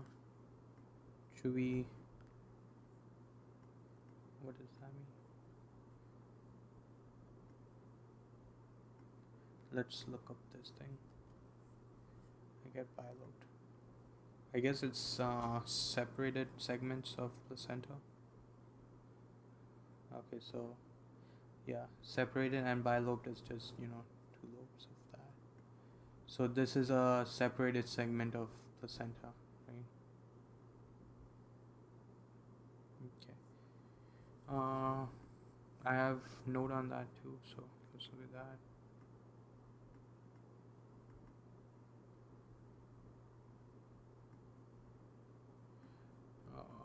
I cut this out, but it's not about this, it's about ectopic pregnancy anyways.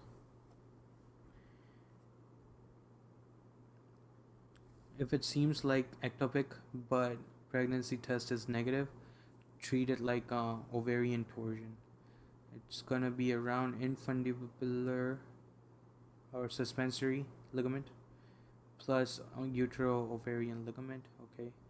Damage to levator any muscle, pelvic floor muscle, will cause visible bulge into the vagina while straining. Okay. Ovarian torsion, sudden onset unilateral pelvic pain, nausea plus vomiting, palpable adnexal mass. Up here, it's ruptured ectopic pregnancy, will cause hemodynamic instability, cervical motion tenderness, and urge to defecate due to blood accumulation. Okay, it's post cul-de-sac. So it's nothing about that. Over here, you need to remember that it doesn't have Wharton jelly, so it's not protected anymore. So there are chances of damaging vessels now, right? Because that's the protective jelly. So if it's not protected by that, you're gonna have increased risk of damaging these vessels. Well, placenta abruption, also called abruptio placentae, premature separation of placenta from the uterus prior to fetal delivery. Risk factors are maternal hypertension, preeclampsia, smoking, cocaine use, and abdominal trauma.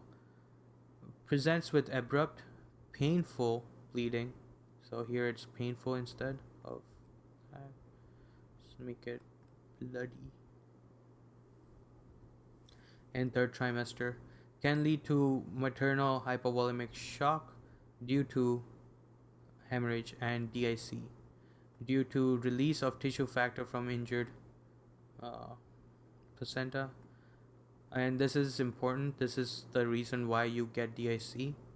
The tissue factor, I think they ask you about that, and I don't remember which tissue factor it was.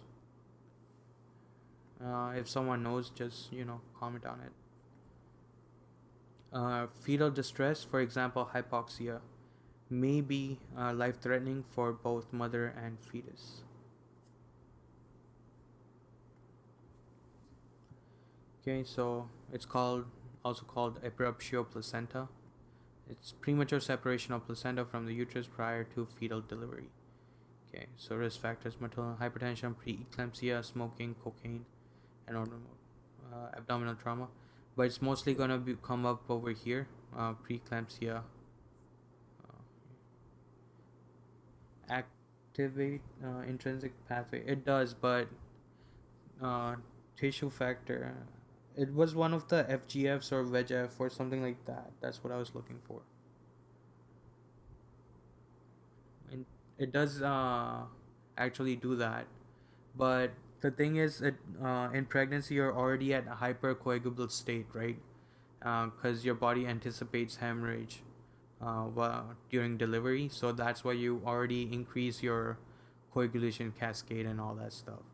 It's the tissue factors inside of the thing. I think we'll read it in eclampsia.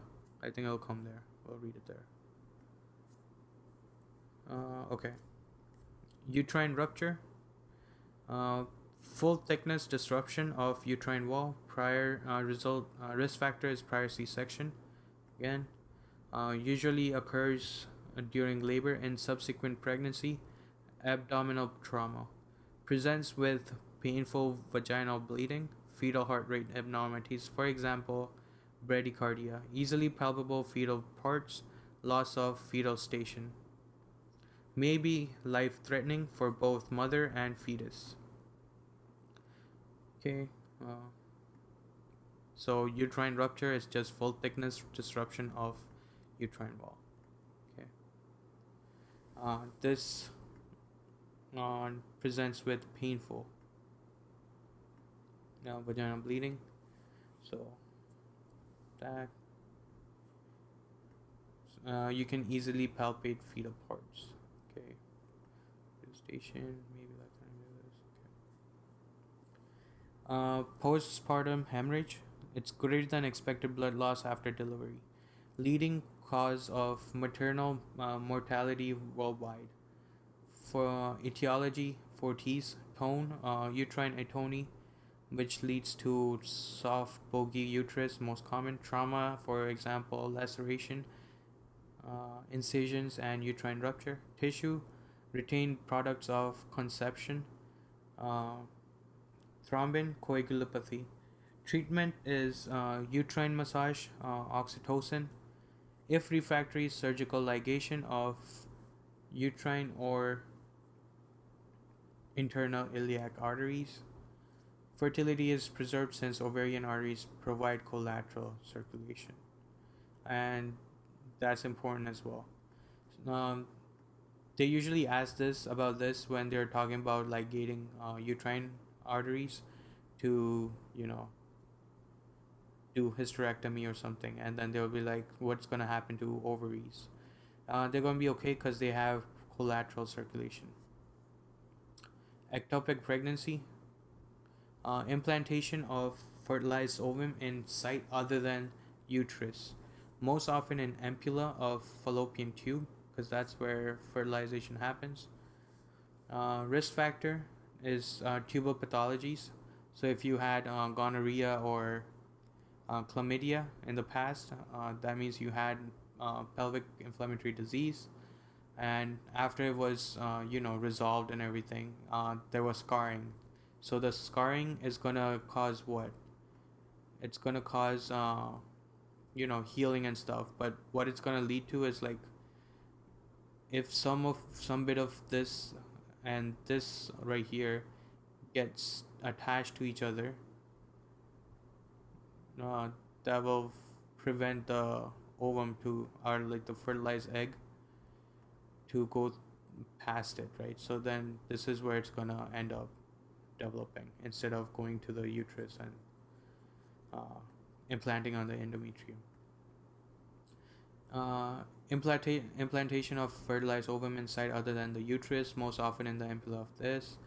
Risk factors due to pathologies, for example, scarring from salpinginitis. Uh, so that's inflammation of this fallopian tube, right? Inflammation of fallopian tube. Uh, PID or surgery. Surgery also causes recovery, right? So scarring. Previous ectopic pregnancy, that could be a reason too. IUDs and IVF as well. It presents with first trimester bleeding and or lower abdominal pain.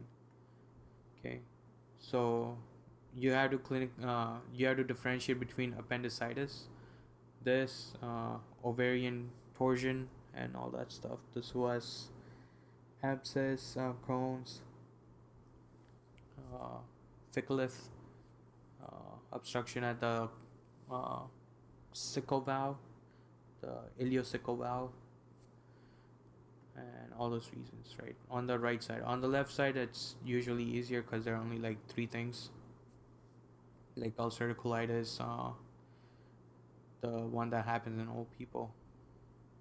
I'm skipping on the word right now. The pseudo thing, the perforated, not perforated. Oh my god, I'll look it up now. I had to look it up.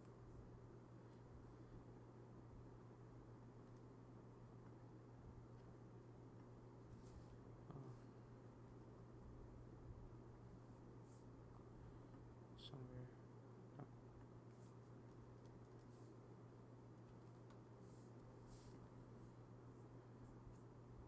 This thing. What's it called? Diverticulitis, right? So on the right side, it's going to be usually this or ulcerative colitis. Uh, that's it. Whereas on the right side, you gotta think about a lot more stuff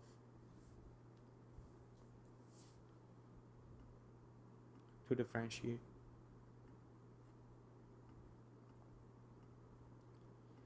Okay, moving on. Presents with first trimester bleeding and or lower abdominal pain, often clinically mistaken for appendicitis. Suspect is suspect in patients with history of amenorrhea, lower than expected rise in HCG based on dates. Confirmed with ultrasound, which may show extra ovarian adnexal mass. Treatment is methotrexate and surgery, right?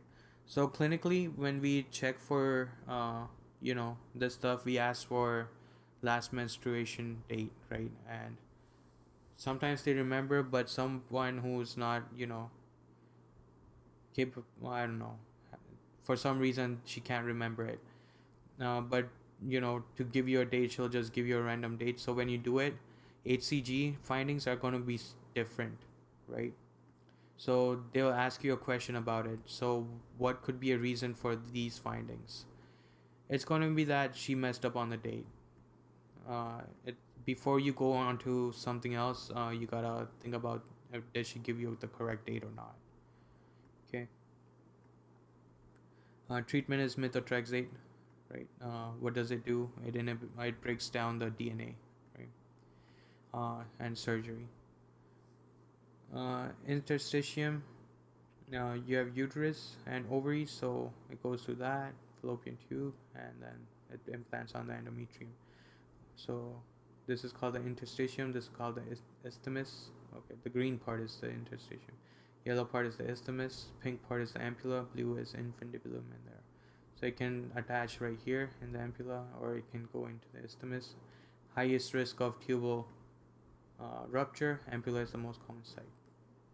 Cool. Ectopic pregnancy. Hydatid mole, hydatid form mole. This one is really easy. You just gotta know what to look out for. Okay, so don't get intimidated by this. cystic swelling of chorionic villi, and proliferation of chorionic epithelium, only trophoblast. It presents with vaginal bleeding, emesis, uterine enlargement more than expected, pelvic pressure pain.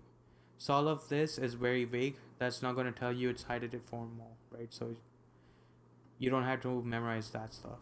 Associated with HCG mediated sequelae like hyperthyroidism,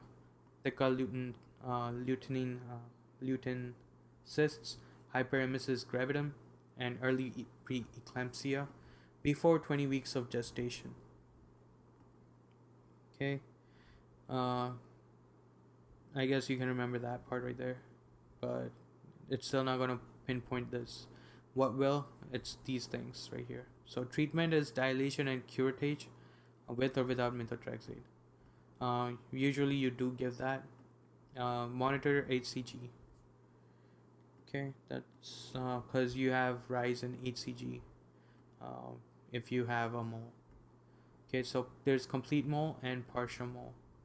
Okay, before we go on, let's look at a few pictures.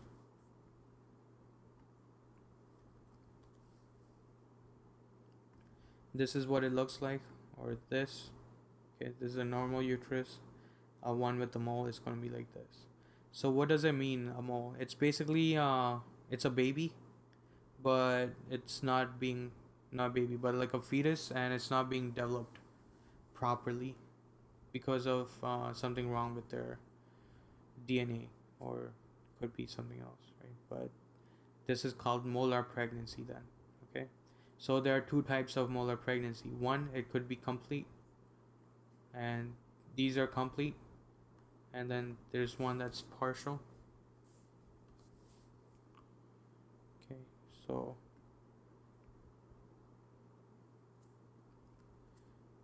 we don't have photos of partial. Okay, so that's partial right there. Okay, so that's going to be partial. Complete, you're not going to have any fetal parts in it, right? So you have fetal parts in partial, and complete, you don't have fetal parts. Okay, then you have choriocarcinoma. We'll talk about that too. And invasive mole is the one going through. Okay, so partial is the one with the fetus part, right? That's what we saw. So let's read about that first. So karyotype, it's going to be 69XXX, or 69XXY, or 69XYY. Okay, you have 2 sperms and 1 egg. That's what happened. Okay, so you get 2 chromosomes coming from 2 sperms and 1 chromosome coming from egg. So that's why you have 3 letters. Histology, it's going to be only some villi are hydropic, focal, minimal trophoblastic proliferation. Okay, so only some villi are hydropic. What does that mean?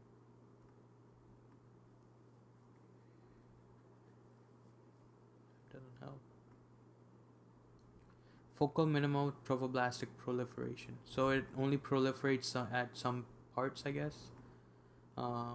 Everything else is just fluid filled, I guess. Fetal parts, yes. So partial for fetal parts. Okay, so you'll see fetal parts in partial, like right there, right. Staining for P53, P57 protein. It's going to come back positive, so you gotta remember that. It's maternally expressed. Partial mole is P57 positive.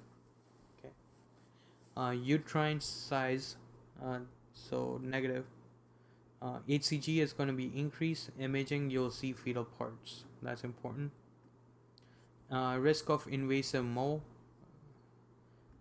it's less than 5%, right? So invasive mole is this thing right here when it goes into the myometrium, and maybe even further than that. Okay, and risk of chorionic carcinoma is pretty rare. So this is chorionic carcinoma. It's when it leads to metastasis of that into the lungs, and you'll see cannonball appearance over there. Okay. For complete mole, karyotype is going to be 46XX. This is the most common, or 46XY. So what happens here? Most commonly enucleated egg. So the egg doesn't have any chromosome, plus single sperm subsequently duplicates paternal DNA. So you will have whatever the paternal is. That's the one that that will show up. Okay. How do you get XY then?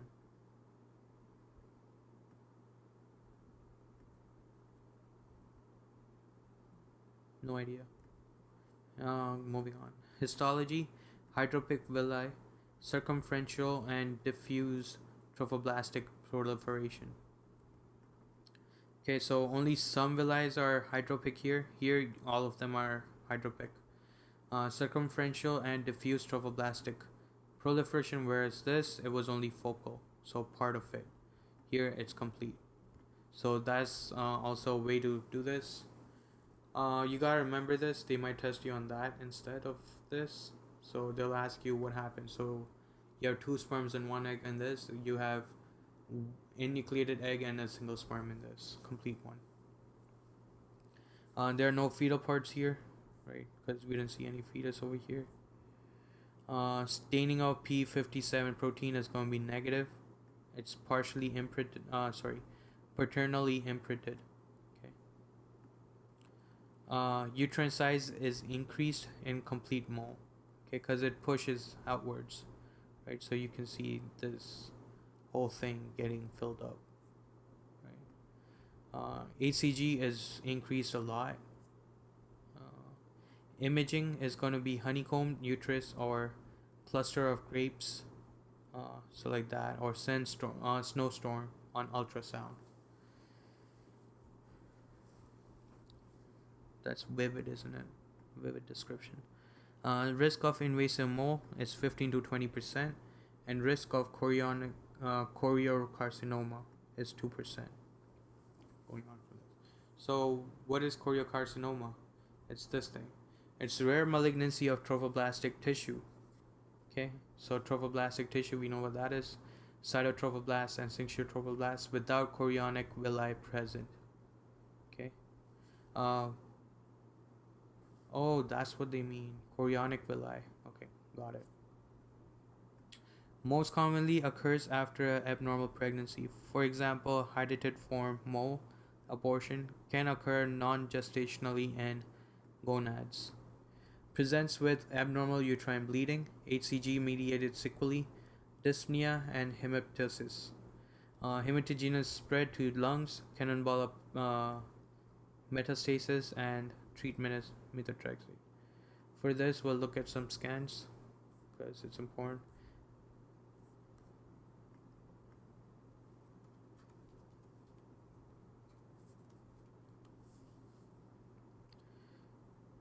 Okay.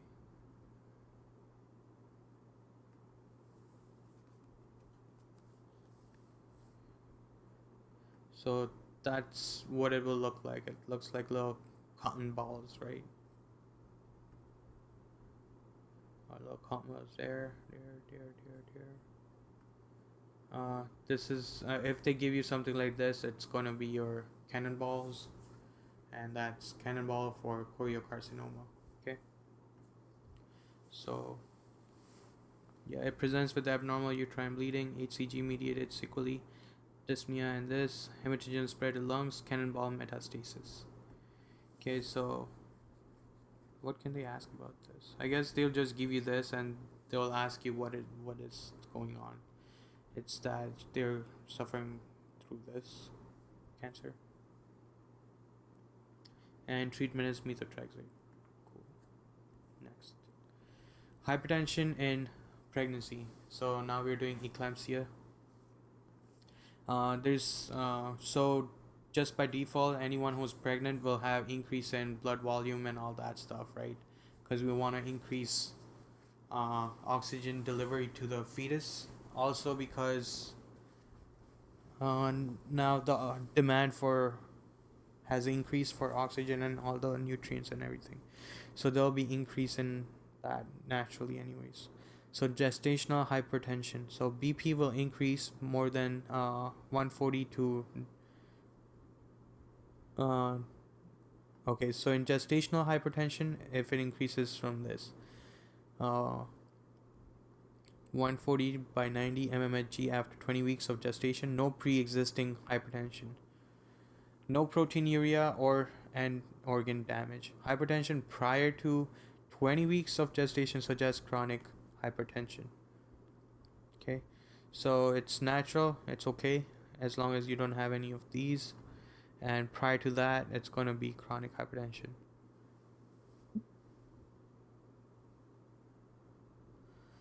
Treatment is antihypertensive, hydralazine at methyldopa, labetalol, and nifedipine. Right.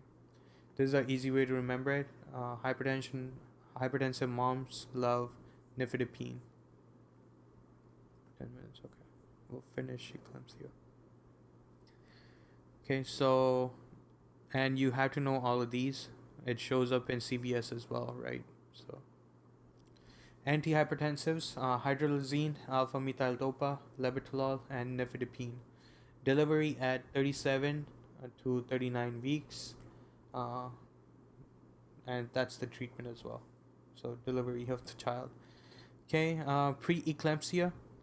This is new onset hypertension with either proteinuria or ad organ dysfunction after 20 weeks gestation.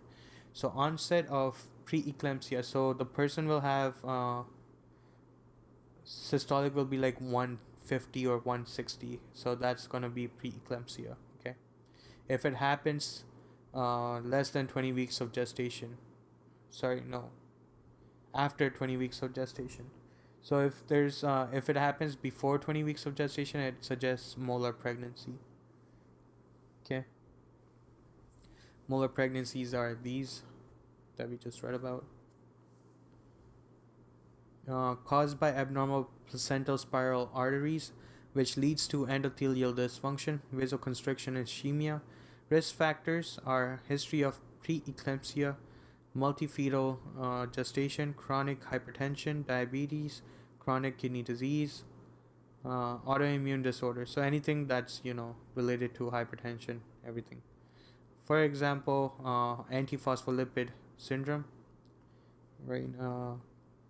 With this one, you'll have a presentation of someone who's conceived multiple times, but multiple times they got miscarriage, okay, and they lost pregnancies.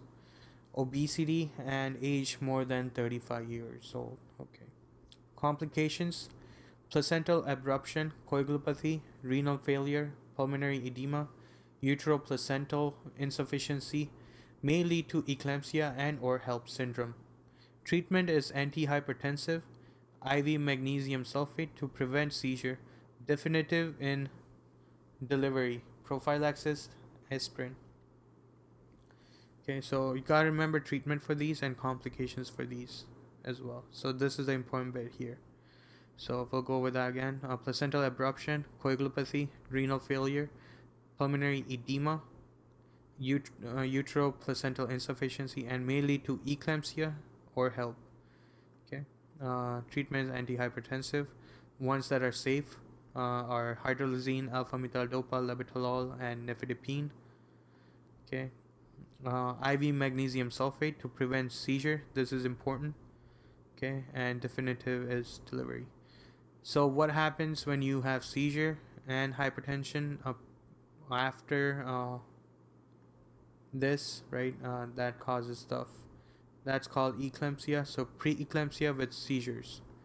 Okay, so death due to stroke, intracranial hemorrhage, or ARDS. Treatment is IV magnesium sulfate, antihypertensives, or immediate delivery. Right, so this is important because they might test you on that. That it happens after 20 weeks of gestation. That's when you have that. Okay.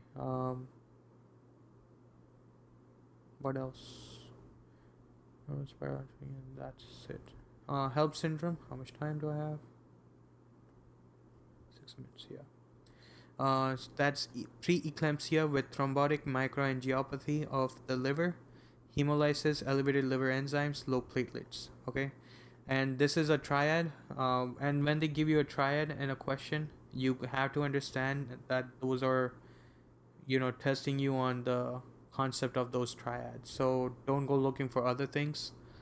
Uh, they are hard to figure out, but you gotta do question banks to understand and be able to pick up the triads, like Hus or TPP or this, or in like cardiac back triad and cardiac tamponade, right? So in HELP syndrome, it's in the name, hemolysis, so hemolytic anemia, elevated liver enzymes, right, and low platelets, so thrombocytopenia. Okay, so anemia, thrombocytopenia with increase in elevated liver enzymes. If you have increase in creatinine, that means renal failure or something to do with kidney injury. And if you have thrombocytopenia and hemolysis, that is Hus, right? And then, yeah, may occur. May occur in absence of hypertension and proteinuria. Blood smear shows cystocytes, can lead to hepatic subcapsular hematomas. Rupture leads to severe hypotension and DIC due to release of tissue factor from injured placenta. Treatment is immediate delivery. And yeah, so once more, blood smear shows cystocytes here in HELP syndrome. Okay. It can lead to hepatic subcapsular hematomas. So rupture will lead to severe hypotension. So along with the triad, you'll get probably this as well if it's advanced. And DIC. So due to release of tissue factor from injured placenta. I'll try to figure out which tissue factor they're talking about in the break. Where was it? Yeah, so this is hyperplasia or hypertrophy. What was it? It's proliferation of cytotrophoblasts and sexual-trophoblasts. Okay, call it choreo cannonball carcinoma. For preeclampsia, it's because of FGR. FGR and oligohydramnios amnios is gonna lead to increase in placental vascular resistance, and that will lead to decrease in uteroplacental perfusion and decrease in umbilical vein oxygen delivery. Okay, so it was FGR, the tissue factor. Okay, supine hypotensive syndrome. So it's also called aortocaval compression syndrome. So it's because we'll look at that before we read.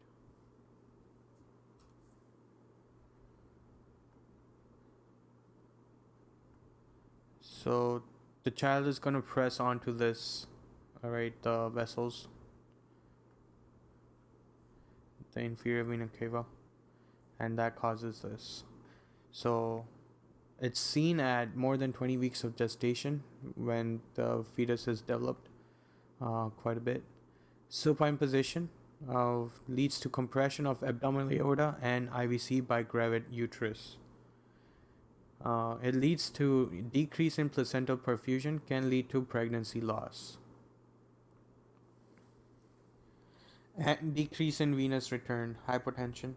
It's relieved by left lateral decubitus position. Okay. Decreasing in placental perfusion can lead to pregnancy loss because of this, and decreased venous return, causing hypotension. It's relieved by left lateral decubitus position. Okay. Okay. So, gynecologic tumor epidemiology.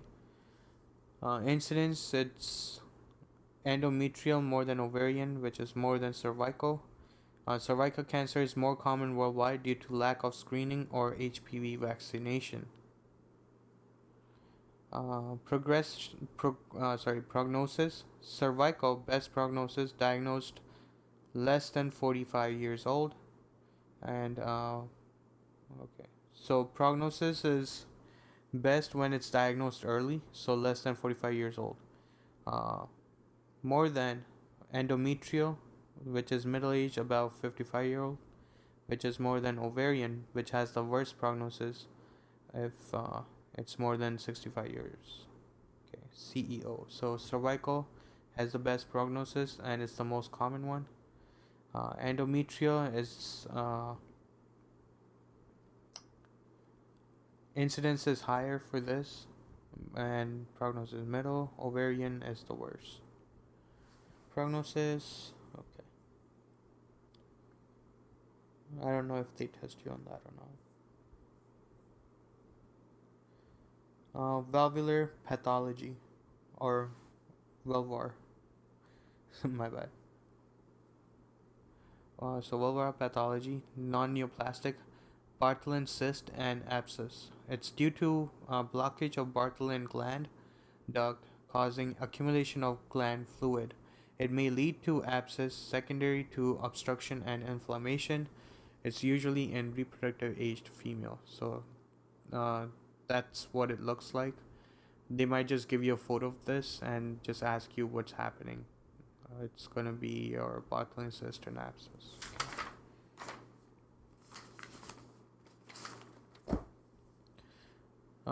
Lichen sclerosis, so that's hardening, right? So chronic progressive inflammatory disease characterized by porcelain white plaques. Okay, so that thing right there, I guess that. Okay,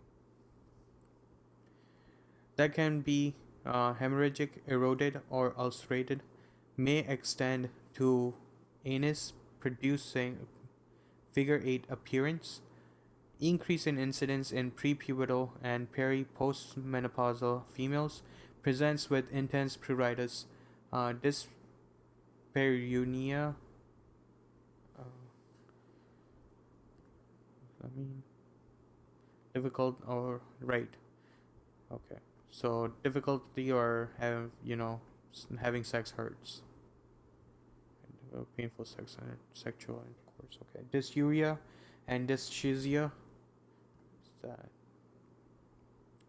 Okay, constipation and dysuria is painful urination. Benign but slightly increased risk for SCC. Okay, for this, they will give you this. Okay, and they probably give you that there's some kind of plaque that can be hemorrhagic. Okay. Hello, welcome back. Okay. So that can be hemorrhagic, eroded, or ulcerated, may extend to anus, producing figure 8 appearance. Okay. Incidence in prepubertal and peri or postmenopausal female. Okay. Lichen simplex chronicus, that's hyperplasia of vulvar squamous epithelium.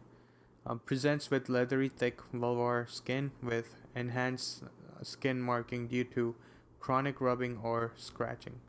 So I guess it happens due to masturbation as well. It's benign, no risk of squamous cell carcinoma. Okay. So if it's leathery thick vulvar skin, and it seems like it's because of masturbation or something, it's going to be simplex chronicus. Whereas this, it's going to be, it has a risk of SCC. Neoplastic, it's vulvar carcinoma from squamous epithelial lining of vulva. Over there. Okay, yeah. It's rare, presents with leukoplakia, biopsy often required to distinguish carcinoma from other causes. HPV related vulvar carcinoma associated with high risk HPV types, which are 16 and 18. Okay. Risk factors: multiple partners, early cor- coitus or coitarchy. Okay, so when they start having sex earlier, or if they have multiple partners, or you have, or they have infection of 16 and 18 type of HPV. Non-HPV vulvar carcinoma, it's going to be usually from long-standing lichen sclerosis, right? Female more than 70 years old. Extra memory Paget disease. So intraepithelia adenocarcinoma, carcinoma in situ, low risk of underlying carcinoma versus Paget's disease of the breast, which is always associated with underlying carcinoma. Presents with pruritus, erythema, crusting, and ulcers. Okay. It's an adenoma, so that's what you need to know about this. And majority of the time, you only understand these once you start doing questions. So if you are having a hard time memorizing this, it's okay, because even if you do, you will have to refer to these while you're doing questions anyways, and that's how you build up your memory. Imperforate hymen, and that actually goes for all the tumors in repro, because they do get confusing. Okay, imperforate hymen, it's going to be incomplete degeneration of the central portion of the hymen. Accumulation of vaginal mucus at birth leads to self-resolving bulge in introitus. If untreated, it leads to primary amenorrhea, cyclic abdominal pain, hematoclops, accumulation of menstrual blood in vagina, which leads to bulging and bluish hymenal membrane. So let's look at that. Let me get rid of this.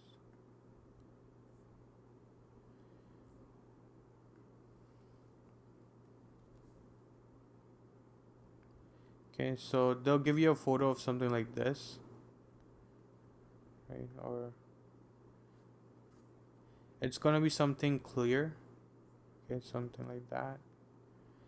And then they'll ask you what's going on. It's because it's not a tumor or something, it's just imperforated hymen. They'll tell you that this person does not, haven't had any menstruation yet.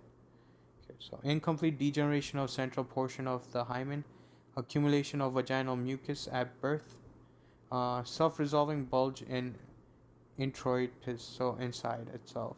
If untreated, it leads to primary amenorrhea. Okay. Cyclic abdominal pain, so it hurts every time. During during that time. Hematocolpos, that's accumulation of menstrual blood in vagina. So it's gonna make a bulge and bluish hymenal membrane. Okay. Vaginal tumor, it's squamous cell carcinoma, usually secondary to cervical squamous cell carcinoma. And primary vaginal carcinomas are rare. So it's usually secondary. Okay, remember, it's squamous until like proximal to the transformational zone on the cervix, and then it becomes columnar, right? So transformation zone is where this happens. Cervical cancer. Clear cell adenocarcinoma, that arises from vaginal adenosis, persistence of glandular columnar epithelium in proximal vagina. Found in female who had exposure to diethylstilbestrol in utero, or DES. That's important. You get clear cell adenocarcinoma if it's because of DES. So if they tell you there's a malignancy and she was exposed to this sometime in the pregnancy, it's gonna be clear cell carcinoma. Not pregnancy, sorry. Sometime in her life. Sarcoma botryoids. Okay. Embryonal rhabdomyosarcoma variant affects female less than 4 years old. Spindle-shaped cells, Desmond positive. It presents with clear, grape-like polypoid mass emerging from vagina. Okay. Not important. You can just cross that out. Cervical pathology, dysplasia and carcinoma in situ.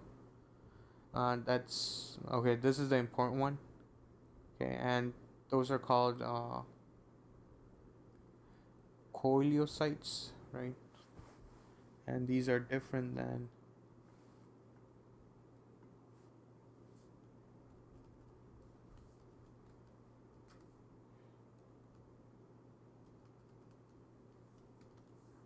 reticulocytes.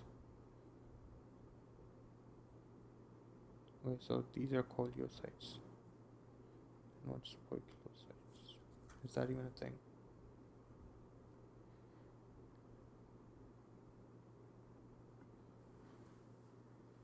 Increase in abnormal red cells. Okay.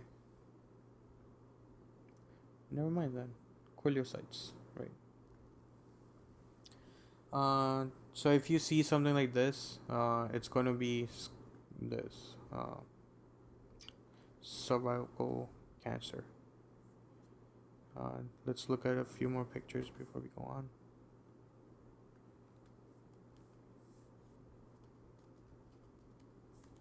Because they'll give you a photo of these, and this is what it's going to look like basically. Okay. And if you see something like that, and they tell you that the sample was taken from somewhere in the cervix, it's going to be this. Okay. Disorder, epithelial growth, benign at basal layer of squamo-columnar junction, that's the transformation zone, and extends outward. It's classified as SIN 1, 2, or 3. Okay, so SIN 1 is severe, SIN 2 is irreversible dysplasia, and SIN 3 is the carcinoma in situ, depending on the extent of dysplasia. It's associated with HPV 16 and HPV 18, which produce both E6 gene product, which inhibits TP53, and E7 gene product, which inhibits PRB gene, right? So this is important. You have to know these.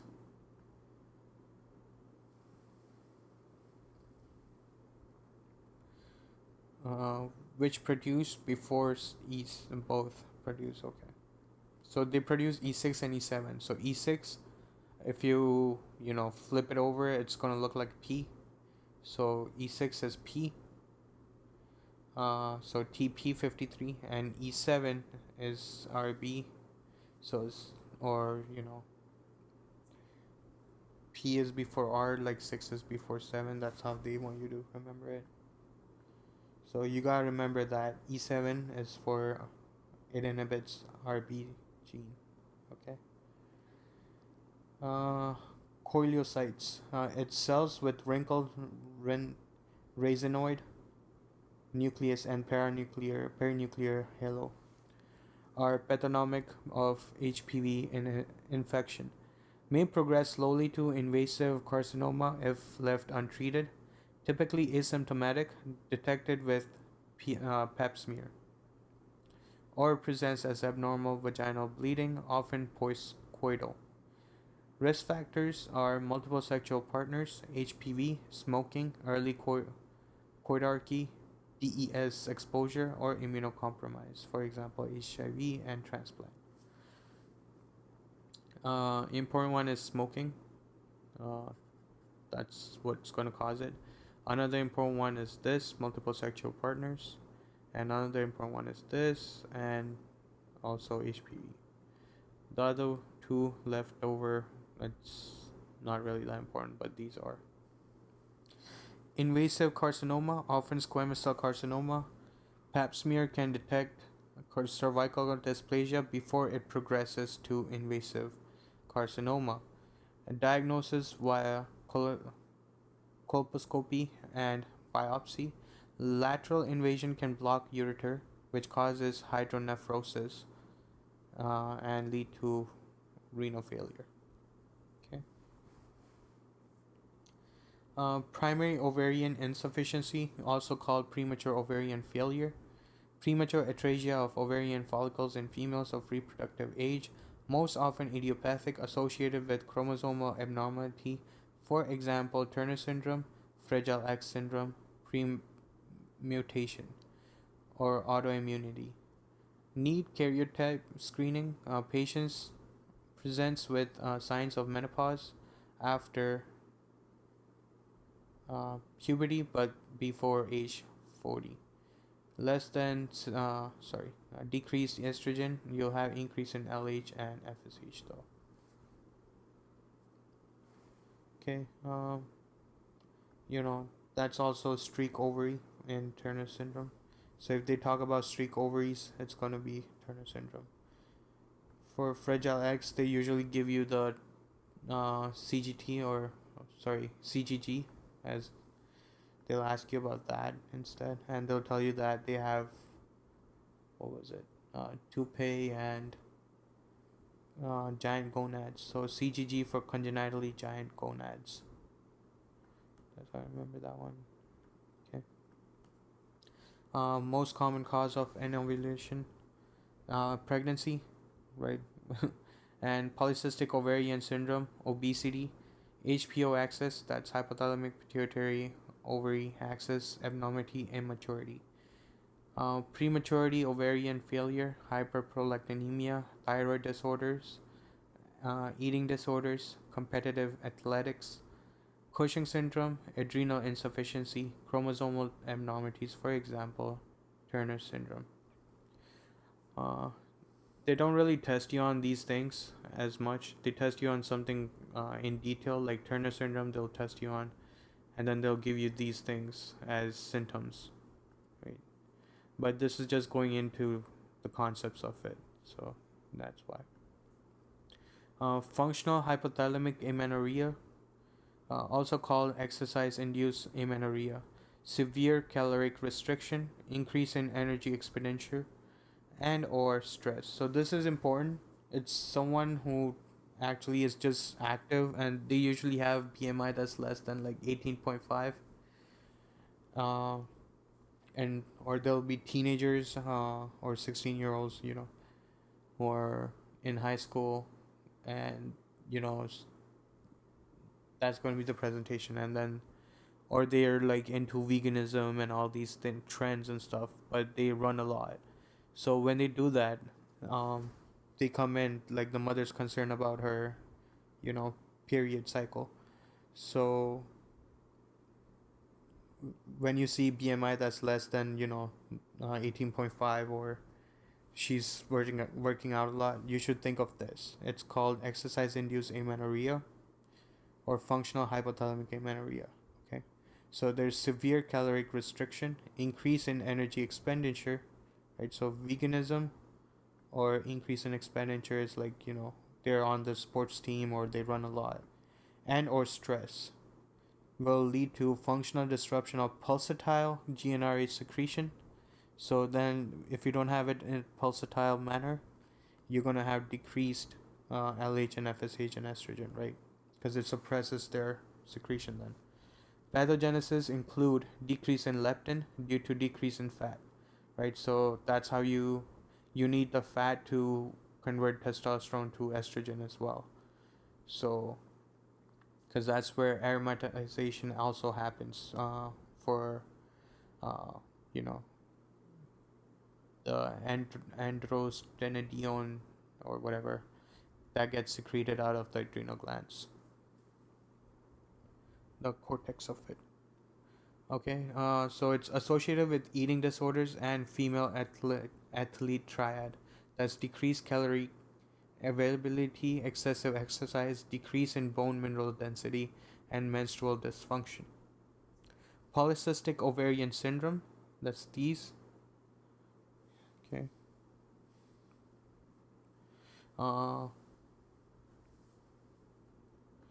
Let's have a look at that first.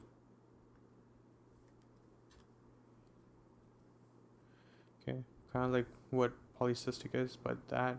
So it's called PCOS, and PCOS will cause hirsutism and acne. Okay.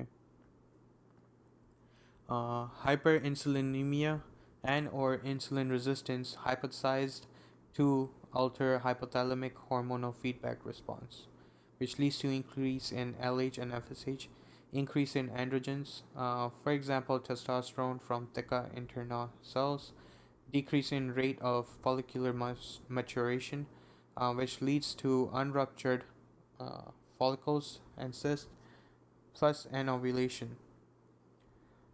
Common cause of decreased fertility in females. Diagnosed based on more than two of the following: either cystic enlarged ovaries on ultrasound or oligoanovulation as well. Hyperandrogenism, for example, hirsutism and acne, associated with obesity, acanthosis nigricans.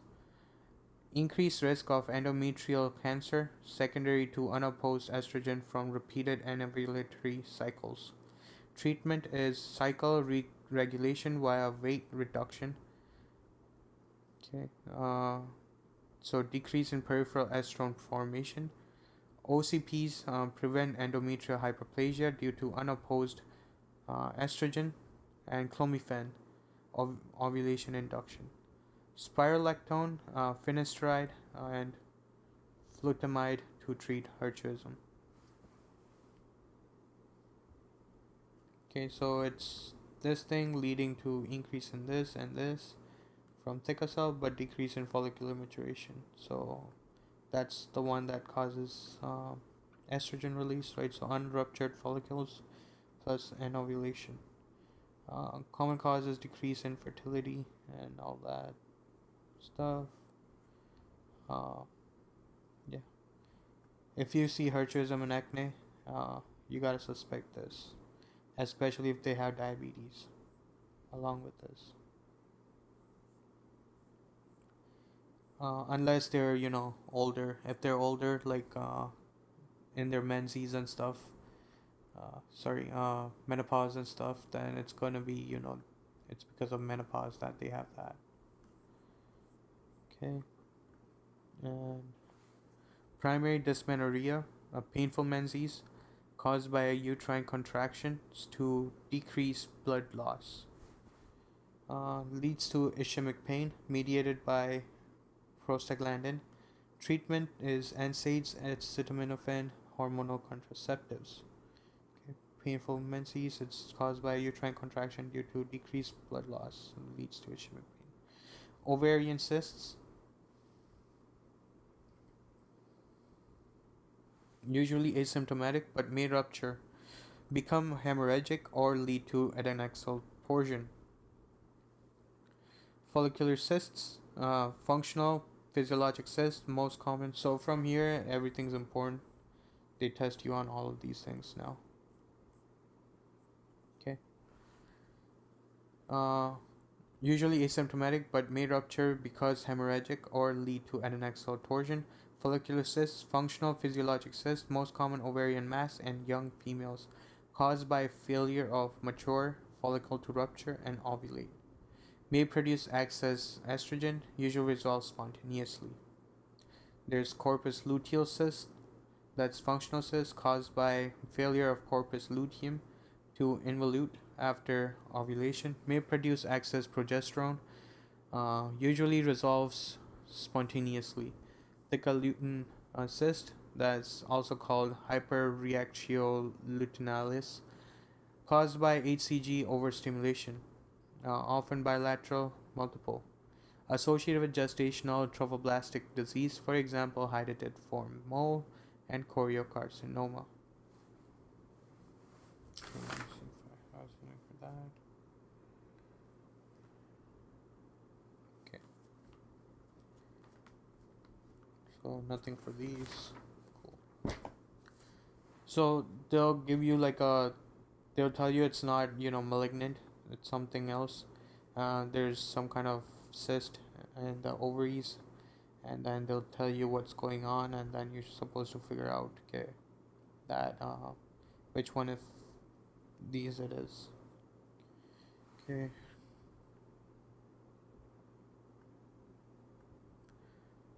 Open bilateral.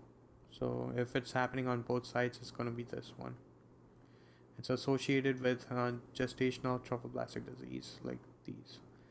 So basically, if it's a cyst on both sides, it's going to be this one, Thicker-Luton cyst. And if it's on unilateral, it's going to be one of these two. If it's not ruptured, follicle's not ruptured, it's going to be this. If it's ruptured, it's going to be corpus luteal one. Okay, so caused by failure of corpus luteum to involute after ovulation. Okay, so it may produce excess progesterone. So involute is involved or intricate. Okay, curl spirally. Okay. Ovarian tumors. A most common adnexal mass in females more than 55-year-old. Presents with abdominal distension, bowel obstruction, and pleural effusion. Risk increases with advanced age. Increase in number of lifetime ovulations, like early menarche or late menopause, or even nulliparity.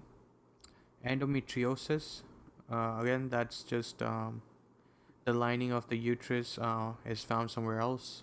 So cells of the endometrium is somewhere else, and then during the periods, it causes an inflammation wherever it's attached to. So you get pain over there. Genetic predisposition, for example, BRCA1, BRCA2 mutations, Lynch syndrome as well. Okay. Risk decreases with previous pregnancy, history of breastfeeding. Okay, that's important.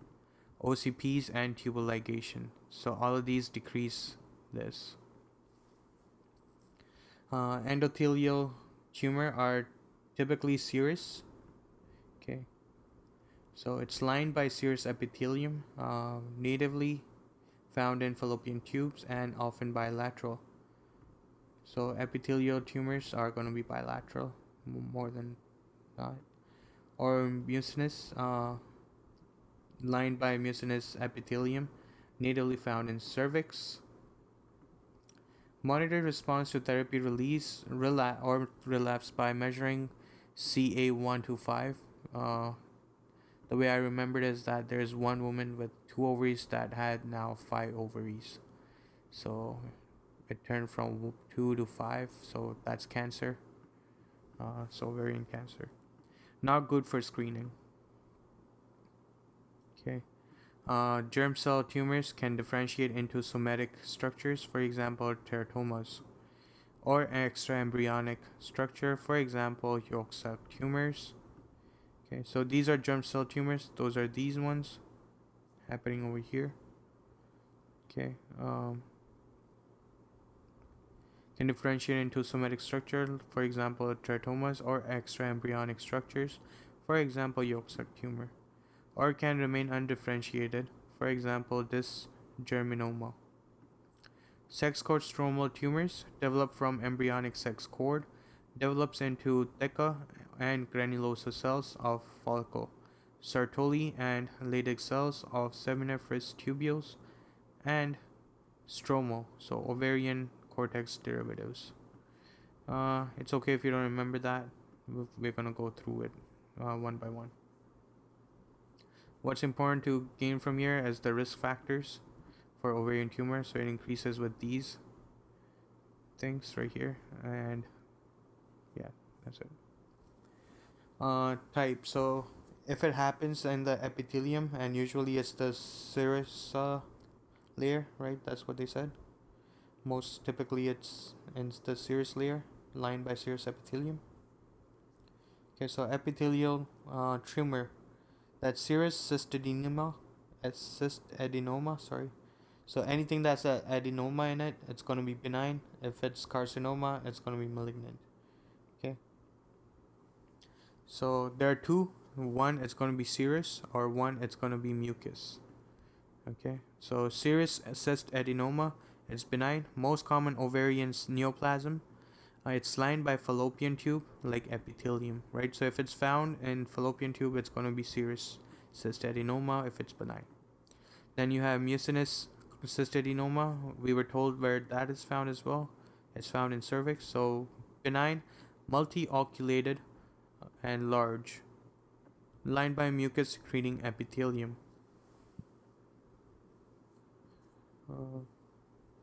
So right there, that's the mucus secreting epithelium. Then you have Brenner tumor. It's usually benign, a nest of urothelial-like or bladder-like epithelium with coffee bean nuclei. And that is what they're gonna give you in the question stem. Um, they're gonna give you coffee bean nuclei, or yeah, and let's see what it looks like. Okay, so it looks like coffee beans like that. Uh, that's too zoomed in. Can't tell with that. You can tell here though. This one right here. These ones are too zoomed in. Gotta zoom it out a little, like this one. All right. So coffee bean is Brenner's for bread-like epithelium.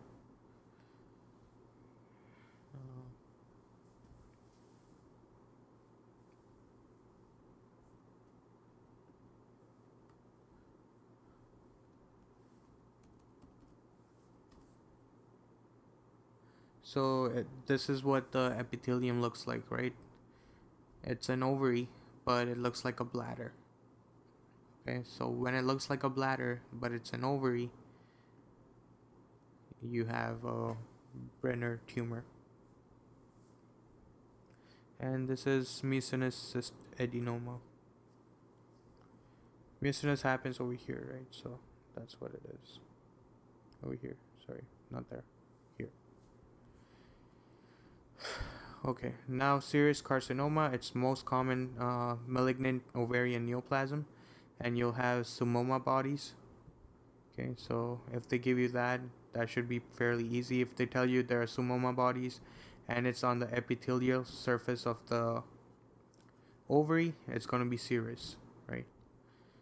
Uh, if you don't know what that is, it looks like they'll calcified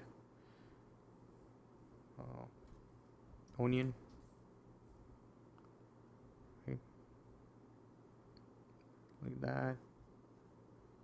Okay, and again, that's different than keratin pearl, which is found in squamous cell.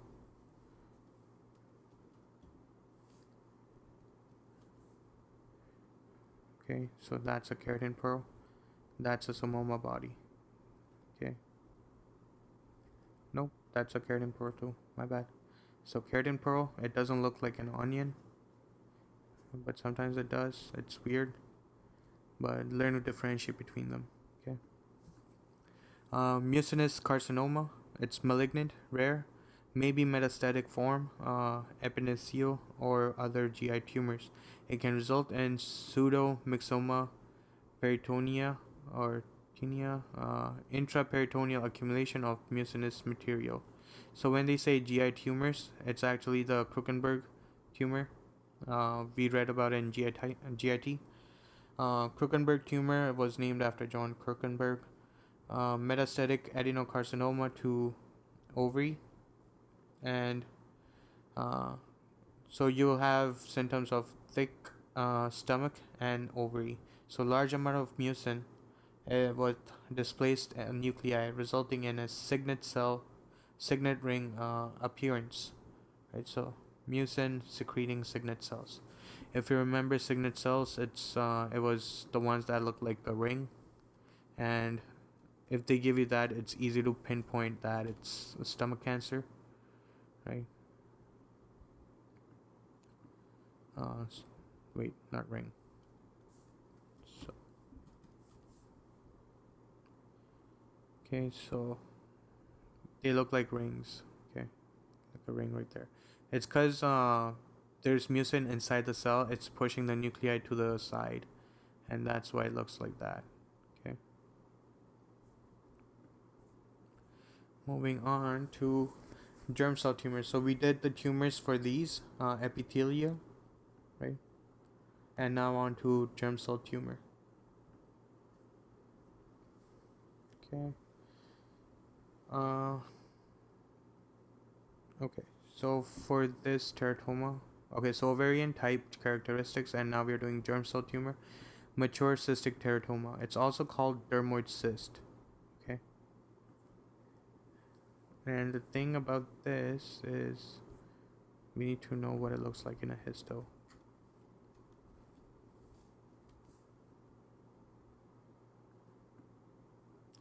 Okay, so this thing right here is a dermoid cyst. It looks like a rocket.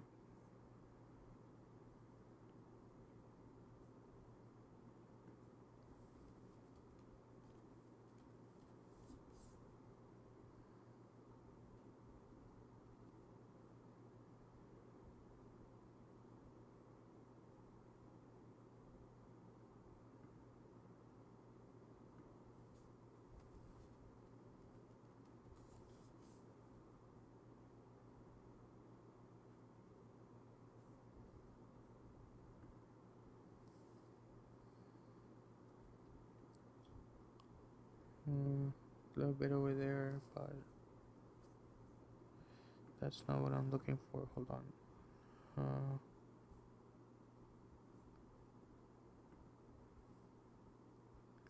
Okay, this thing, I guess, that's a dermoid cyst. Here, this thing as well. Right, so this is what eventually it's gonna come down to. It's something that looks like this. Let me see if few world pictures are given.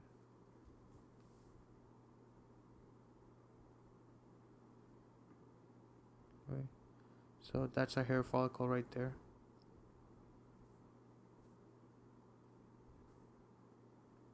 Okay, and you need to know that. So that's a hair follicle.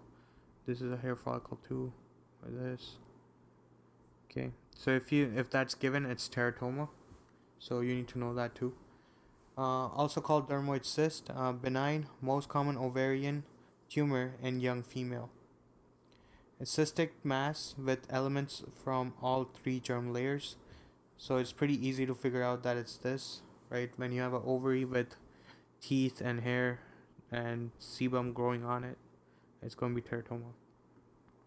It may be painful, secondary to ovarian enlargement or torsion, monodermal form with thyroid tissue, stroma ovari. Okay, so that's stroma ovari, and that's hair, sebum, right? I don't know. Maybe that's teeth.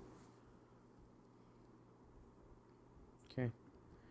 Uh, Enlargement or torsion. Okay, so most pain may be painful secondary to ovarian enlargement or torsion. Monodermal form with thyroid tissue is called stroma ovari. So it's because since it makes elements of all three layers, um, there is like thyroid tissue part of those layers. Okay, so that's why you would have increase in TSH as well, and it's called stroma ovari.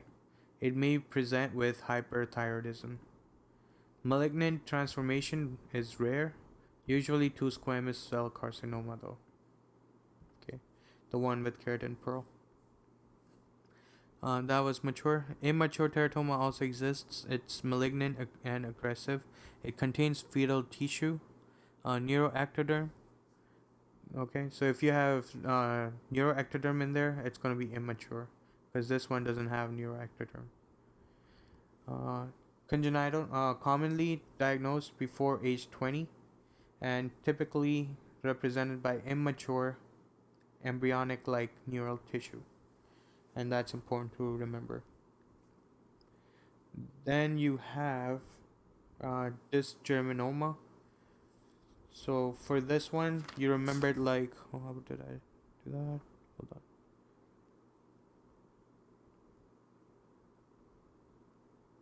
I think I got these mnemonics, most of them from Dirty Medicine, but at this point, I don't remember how he said it. Oh, right, I remember. He went like germ, so think of germ as Germany. Okay, I think that's how it was. And Germany has three flags, right? So Germany has 3 colors, not 3 flags, 3 colors on a flag. Okay.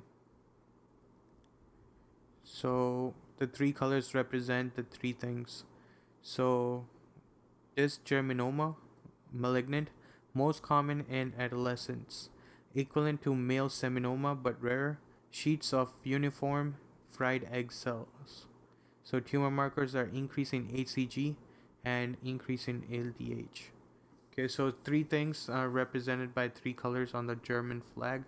So this germinoma, or uh, this egg enoma, you can think of it that way as well. So 3 things are fried egg cell uh, appearance. So that's D. This is a fried egg appearance apparently. Gonna have to look that up. And increase in HCG and LDH. Okay. So fried egg, this is what it should look like. Okay, but this one does. This one looks like it. It looks like cancer anyways, if nothing else. Okay, malignant, most common in adolescent. Again, it's fried egg cells, increase in HCG and increase in LDH. For that, you need to know what Germany flag looks like.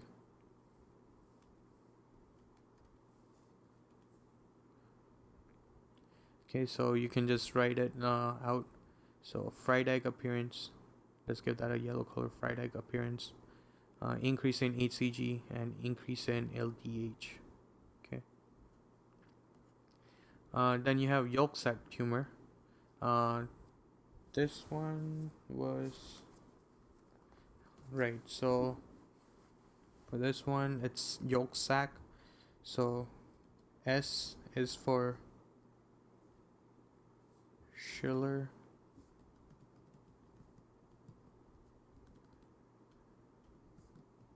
Dual body.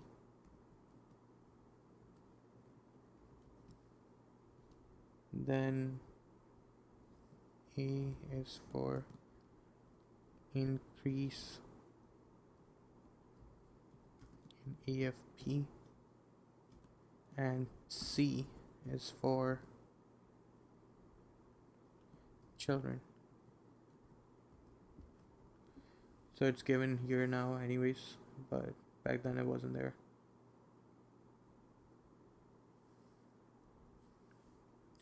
So that's girls and boys.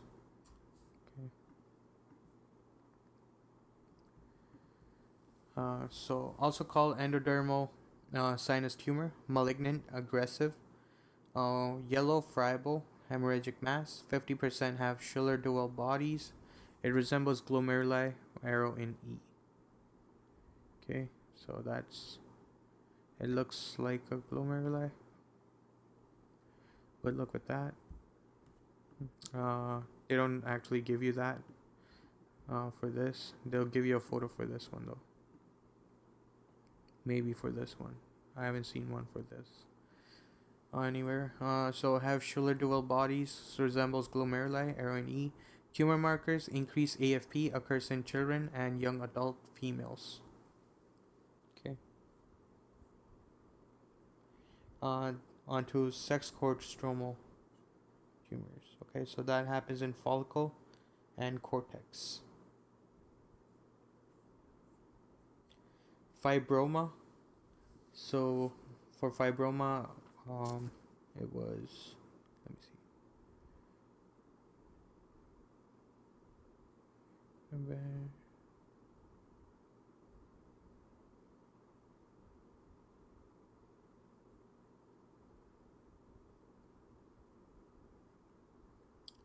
Okay, so it's like fibroma has bro in it, and bro are amigos, right? So amigos, you go to MIGS, and then MIGS,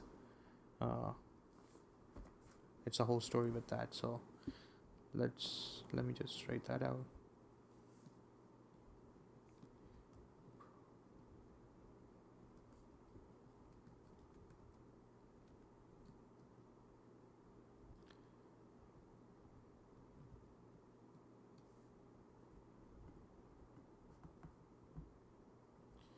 amigos. And so it's a whole story about how you're drinking beer with the bros, right? And then you have what is it?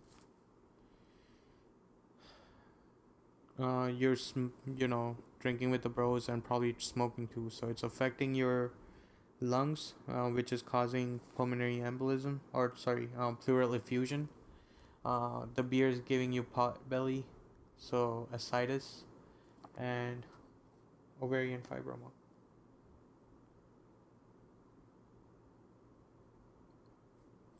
Cause I don't know what the story was. I don't remember anymore, but that's how you get that. From that, just make up a story. So fibroma, it's benign bundle of spindle-shaped fibroblasts. Okay, that should be easy. It's a fibroma, so it's made up of fibroblasts. Mixed syndrome. So this is a triad again. Okay, so you gotta look out for this triad. You have ovarian, something like probably adnexal mass, right? So ovarian fibroma. You have ascites. Okay, so um, that and pleural effusion as well. Okay, so not many things are attached to this compared to GUT, right? Uh, or repro at least. Uh, Pulling sensation in groin. Okay, when I say GUT and that, I just mean like the location of it. Because anything to do with that, we just read about choriocarcinoma. That thing has influence on lungs when it gets metastasized, right?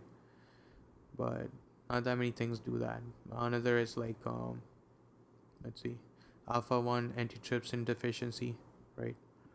um, you can have Goodpasture syndrome or Alport syndrome for the kidneys and lungs. So these are like classic ones that they would give you, and then you gotta pick it up right away. So just like that, if you see ovarian, something with ovaries or adnexal mass plus ascites plus pleural effusion, you gotta go to fibroma. Okay, pulling sensation in groin. Thecoma, that's benign, may produce estrogen.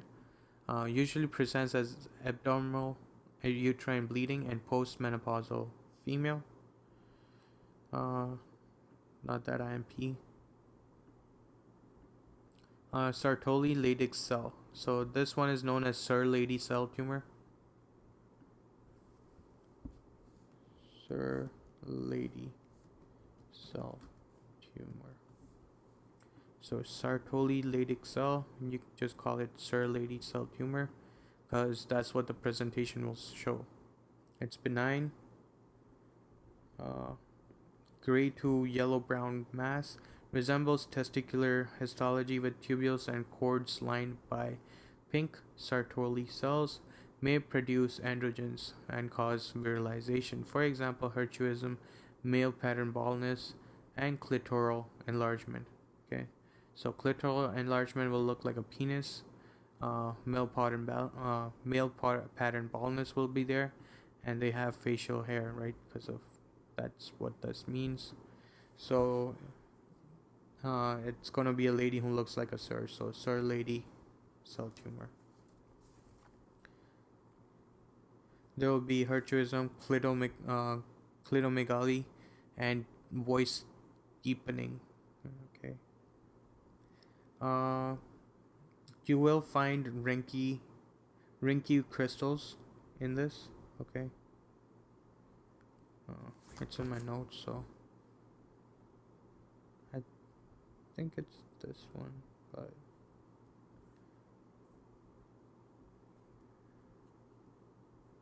that's. Let me check real quick.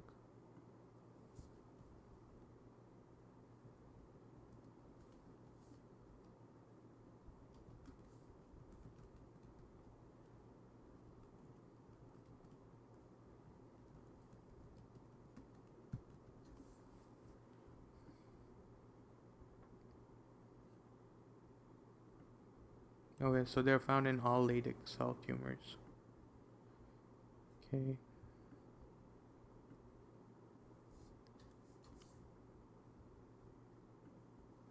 So these are the crystals.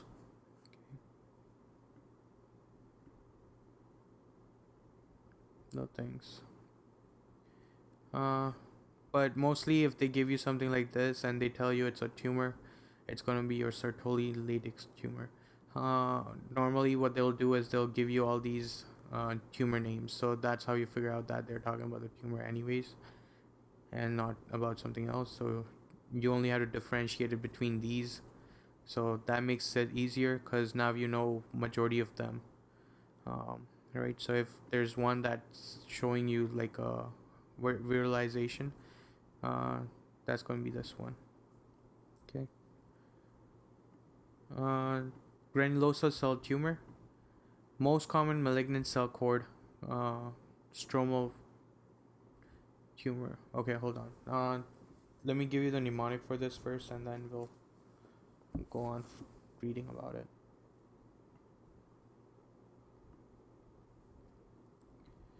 It was call Granny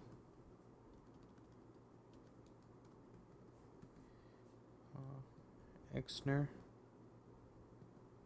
to have a cup of coffee with her.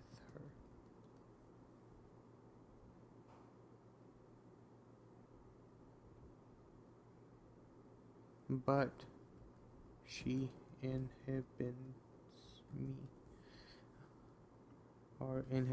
me inhibits me.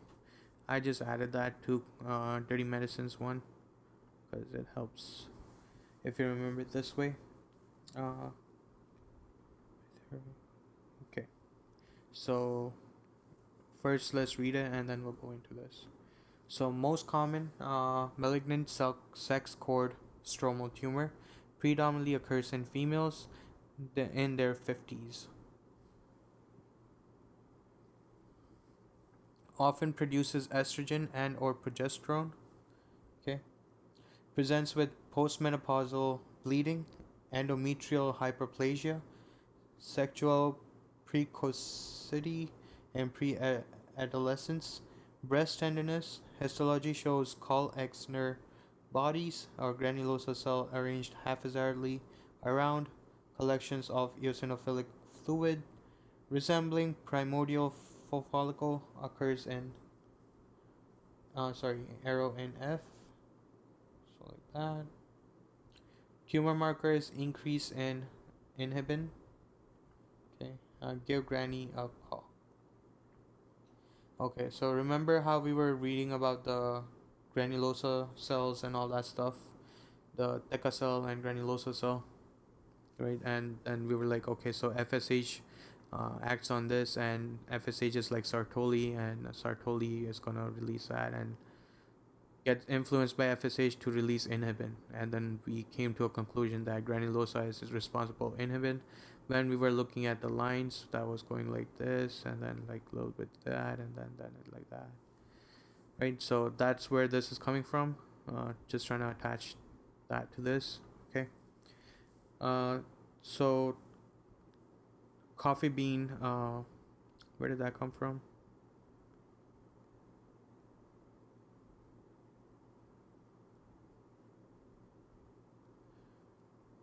It's not given here. I guess it was in the old book then. Somewhere.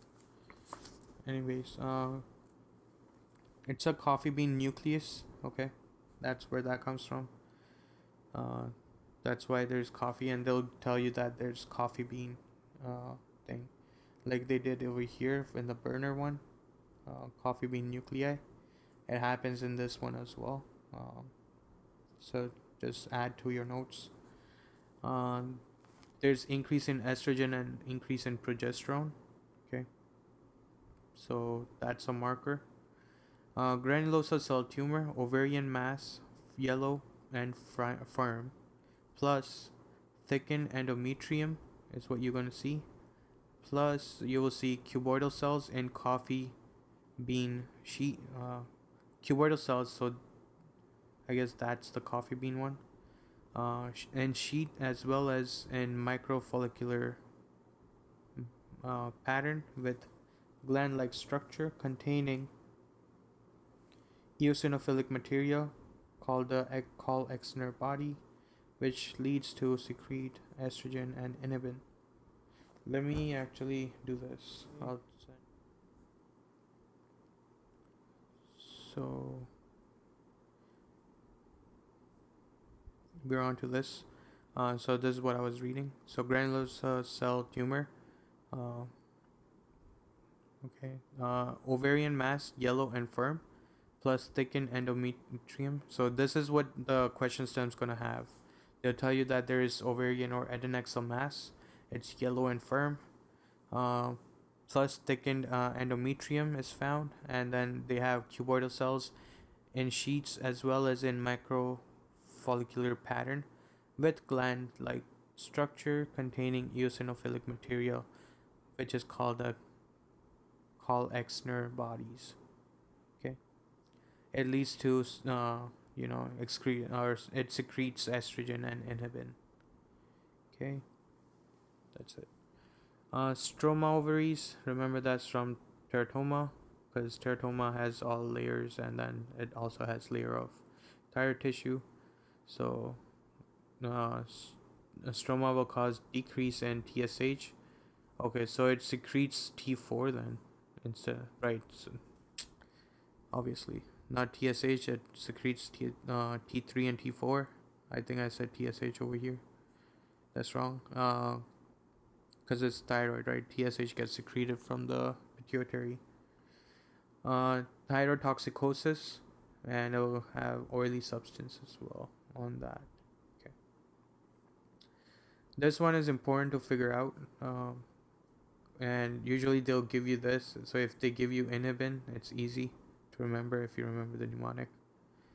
Call-Exner bodies, they might tell you that there's this, then you know it's granulosa. But they might not tell you that, they might explain it, right?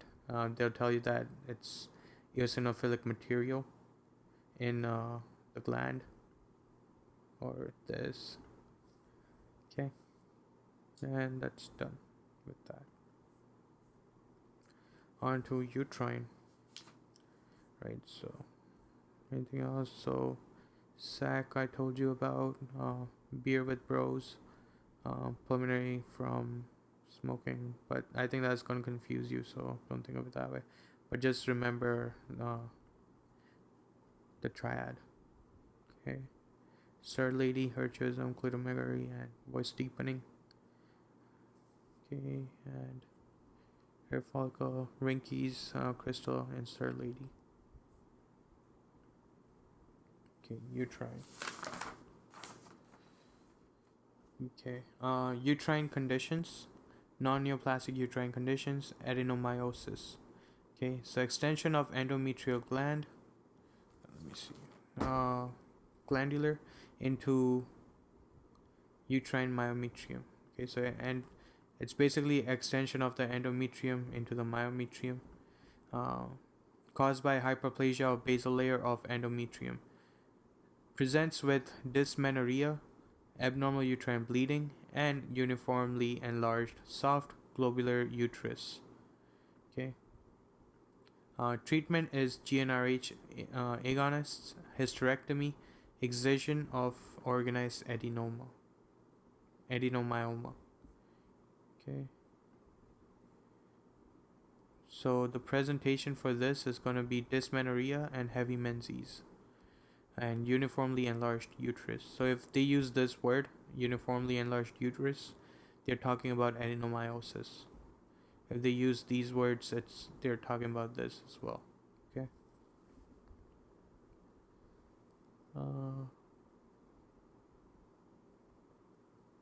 Hyperplastic proliferation of irregular endometrial glands is equal to endometrial hyperplasia. Okay, so that's this thing right here. Endometrial glands embedded in the myometrium is this thing, adenomyosis. Okay, and yeah, they ask you that. So Asherman syndrome, it's I have a weird story about that to help me remember what this is. So Let's read about it first. So Asherman syndrome is adhesion and or fibrosis of the endometrium. Okay. It presents with a decreased fertility, uh, recurrent pregnancy loss, abnormal uterine bleeding, pelvic pain, often associated with dilation and curettage of intrauterine pregnancy. So for this, I remember like Asherman is the one with ash. People put that inside the uterus to terminate pregnancy, and after it heals from it, it's gonna grow adhesions and fibrosis on the endometrium. Not true, but it helps me remember it. So that's how it works. So it presents with decrease in fertility. That's to do with terminating pregnancy. So that goes with this as well. Recurrent pregnancy loss, abnormal uterine bleeding, and pelvic pain. Anything for that? Nothing for that. Okay. So if they talk about adhesions or fibrosis, it's Asherman. Okay. Endometrial hyperplasia, that's abnormal endometrial gland proliferation, usually stimulated by excess estrogen. Increase in risk for endometrial carcinoma, especially with nuclear atypia. It presents as postmenopausal vaginal bleeding, increase in risk with anovulatory cycles, hormone replacement therapy, PCOS, granulosa cell tumors. Okay.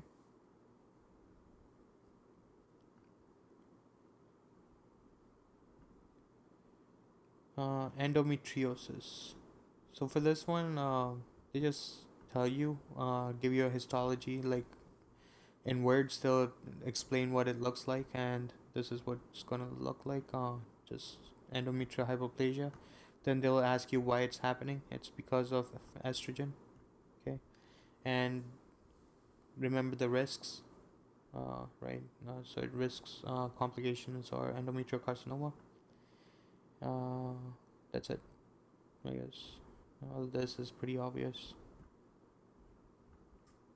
Endometriosis, this is an important one. It's endometrium like glands or stroma outside of endometrial cavity. Okay, so let me show you what that means.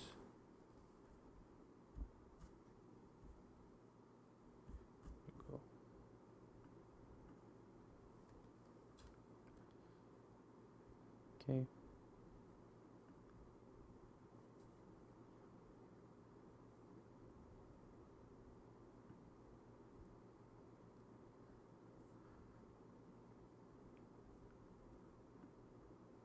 So this thing right here, it can be here, it can go here. This lining is over here or here or here or here, right? So it's outside of the uterus. Okay, so it's supposed to be inside the uterus right here and the lining, and now you have endometrium outside of it. Okay, so endometrium like glands, stroma outside endometrial cavity, most commonly in the ovary, frequently bilateral. Pelvis, peritoneum, yellow-brown powder burn lesions, oval structures above and below asterisks and A. Okay, so that's endometriosis right there.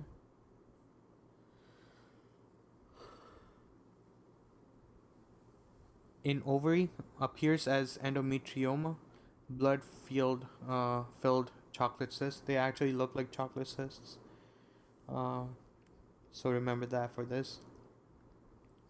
Maybe due to retrograde flow, metaplastic transformation of multipotent cells, transportation of endometrial tissue via lymphatic system.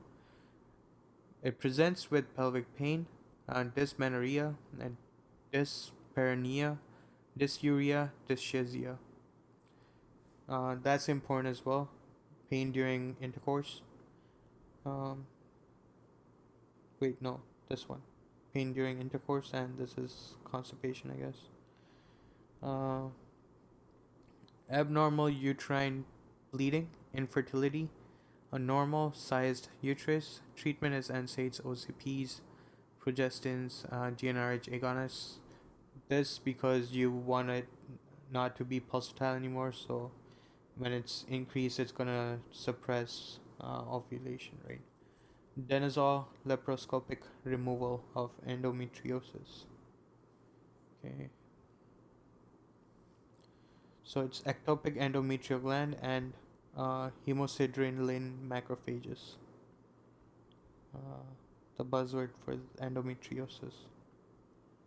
Okay, you have immobile uterus, so you gotta remember that. Plus retroverted position due to scarring from continued cycle of shedding of ectopic endometrium that has no outlet, right? So when that happens, so what's happening here is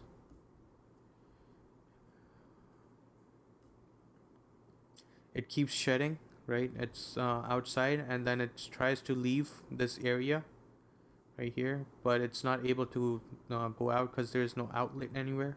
So then it stays there. So eventually what's going to happen is it's going to cause inflammation, and then after periods are done, it's going to stop.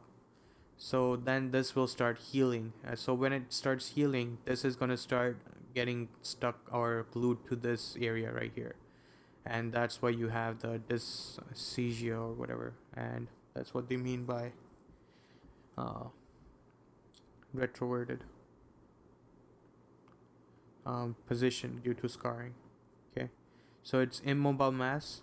You gotta know that. You gotta know that it has hemosiderin macrophages and ectopic endometriosis. Metrium is endometriosis. Okay, so endometriitis is inflammation of the endometrium. That's B. Okay, inflammatory. It's associated with retained product of conception following delivery, uh, miscarriage, abortion, or with foreign body. For example, IUD. Retained material in nidus for bacteria from vagina or GI tract. Chronic endometriitis shows plasma cells on histology. That's important. If they give you plasma cells for anything, it's going to be endometriitis, because we haven't came across that particular thing anywhere else. Treatment is gentamicin, clindamycin, with or without ampicillin. Okay. Uterine neoplasm. This is endometrial carcinoma. Do I have anything for endometritis? Oh, okay. So this is for endometritis. Abnormal uterine bleeding without large or mobile mass. Okay. Uh, Plasma cells within the endometrial stroma, not the myometrium. Okay, so plasma cells are within the endometrium stroma, okay? They're not going to be found in the myometrium. So that's important too. Okay. Endometrial carcinoma, most common gynecologic malignancy. It presents with irregular vaginal bleeding, two types, endometrioid C. Most cases caused by unopposed estrogen exposure due to obesity, but also associated with early menarche, late menopause, and nulliparity. Histology shows abnormally arranged endometrial glands. Early pathogenic events include loss of P10 or mismatch repair protein. Okay, so it could be of two types. Could be this, or it could be serous. It's associated with endometrial atrophy in postmenopausal female. Aggressive pneumoma bodies often seen on histology. Characterized by formation of papilla and tufts. It is what's given here, but I don't think I came across this quite a question for this, so I don't have a buzzword for that. But yeah. Leiomyoma or fibroids. This is interesting. Gotta know about fibroids. So that's what it looks like, and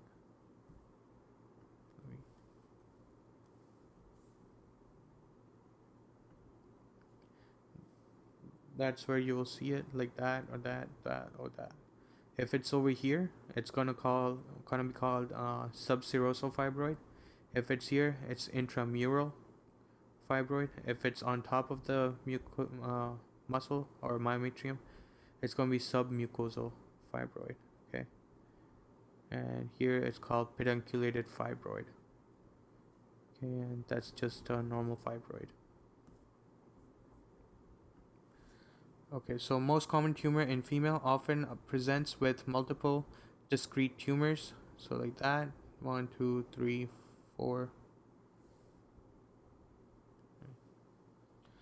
Increased incidence in black patients. Benign smooth muscle tumor. Malignant transformation to leiomyosarcoma is rare. Estrogen sensitive. Tumor size increases with pregnancy and decrease with menopause. Okay, so it increases with pregnancy, it decreases with menopause. Peak occurrence is at 20 to 40 years of age, may be asymptomatic, causes abnormal uterine bleeding, or results in miscarriage. Severe bleeding may lead to iron deficiency anemia. World pattern of smooth muscle bundles with well demarcated borders on histology. Okay. So they'll give you a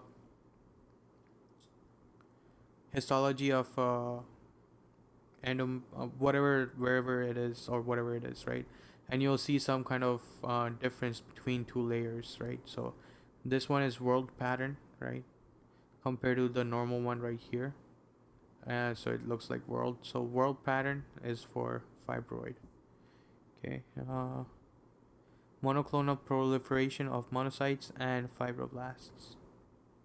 Okay.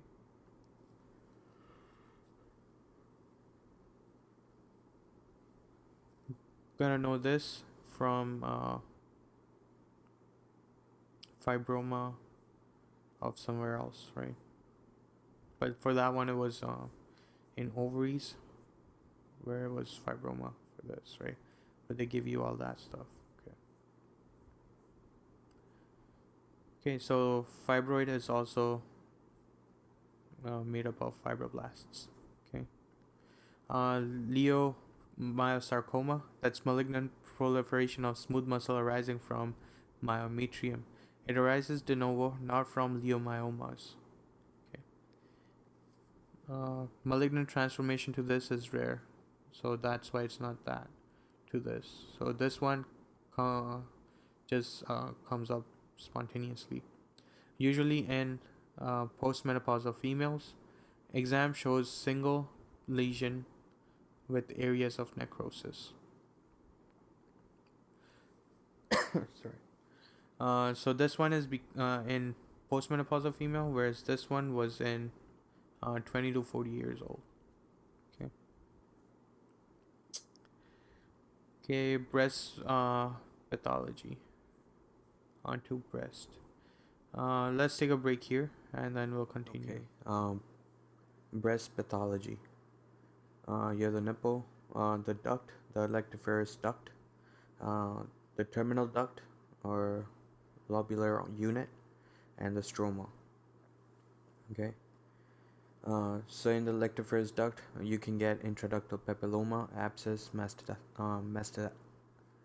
mastitis, Paget's disease. Okay.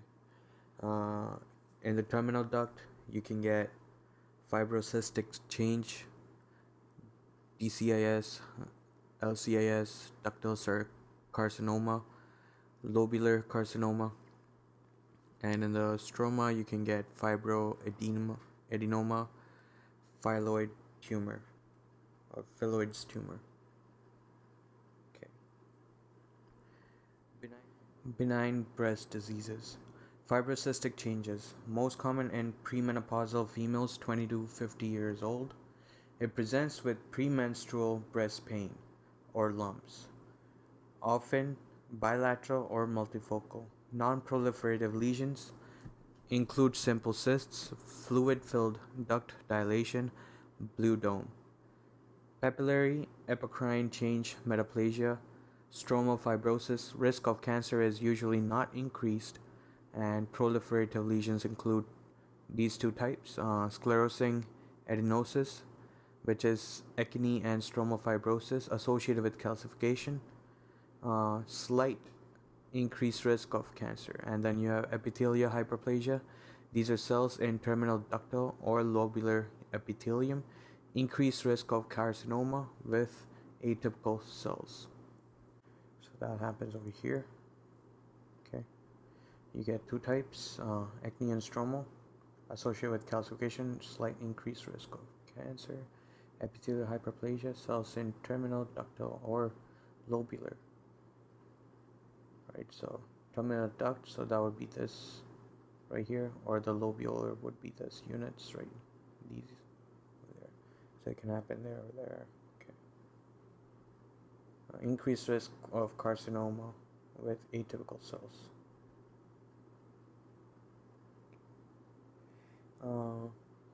Get papillary apocrine change, metaplasia, stromal fibrosis, risk of cancer usually not increased. Okay. So that tells you that apocrine change is okay, right? So uh, if they tell you in the histo it's apo equals a okay, right? Apo is a okay. Okay. Otherwise, they tell you that it's acne or stromal fibrosis or any of these terminal duct.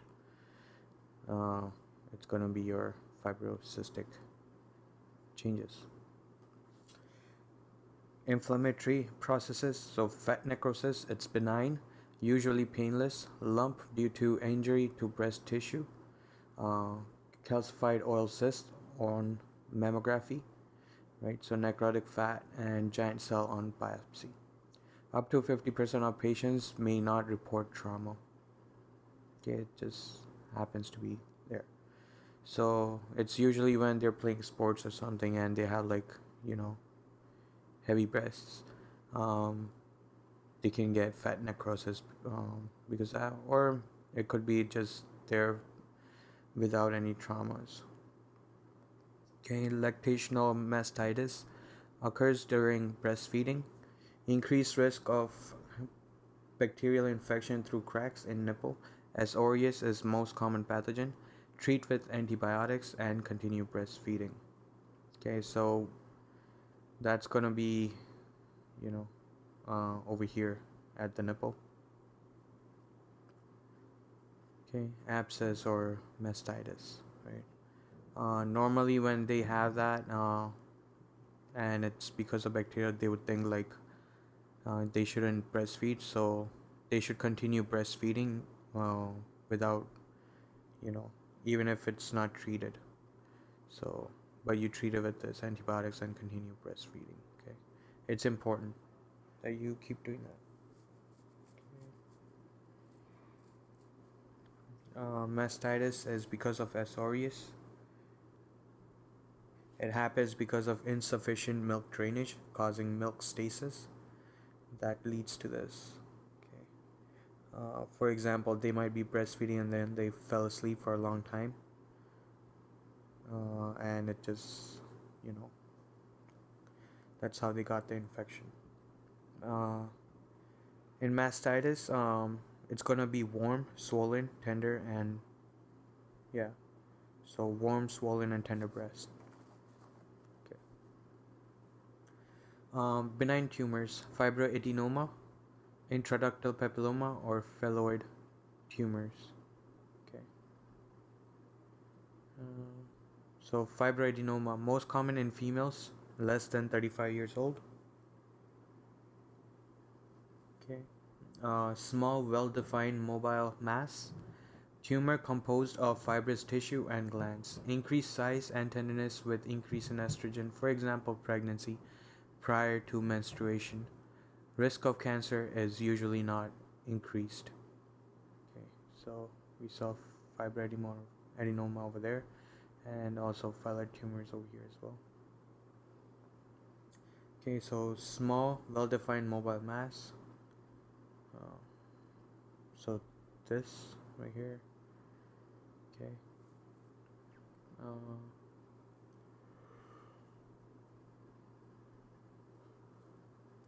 Tumor composed of fibrous tissue and glands, increased size and tenderness with increase in estrogen, so that's important. For example, in pregnancy prior to menstruation as well. Risk of cancer is usually not increased though.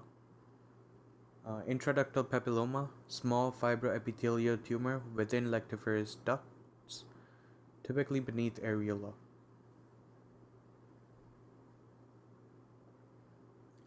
Most common cause of nipple discharge, serous or bloody.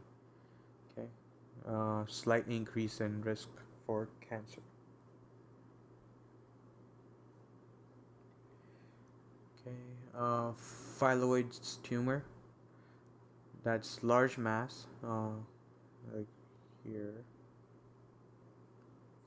of connective tissue and cyst with leaf-like lobulations. That's what they'll use. So if they use this, that's a buzzword for phylloid tumor. So phylloid or leafloid tumor. Okay, so they'll use that for this one. Most common in fifth decade. Some may become malignant. Okay, and all of these are part of the stroma. And it looks like this. So if they give you something that looks like this, it looks like leaves. Okay, so that's why it's that.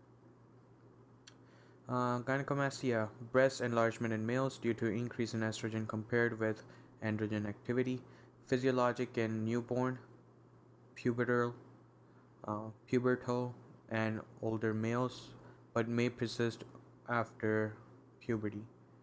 Uh, Other causes include cirrhosis, hypogonadism, like Klinefelter syndrome, testicular tumors, drugs, for example, spironolactone, and also there was another thing. I think hyperthyroidism that we talked about. Let me go look at that.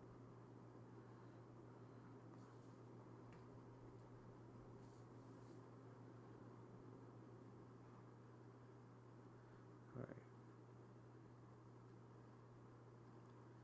Right. So gynecomastia here, it's because of increase in TSH due to hypothyroid.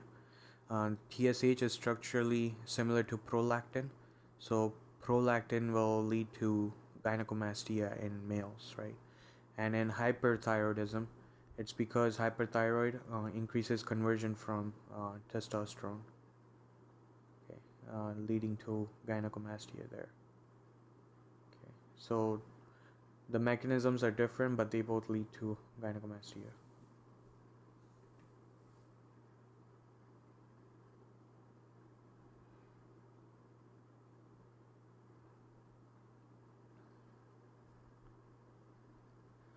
Okay, so done with that. We know about that too. Breast cancer. Let's see if I have anything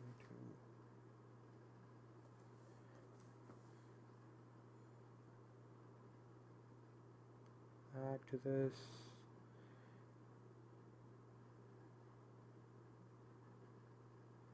So for this one, the intraductal papilloma, they're gonna say epithelial cell lining of fibrovascular core.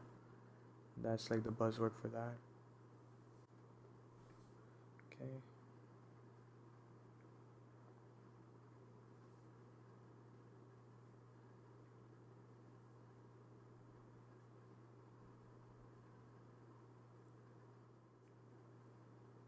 Okay. So basically, if they give you bloody nipple discharge, fibrovascular projection, right? So that's what they use for this, right? Fibrovascular projections, or epithelial cell lining fibrovascular core, or that, right? Lined by epithelial cells, fibrovascular projection lined by that. Then you gotta ask yourself, is there underlying myoepithelium? If there is, it's intraductal papilloma. If there's no myoepithelium involvement, then it's papillocarcinoma. Okay, and that's how you differentiate between intraductal papilloma and papillomacarcinoma. Okay, this is estrogen sensitive. uh, S for same risk, and I don't know, atypical. If it's atypical, then it turns into cancer. Right? Green, brown nipple discharge, that's mammary duct ectasia. It's because of lactiferous system, inverted nipple. Okay, treatment is dicloxacillin. I'm guessing continue to breastfeed and analgesics. Right, so that's similar to this thing right here. Okay, next. Breast cancer. So commonly postmenopausal, often presents as palpable hard mass, more often in the upper outer quadrant, and this is important. If they tell you it's this, along with involvement of lymph nodes in axilla, it's breast cancer. Invasive cancer can become fixed to pectoral muscles, deep fascia, Cooper ligaments, and overlying skin. Nipple retraction and skin dimpling happens. Usually arises from terminal duct lobular unit. Okay. Amplification, overexpression of estrogen, and we read that over here. Right, this is the one, fibroadenoma, and that happens over here at the stroma of the terminal duct or lobular unit, right? So, uh, arises from terminal duct lobular unit, amplification, overexpression of estrogen, progesterone receptors, or HER2 and EGF receptor is common. Triple negative, ER negative, PR negative, that's estrogen, progesterone, and HER2 negative are more aggressive because they don't respond to anything then. Okay, so risk factor in female is increase in age, history of atypical hyperplasia, family history of breast cancer, race, white patients at highest risk, black patients at increased risk for triple negative breast cancer. So BRCA1, BRCA2 mutations, increase in estrogen exposure, for example, nulliparity, um, postmenopausal obesity, adipose tissue converts androstenedione to estrone, increased total number of menstrual cycle, absence of breastfeeding, later age of first pregnancy, alcohol intake, increase in males, BRCA2 mutation, Klinefelter syndrome. So axillary lymph node metastasis is most important prognostic factor in early disease. So that's going to be there when they're talking about breast cancer in the question stem. Okay. Another thing you gotta look out for is this. This is how you figure out between, something like this, breast cancer, and something benign like necrosis, fat necrosis. Right. So that's how you. There's no skin dimpling here. Okay. But here you'll have skin dimpling. Okay, and it's because of Cooper ligaments and overlying skin. That's important to remember. Okay. So invasive cancer can become fixed to pectoral muscle, deep fascia, and Cooper ligaments and overlying skin. This causes nipple retraction and or skin dimpling. Okay. So there are a few types of breast cancer. So we'll do types, characteristics, and notes. So non-invasive carcinomas are the ones that do not go through the basement membrane. Okay.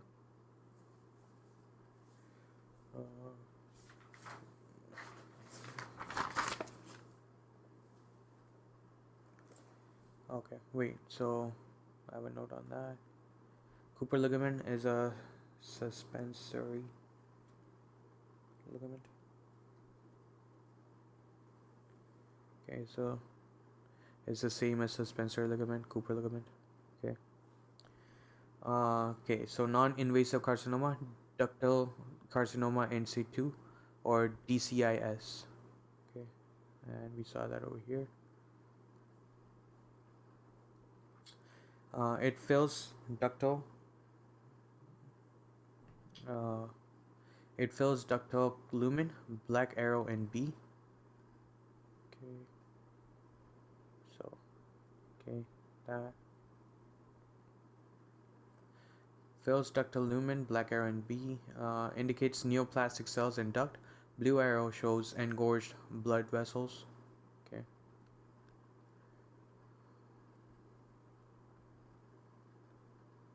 Arises from ductal atypia, often seen early as microcalcification on mammography. Early malignancy without basement membrane penetration, right? So it's non-invasive. Usually does not produce a mass. Comedocarcinoma, subtype of DCIS. Cells have high-grade nuclei with extensive central necrosis. Okay, so like that. With extensive central necrosis and dystrophic calcification. Okay. So to remember this for that, DCS, that's ductal carcinoma in situ, and think of it as dam calcification. It works. You can watch a dirty medicine video on these. That's where I got the mnemonics from. So, dam calcifications. Okay, Paget disease. Uh, this is an adenocarcinoma.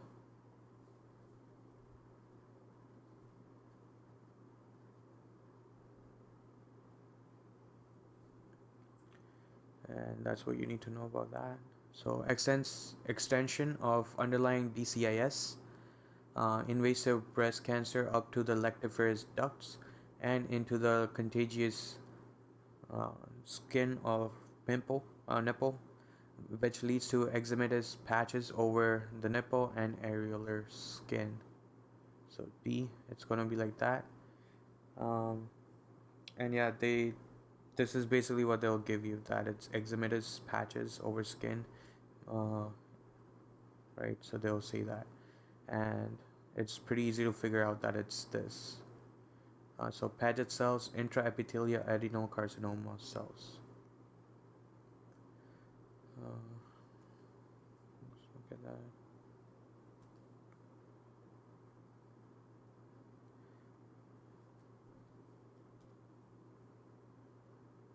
Okay, so that. Lobular carcinoma in situ. So that's LCS, LCIS, I guess. We saw that up there under that as well, DCIS. So for this,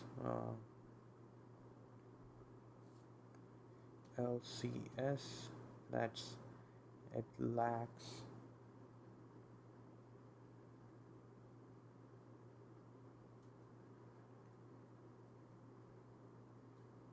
E cadence. Okay.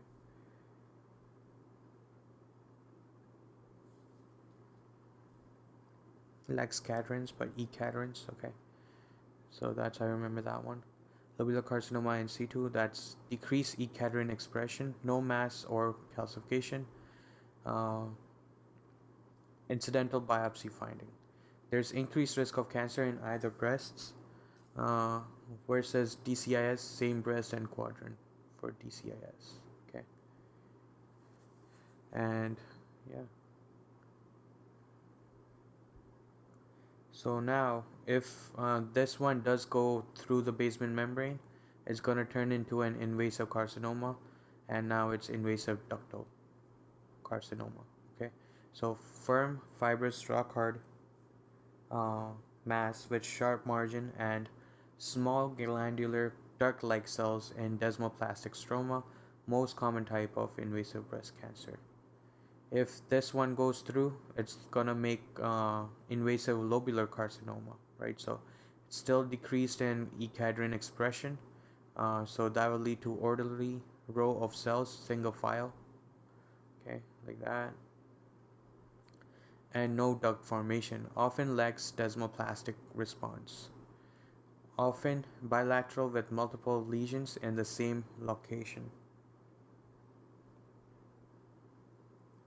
Okay, so for this one, lines of cell or lobular, so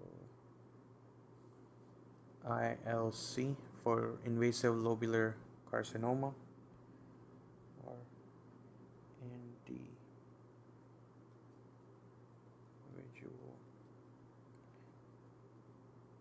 line cells.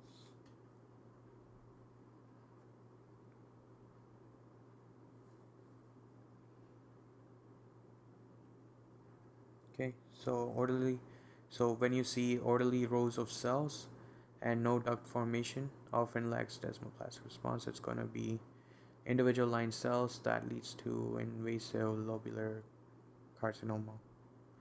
Okay, medullary, so that's large anaplastic cells growing in sheets with associated lymphocytes and plasma cells. Well circumscribed tumor can mimic fibroadenoma. Okay, uh, I don't think they test you on this one as much. And inflammatory, this one they do test you on. It's this one, and that's pseudo orange or whatever, right? Dermal lymphatic space invasion. Okay, so the lymphatic space gets invaded, which causes breast pain with warm, swollen, erythematous skin around exaggerated hair follicles. Okay, so you get pseudo orange. It's poor prognosis, 50% survival at 5 years.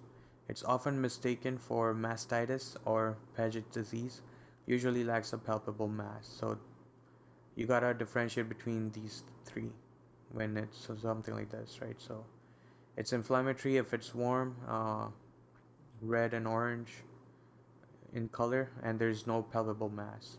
If it's crusty or eczematous patch, it's gonna be Paget's. And mastitis is gonna hurt, it's gonna be warm, and it's because of milk stasis. And yeah, all that. Okay. When you do questions, try to come back to this page after you answered it and add your notes to these. So it helps that way to get a better understanding of each individual thing.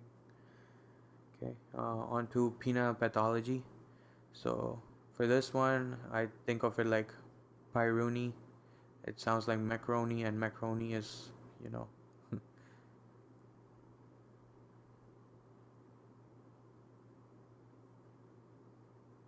like that, right?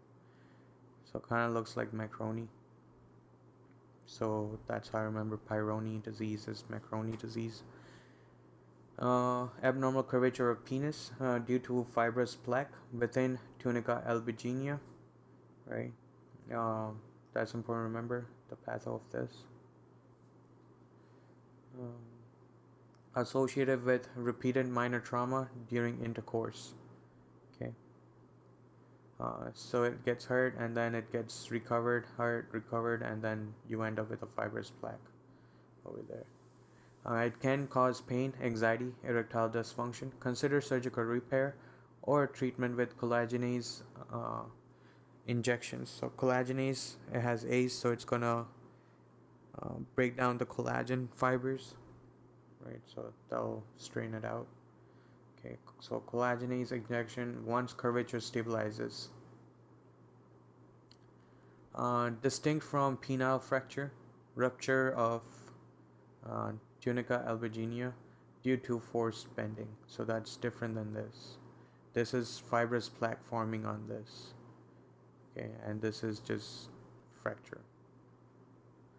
Uh, Ischemic prepism, that's painful sustained erection lasting more than 4 hours. It's associated with sickle cell disease. Sickled RBCs block the venous drainage, right? Because you know how this happens. It's because of the dilation of veins that causes erection, right? So when that is not able to drain out, you get painful erection then, right? So block venous drainage of corpus cavernosum vascular channels. Medication, for example, sildenafil, that's PD5 blocker, uh, agonist, sorry. I think that's agonist, right? Let me go check real quick.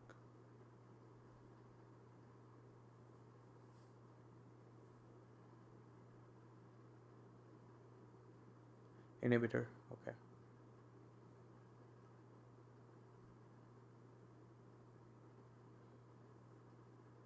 So it inhibits this, okay. So it prevents the breakdown of cGMP, so cGMP will continue activating MLC phosphatase, causing relaxation. Okay.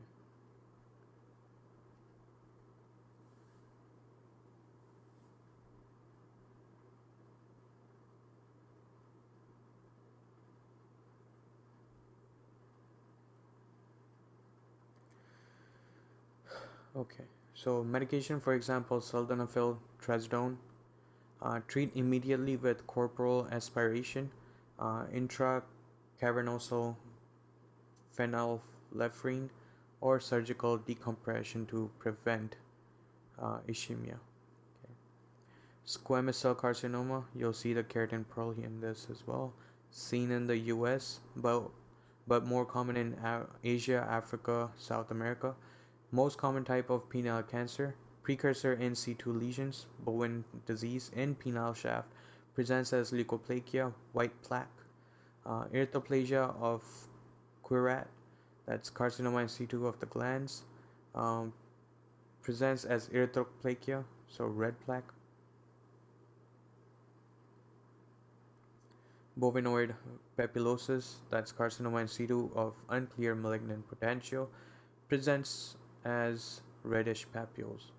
Associated with circumcised males and HPV 16. Okay. So HPV 16 and 18 are the cancer ones. Uh, Cryptorchidism, that's descent failure of one or both the testes, impaired spermatogenesis, since sperm develop best at temperature less than 37 degrees Celsius. So subfertility. Can have normal testosterone levels. Leydig cells are mostly unaffected by temperature because they're outside of the testes, anyways. Associated, outside of the seminiferous tubules. So Leydig cells are mostly unaffected by temperature. Associated with increased risk of germ cell tumors. Um, Prematurity, increased risk of cryptorchidism, decrease in inhibin B because that's from Sartoli cells inside the tubules, increase in FSH because there's no inhibin B, and increase in LH.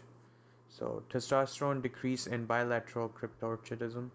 That's important to remember. Okay. Normal in unilateral. Okay. So if you only have one functional testes and the other one doesn't, you still have normal testosterone. However, in both of them, you'll have decrease in testosterone. Because, yeah, most cases resolve spontaneously. Otherwise, orchipexy performed before 2 years of age to avoid malignancy. Right. So, what was I going for? This.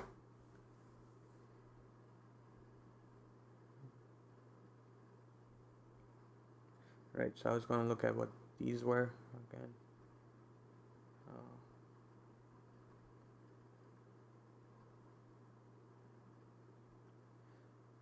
This is in this, but it's similar names, right? So uh, you'll see this basically. I think it's gonna come here. Germ cell tumors. You see teratoma, yolk sac tumors in here too, and seminoma and embryonal carcinoma. Okay, so onto testicular torsion. Rotation of testicle around spermatic cord and vascular pedicle commonly presents in males 12 to 18 years old, associated with congenital inadequate fixation of tunica vaginalis to testes. Uh, Remember who does that? It's gubernaculum that does that. It leads to horizontal positioning of testes. Also, this thing, it's because of tunica vaginalis, right? That's the path that testes take to descend downwards. Okay, so testes to uh, tunica vaginalis, horizontal. Wait, not tunica. It's the vaginalis, the tunnel, patency. Yeah, I looked at it before. You know what I'm talking about. Okay, tunica vaginalis, horizontal positioning of testes, bell clapper deformity may occur after an inciting event, for example, trauma, or spontaneously. Uh, Characterized by acute severe pain, high riding testes, and absent cremasteric reflex. So that's a negative French sign. And this is basically how you differentiate between testicular torsion and epididymitis, right, or inflammation of the epididymis. Okay, so because there you'll have a positive French sign, and cremasteric reflex will be positive there too. It's present there. Okay, so here you have absent both of them in testicular cancer. Okay, French sign is basically uh, if you lift up the testes, it's gonna hurt less.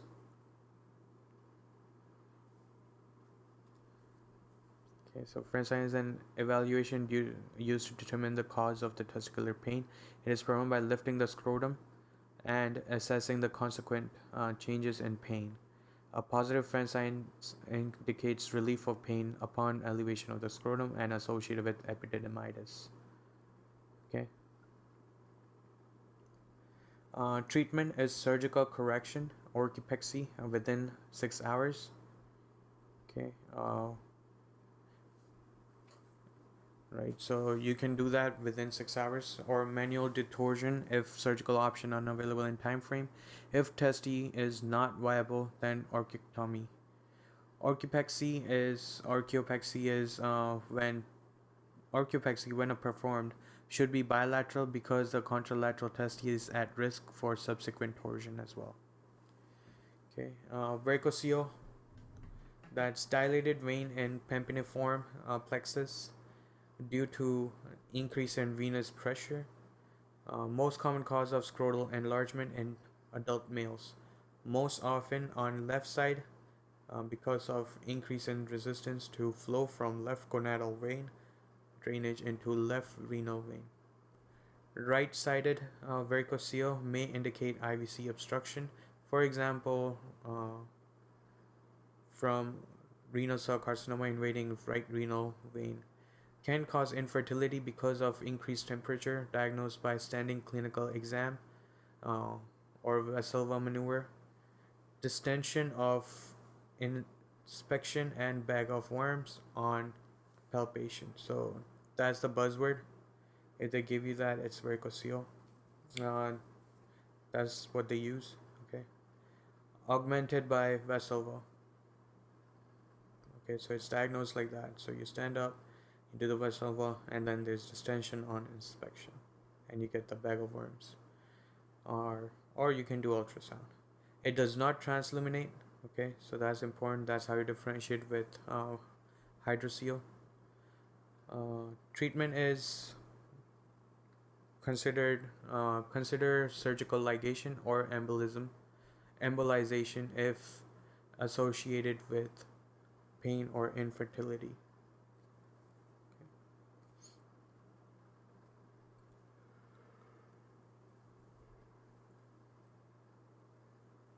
Extragonadal germ cell tumors.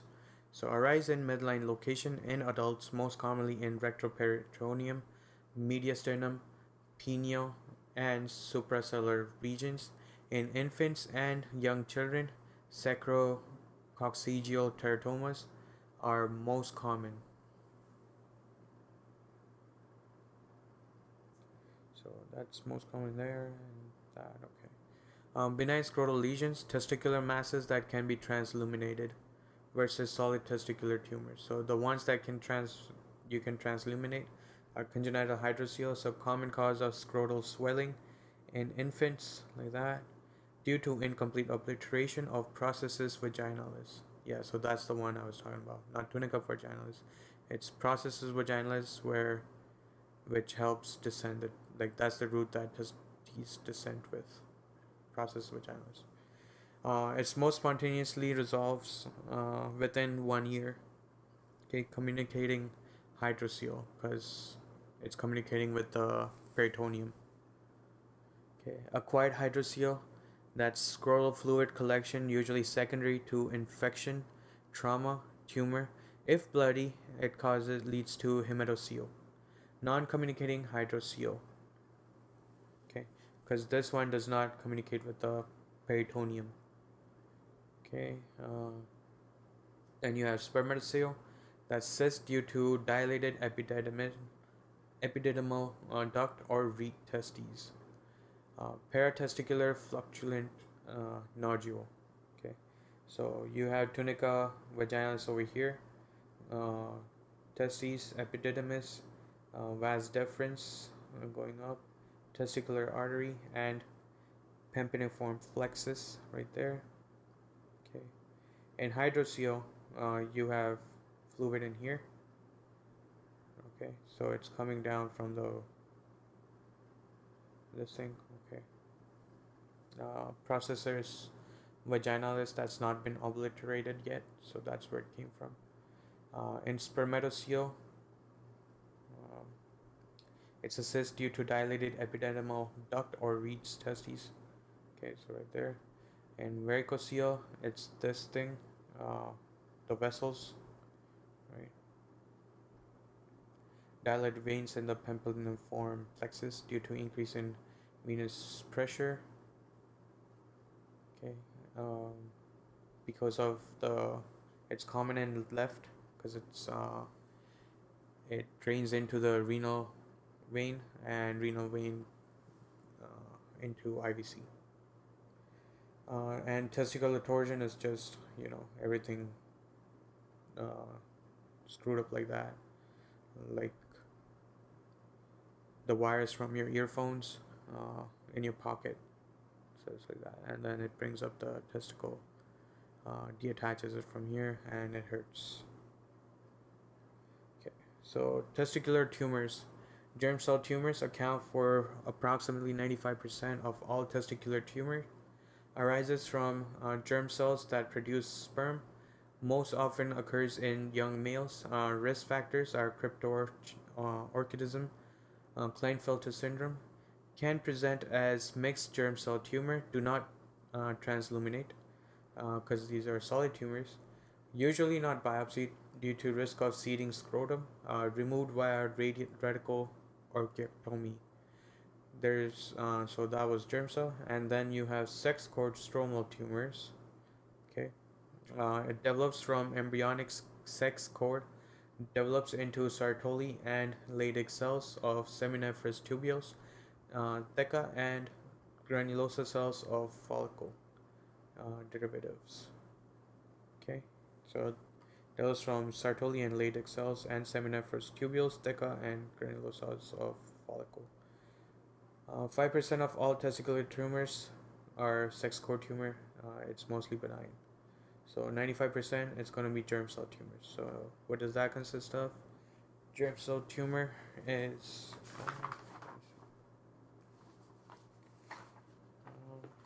okay. For this, I have a node vasectomy, viable sperm in the ejaculate, or up to 3 months at least.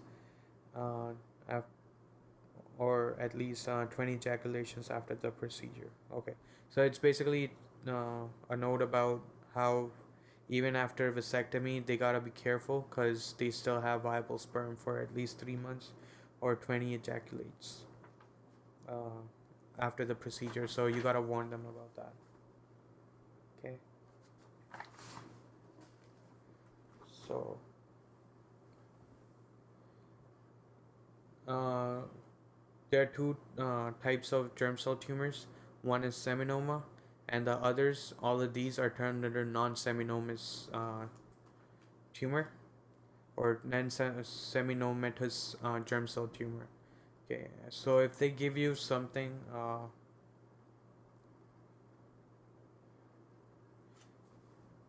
like there is an increase in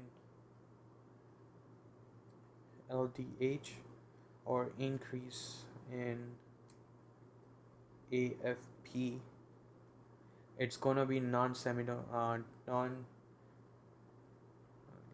Let's write that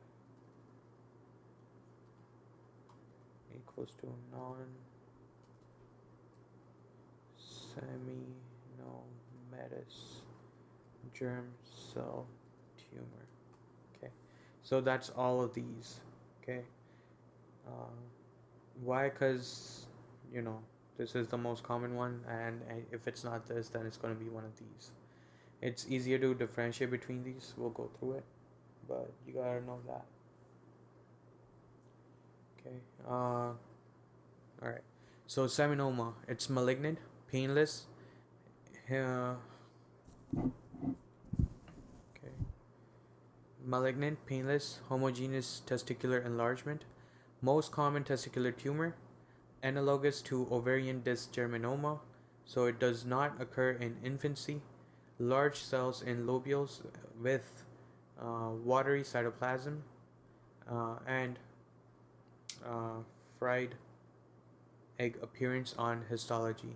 There's increase in placental alkaline phosphate or PLAB, uh, highly radiosensitive, late metastasis, and excellent prognosis. Okay, just like over here we had, Germany flag with three colors in it, and uh, there were three things we had to look out for, right?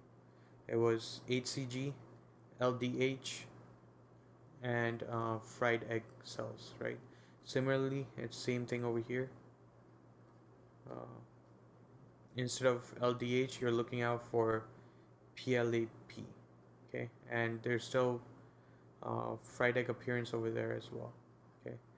And you have increase in HCG for that as well in seminoma, okay? So PLAB and that, but no AFP. So in all the other ones, you'll have AFP increase, okay, for the non-seminomatous germ cell tumors. Okay. So embryonal carcinoma. These are malignant, painful, hemorrhagic mass with necrosis, often glandular, papillary morphology. So it's pure embryonal carcinoma. Is rare, most commonly mixed with other tumor types, may present with metastasis, may be associated with increase in HCG and normal AFP levels when pure, or increase in AFP when mixed. Worse prognosis than seminoma. Okay. For this, you gotta look out for ECG and AFP. So embryonal carcinoma, AFP, and that. So you gotta differentiate between this and yolk sac, I guess, because they have also AFP and HCG over there. In teratoma, it's only AFP, and in choriocarcinoma, it's only HCG. And PLAB is only in seminoma. So if they give you that, it's seminoma. Okay. Teratoma, it's mature teratoma, may be malignant in adult males, benign in children and females. Yolk sac tumor, also called endodermal sinus tumor. It's malignant, aggressive, Yellow mucinous, analogous to ovarian yolk sac tumor. So over there, S was for Schiller dual bodies resemble primitive glomeruli. A is for increase in AFP, which is highly characteristic, and C was for its most common testicular tumor in children less than 3 years old. Okay, and then you have choriocarcinoma. This is malignant, uh,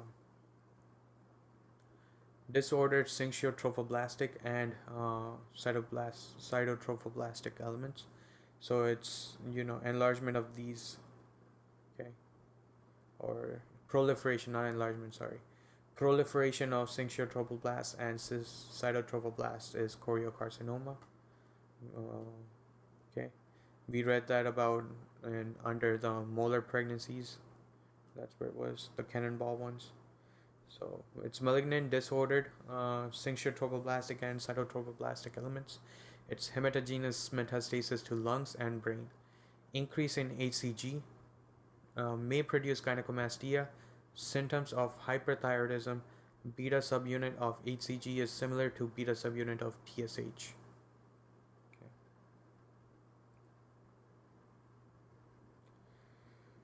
So it can cause symptoms of hyperthyroidism and it may produce gynecomastia. Okay, because we talked about why gynecomastia happens in hyperthyroidism, right? Non-germ cell tumors, Leydig cell tumor, Sertoli cell tumor, and primary testicular lymphoma. Okay.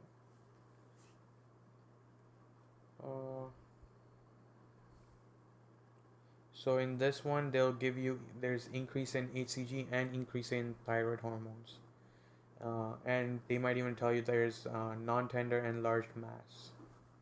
Okay. Okay. So non-germ cell tumors. So that means it's talking about sex cord ones. Okay.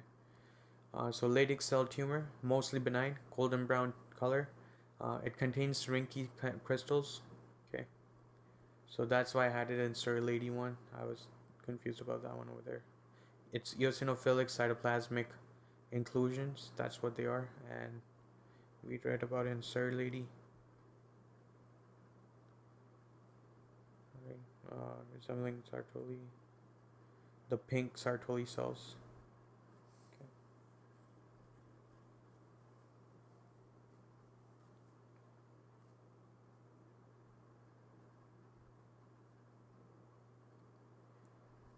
Okay.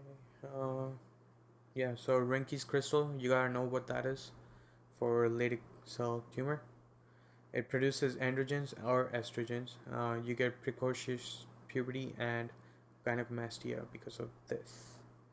Because there will be increased amount of testosterone and then it gets converted to estrogen as well. Sartoli cell tumor, that's gonna also called androblastoma. It arises from sex cord stroma. Okay, mostly benign. You'll have increase in inhibin, so decrease in FSH for that one. Right. Primary testicular lymphoma, malignant, aggressive, typically diffuse large B cell lymphoma, often bilateral. Most common testicular cancer in males more than 60 years old. Okay.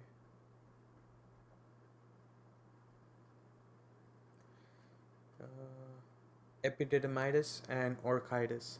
So most common cause of these are chlamydia and gonorrhea in young males. In older males, it's going to be E. coli and Pseudomonas. Autoimmune associated with UTI and BPH, and autoimmune, for example, granulomas involving seminiferous tubules. Epididymitis, inflammation of epididymis, presents with localized pain and tenderness over posterior testes. Positive friend sign, pain relief with scrotal elevation, may progress to involve testes. Orchitis is inflammation of the testes. It presents with testicular pain and swelling. That's mumps, orchitis, increase in infertility risk. Okay, So mumps increases infertility risk. That's important. Uh, Rare in males less than 10 years old. Okay. BPH or benign prostatic hyperplasia.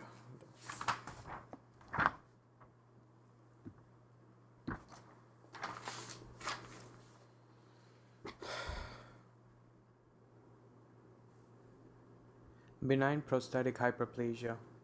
Okay, so you have seminal vesicle here, ampulla of vas deferens, peripheral zone, central zone, transition zone between the fibromuscular zone and the peripheral zone, and I guess central zone as well.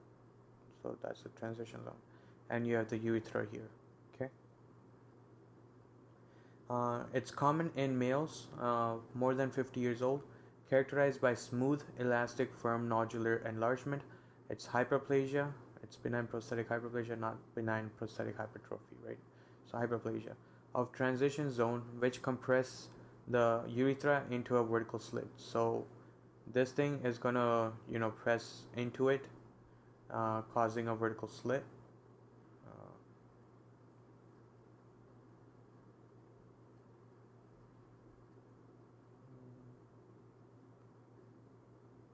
okay, so over here, so it's compressing it and causing this urethra a vertical slit, right? Like that. So of transition zone. Okay, so that which compresses the urethra into a vertical slit. Not it's not pre-malignant. It often presents with increased frequency of urination, nocturia, difficulty starting and stopping urine, stream, or dysuria. May lead to distension and hypertrophy of bladder, hydronephrosis, UTIs, increased total PSA with increased fraction of free PSA. That's prostatic serum antigen. PSA is made by prostatic epithelium stimulated by androgens. Okay, so that's what we check for this as well, right? So increase in total PSA with increased fraction of free PSA. Treatment is alpha 1 antagonists like terazosin, tamsulosin, which causes relaxation of smooth muscle, 5 alpha reductase inhibitor, for example, finasteride, PDE5 inhibitors like tadalafil, surgical resection, for example, TURP or ablation. Okay. Finasteride, it acts on epithelial component, that's 5 alpha reductase inhibitor. Alright, histology is going to be hyperplasia of prostate with predominance of epithelial components. It may have a stromal and hyperplasia. Okay. So say you have a compliant patient with BPH, right? So he was given finasteride, but his condition doesn't improve even after 6 months. Uh, why would that be? Okay, it's because finasteride is useful in BPH with epithelial predominance. Okay, that's what we use it for. So, finasteride, it relieves obstruction and symptoms, reduces prostate size, and therefore the risk of acute urinary retention and surgery. So you see that's gonna shrink, and that opens up the urethra. Okay, so this is epithelial predominance. Uh, Finasteride is gonna work on that. What about alpha 1 blocker? Alpha 1 is useful for BPH with smooth muscle and collagen predominance. Okay, so medicine that relaxes the muscles, alpha blocker, relieves the obstruction and improves symptoms. Uh, it does not reduce prostate size. Okay, so see how there's a tighter tunnel over there than dilated here. Uh, it's because this is pushing into it. Okay, the smooth muscle and collagen predominance there. So when you give alpha blocker, uh, it works on that by relieving that obstruction.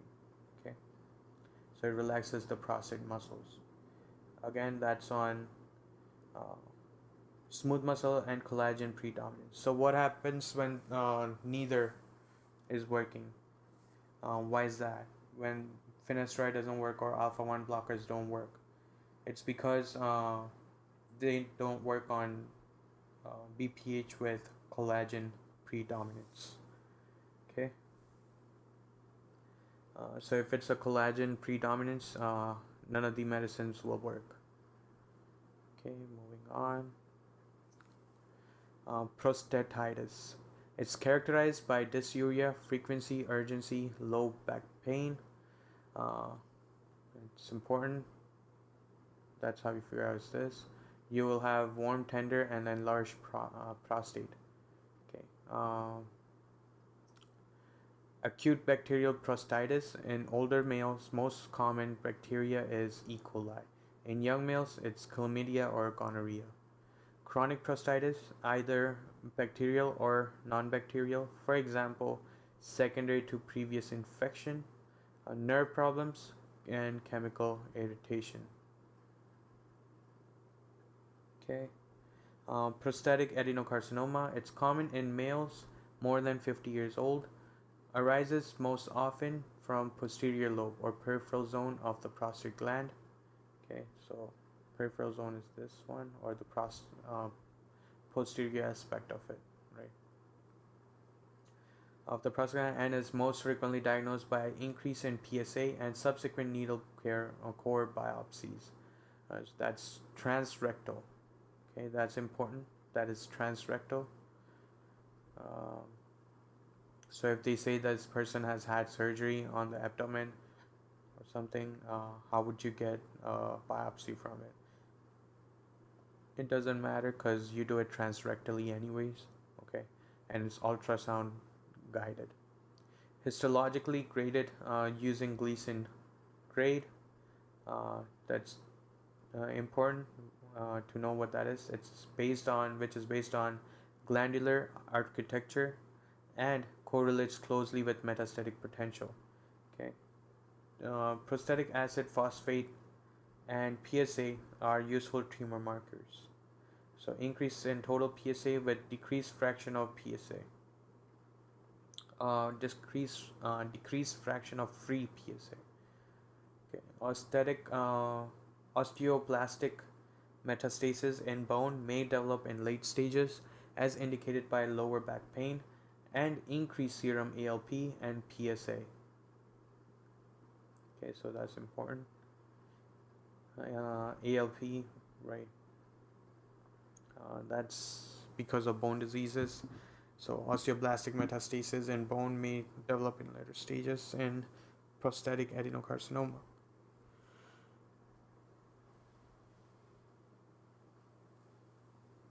Metastasis to the spine often occurs via bastion vertebral venous plexus. So gotta remember that, vertebral venous plexus or bastion. That's how it seeds into the spinal cord vertebra. Okay. And now on to pharmac. Pharmac, control of reproductive hormones. So this is the hypo to pituitary to gonads, right? So hypo gives off GnRH, which influences the pituitary to release LH and FSH, right? Uh, okay, and the LH and FSH in the ovaries will make all of these, and at the end it makes estrogen, and that influences all the estrogen receptors. Over here, the testes get influenced to release testosterone by LH, uh, which goes on to making androgens, and then that influences the androgen receptors. Okay, and then we'll talk about all of these drugs that block the process somewhere or influence the process. Okay.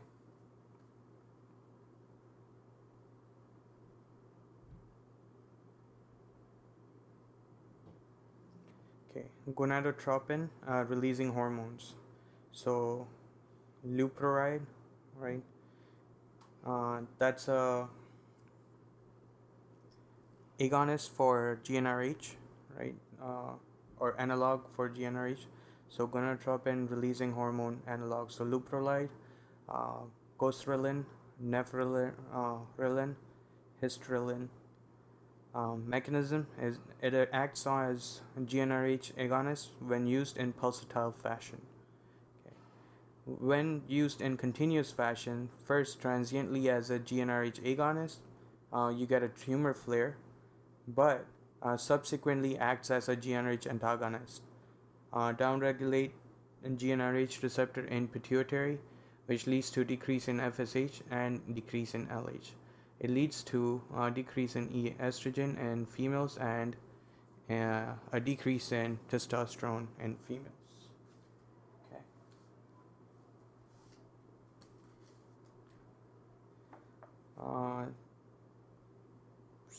Uh, there's another one that's called. Let's get rid of that.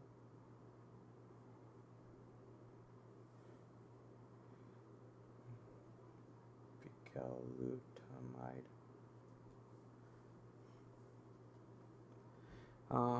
It's a gonadotropin agonist, right? Such as leuprolide or goserelin, and we give buserelin, right? Along with it, okay? So it is a type of hormone therapy known as LH blocker. It stops the pituitary gland releasing LH. This stops the testicles producing testosterone. So brucelin can shrink this, okay? So we give both of these together to avoid the tumor flare. Okay, so bicalutamide can be given over the short term, over a number of weeks, with other treatment for early prostate cancer. It is used to manage a condition called tumor flare, which can happen to you when starting hormone treatment with uh, buserelin or Rosalind or any of these, leuprolide or whatever. Okay, needed to add that over there. So it can be used in lieu of GnRH, so leuprolide.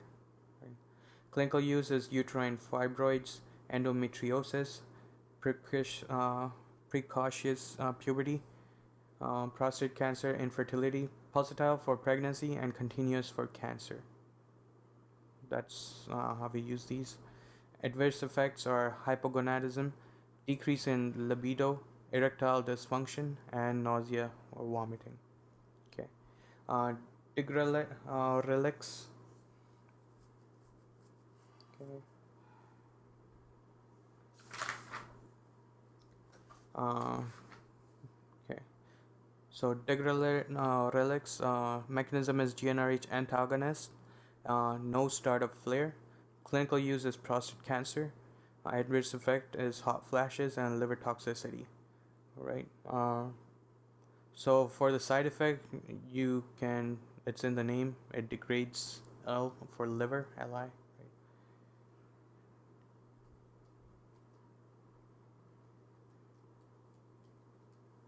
Okay.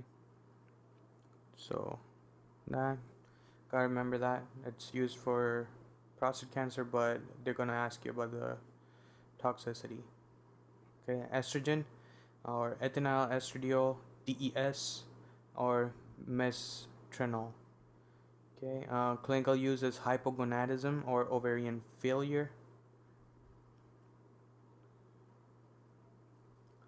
Menstrual abnormalities, combined OCPs, hormone replacement therapy in postmenopausal females. Adverse effects are increase in risk of endometrial cancer, when given without progesterone, bleeding in postmenopausal patients, clear cell adenocarcinoma of vagina in females exposed to DES in utero, increased risk of thrombi as well. That's an important one. You will be tested on that. Uh, Contraindication is ER positive breast cancers. So if you give estrogen and ER positive ones, it's going to influence the cancer and stimulate it for further growth. History of DVTs. deep venous thrombosis, deep vein thrombosis. Tobacco use in females more than 35 years old. So someone who smokes, a female who smokes and has been on OCPs, combined OCPs, will end up with DVTs. Okay, according to steps. Okay, selective estrogen receptor modulators. Clomiphene, antagonist at estrogen receptors in hypothalamus, prevents normal feedback inhibition and increased release of LH and FSH. Okay, now from pituitary, which stimulates ovulation. Used to treat infertility due to anovulation, for example, PCOS, may cause hot flashes, ovarian enlargement, multiple simultaneous pregnancies, and visual disturbances. Tamoxifen, antagonist at breast, partial agonist at uterus, bone, hot flashes, increased risk of thromboembolic events, especially with tobacco smoking, and endometrial cancer. Used to treat and prevent recurrence of ER/PR positive breast cancer and to prevent gynecomastia in patients undergoing prostate cancer therapy. This is an important drug. You have to know about this, and so is this, because you'll be asked to differentiate between these two. Raloxifene, it relaxes. Okay, so antagonist at breast, uterus, agonist at bone. So that's a good thing about this one. Okay, and this one was agonist only at the uterus and bone, while antagonist at breast. This is antagonist at breast and uterus. So agonist at bone, hot flashes, increased risk of thromboembolic events, especially with tobacco smoking, but no increased risk of endometrial cancer versus tamoxifen. So if you can relax. Okay, so no increased risk of endometrial cancer because it's antagonist there. So you can relax. Used primarily to treat osteoporosis. Okay, aromatase inhibitor. That's aromatase right there. So it's gonna inhibit that. So these are your anastrozole, letrozole, and exemestane. Okay. Stain. Okay. So we know what aromatase does, right? So it's gonna do what? It's gonna inhibit peripheral conversion of androgens to estrogen. Clinical use is ER positive breast cancer in postmenopausal females. Okay. Hormone replacement therapy. Uh, these are used for relief or prevention of menopausal symptoms, for example, hot flashes, vaginal atrophy, osteoporosis, so increase in estrogen, decrease in osteoclastic activity. Okay. That's the whole point of these. Unopposed estrogen replacement therapy will increase risk of endometrial cancer. Progestin is added, and possible increased CVS risk as well. Progestins, uh, levonorgestrel, medoxyprogesterone, etonogestrel, norepinephrine, and migestrol. As long as you know these are progesterone, you good to go. So these bind to progesterone receptors, decrease the growth and increase vascularization of endometrium. Right, because growth is because of estrogen. It's not because of progesterone. It just maintains the growth. Okay, so increased vascularization, that's spiral artery of the endometrium. Thickened cervical mucus, that's also because of progesterone, right? So clinical use is contraception. Forms include pill, intrauterine device, implant, depot, injection. Endometrial cancer, abnormal uterine bleeding. Progestin challenge, presence of bleeding upon withdrawal of progestins, excludes anatomic defects, for example, Asherman syndrome, and chronic anovulation without estrogen. Then you have antiprogestins. These are your mifepristone and ulipristal. Mechanism: competitive inhibitor of progestins at progesterone receptors. So it's used for termination of pregnancy. Mifepristone with misoprostol. This was a prostaglandin inhibitor. Uh, we read about it there. We'll look it up again. Emergency contraception is ulipristal. Okay.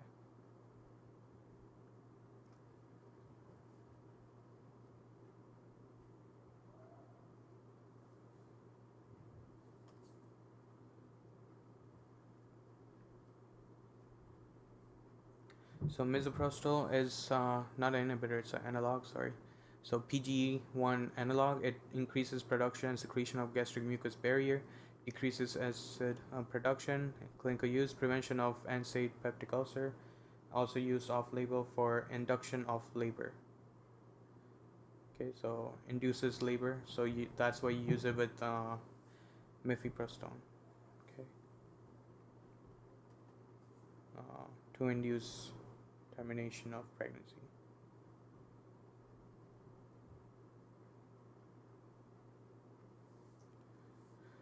Uh, combined contraception, progestin and ethinyl estradiol, so progesterone and estrogen.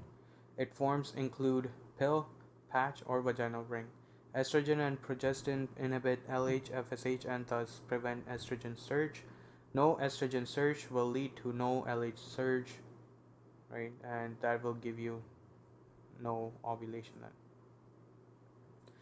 Progestins cause thickening of cervical mucus, uh, thereby limiting access of sperm to the uterus. And progestins also inhibit endometrial proliferation, which leads to endometrium, uh, which is less suitable to the implantation of or for implantation of an embryo. Okay. Adverse effects: breakthrough menstrual bleeding, breast tenderness, uh, VTE, venous thromboembolism. What is VTE?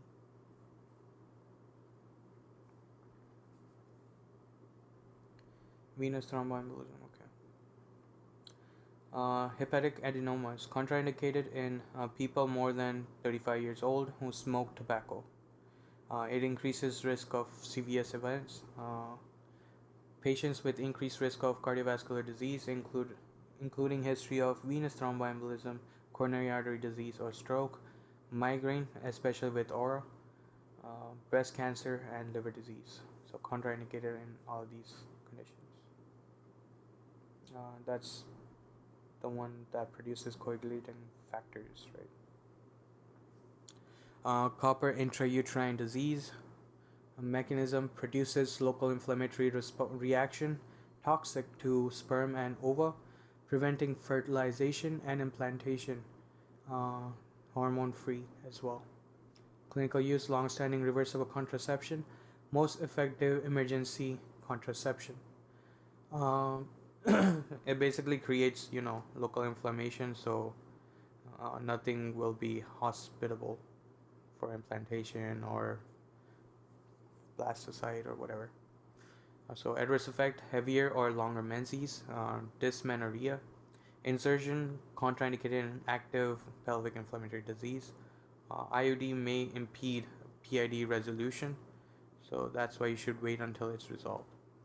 Tocolytics, these are medications that relax the uterus, include terbutaline, beta 2 agonist action, right? So that's a vasodilator. So it dilates everything, so relaxes the uterus, including terbutaline. Nifedipine is a calcium channel blocker, and indomethacin NSAIDs. It's used to decrease contraction frequency in preterm labor and allow time for administration of glucocorticoids to promote fetal lung maturity or transfer to appropriate medical center with obstetrical care. Danazol, it's synthetic androgen that acts as partial agonist at androgen receptors. Clinical use is endometriosis and hereditary angioedema. Okay. Okay. Didn't know that. Adverse effects: weight gain, edema, acne, hirsutism, masculinization, decrease in HDL levels, hepatotoxicity, idiopathic intracranial hypertension. Testosterone, methyl testosterone, mechanism, agonist at androgen receptors. Clinical use: treat hypogonadism and promote development of secondary sex characteristics. Adverse effects: virilization in females, testicular atrophy in males, premature closure of epiphyseal plates, and increase in LDL and decrease in HDL. Okay. Anti-androgens. So these are your all of these. Okay. Uh, Eburetrone. So 17 alpha hydroxylase inhibitor. You use it for prostate cancer. Adverse effects are hypertension, hypokalemia, increase in mineralocorticoids.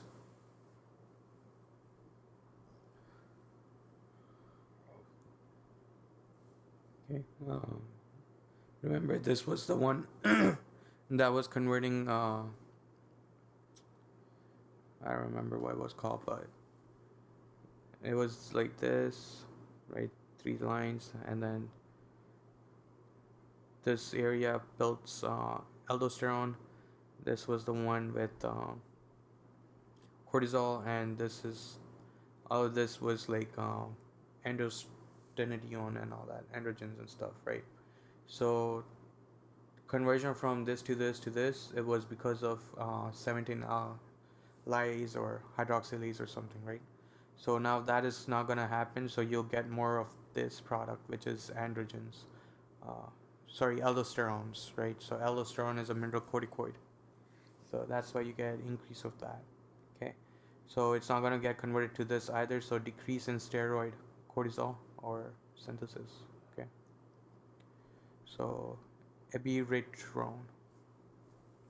Then you have finasteride, a 5-alpha reductase inhibitor, decreased conversion of testosterone to DHT.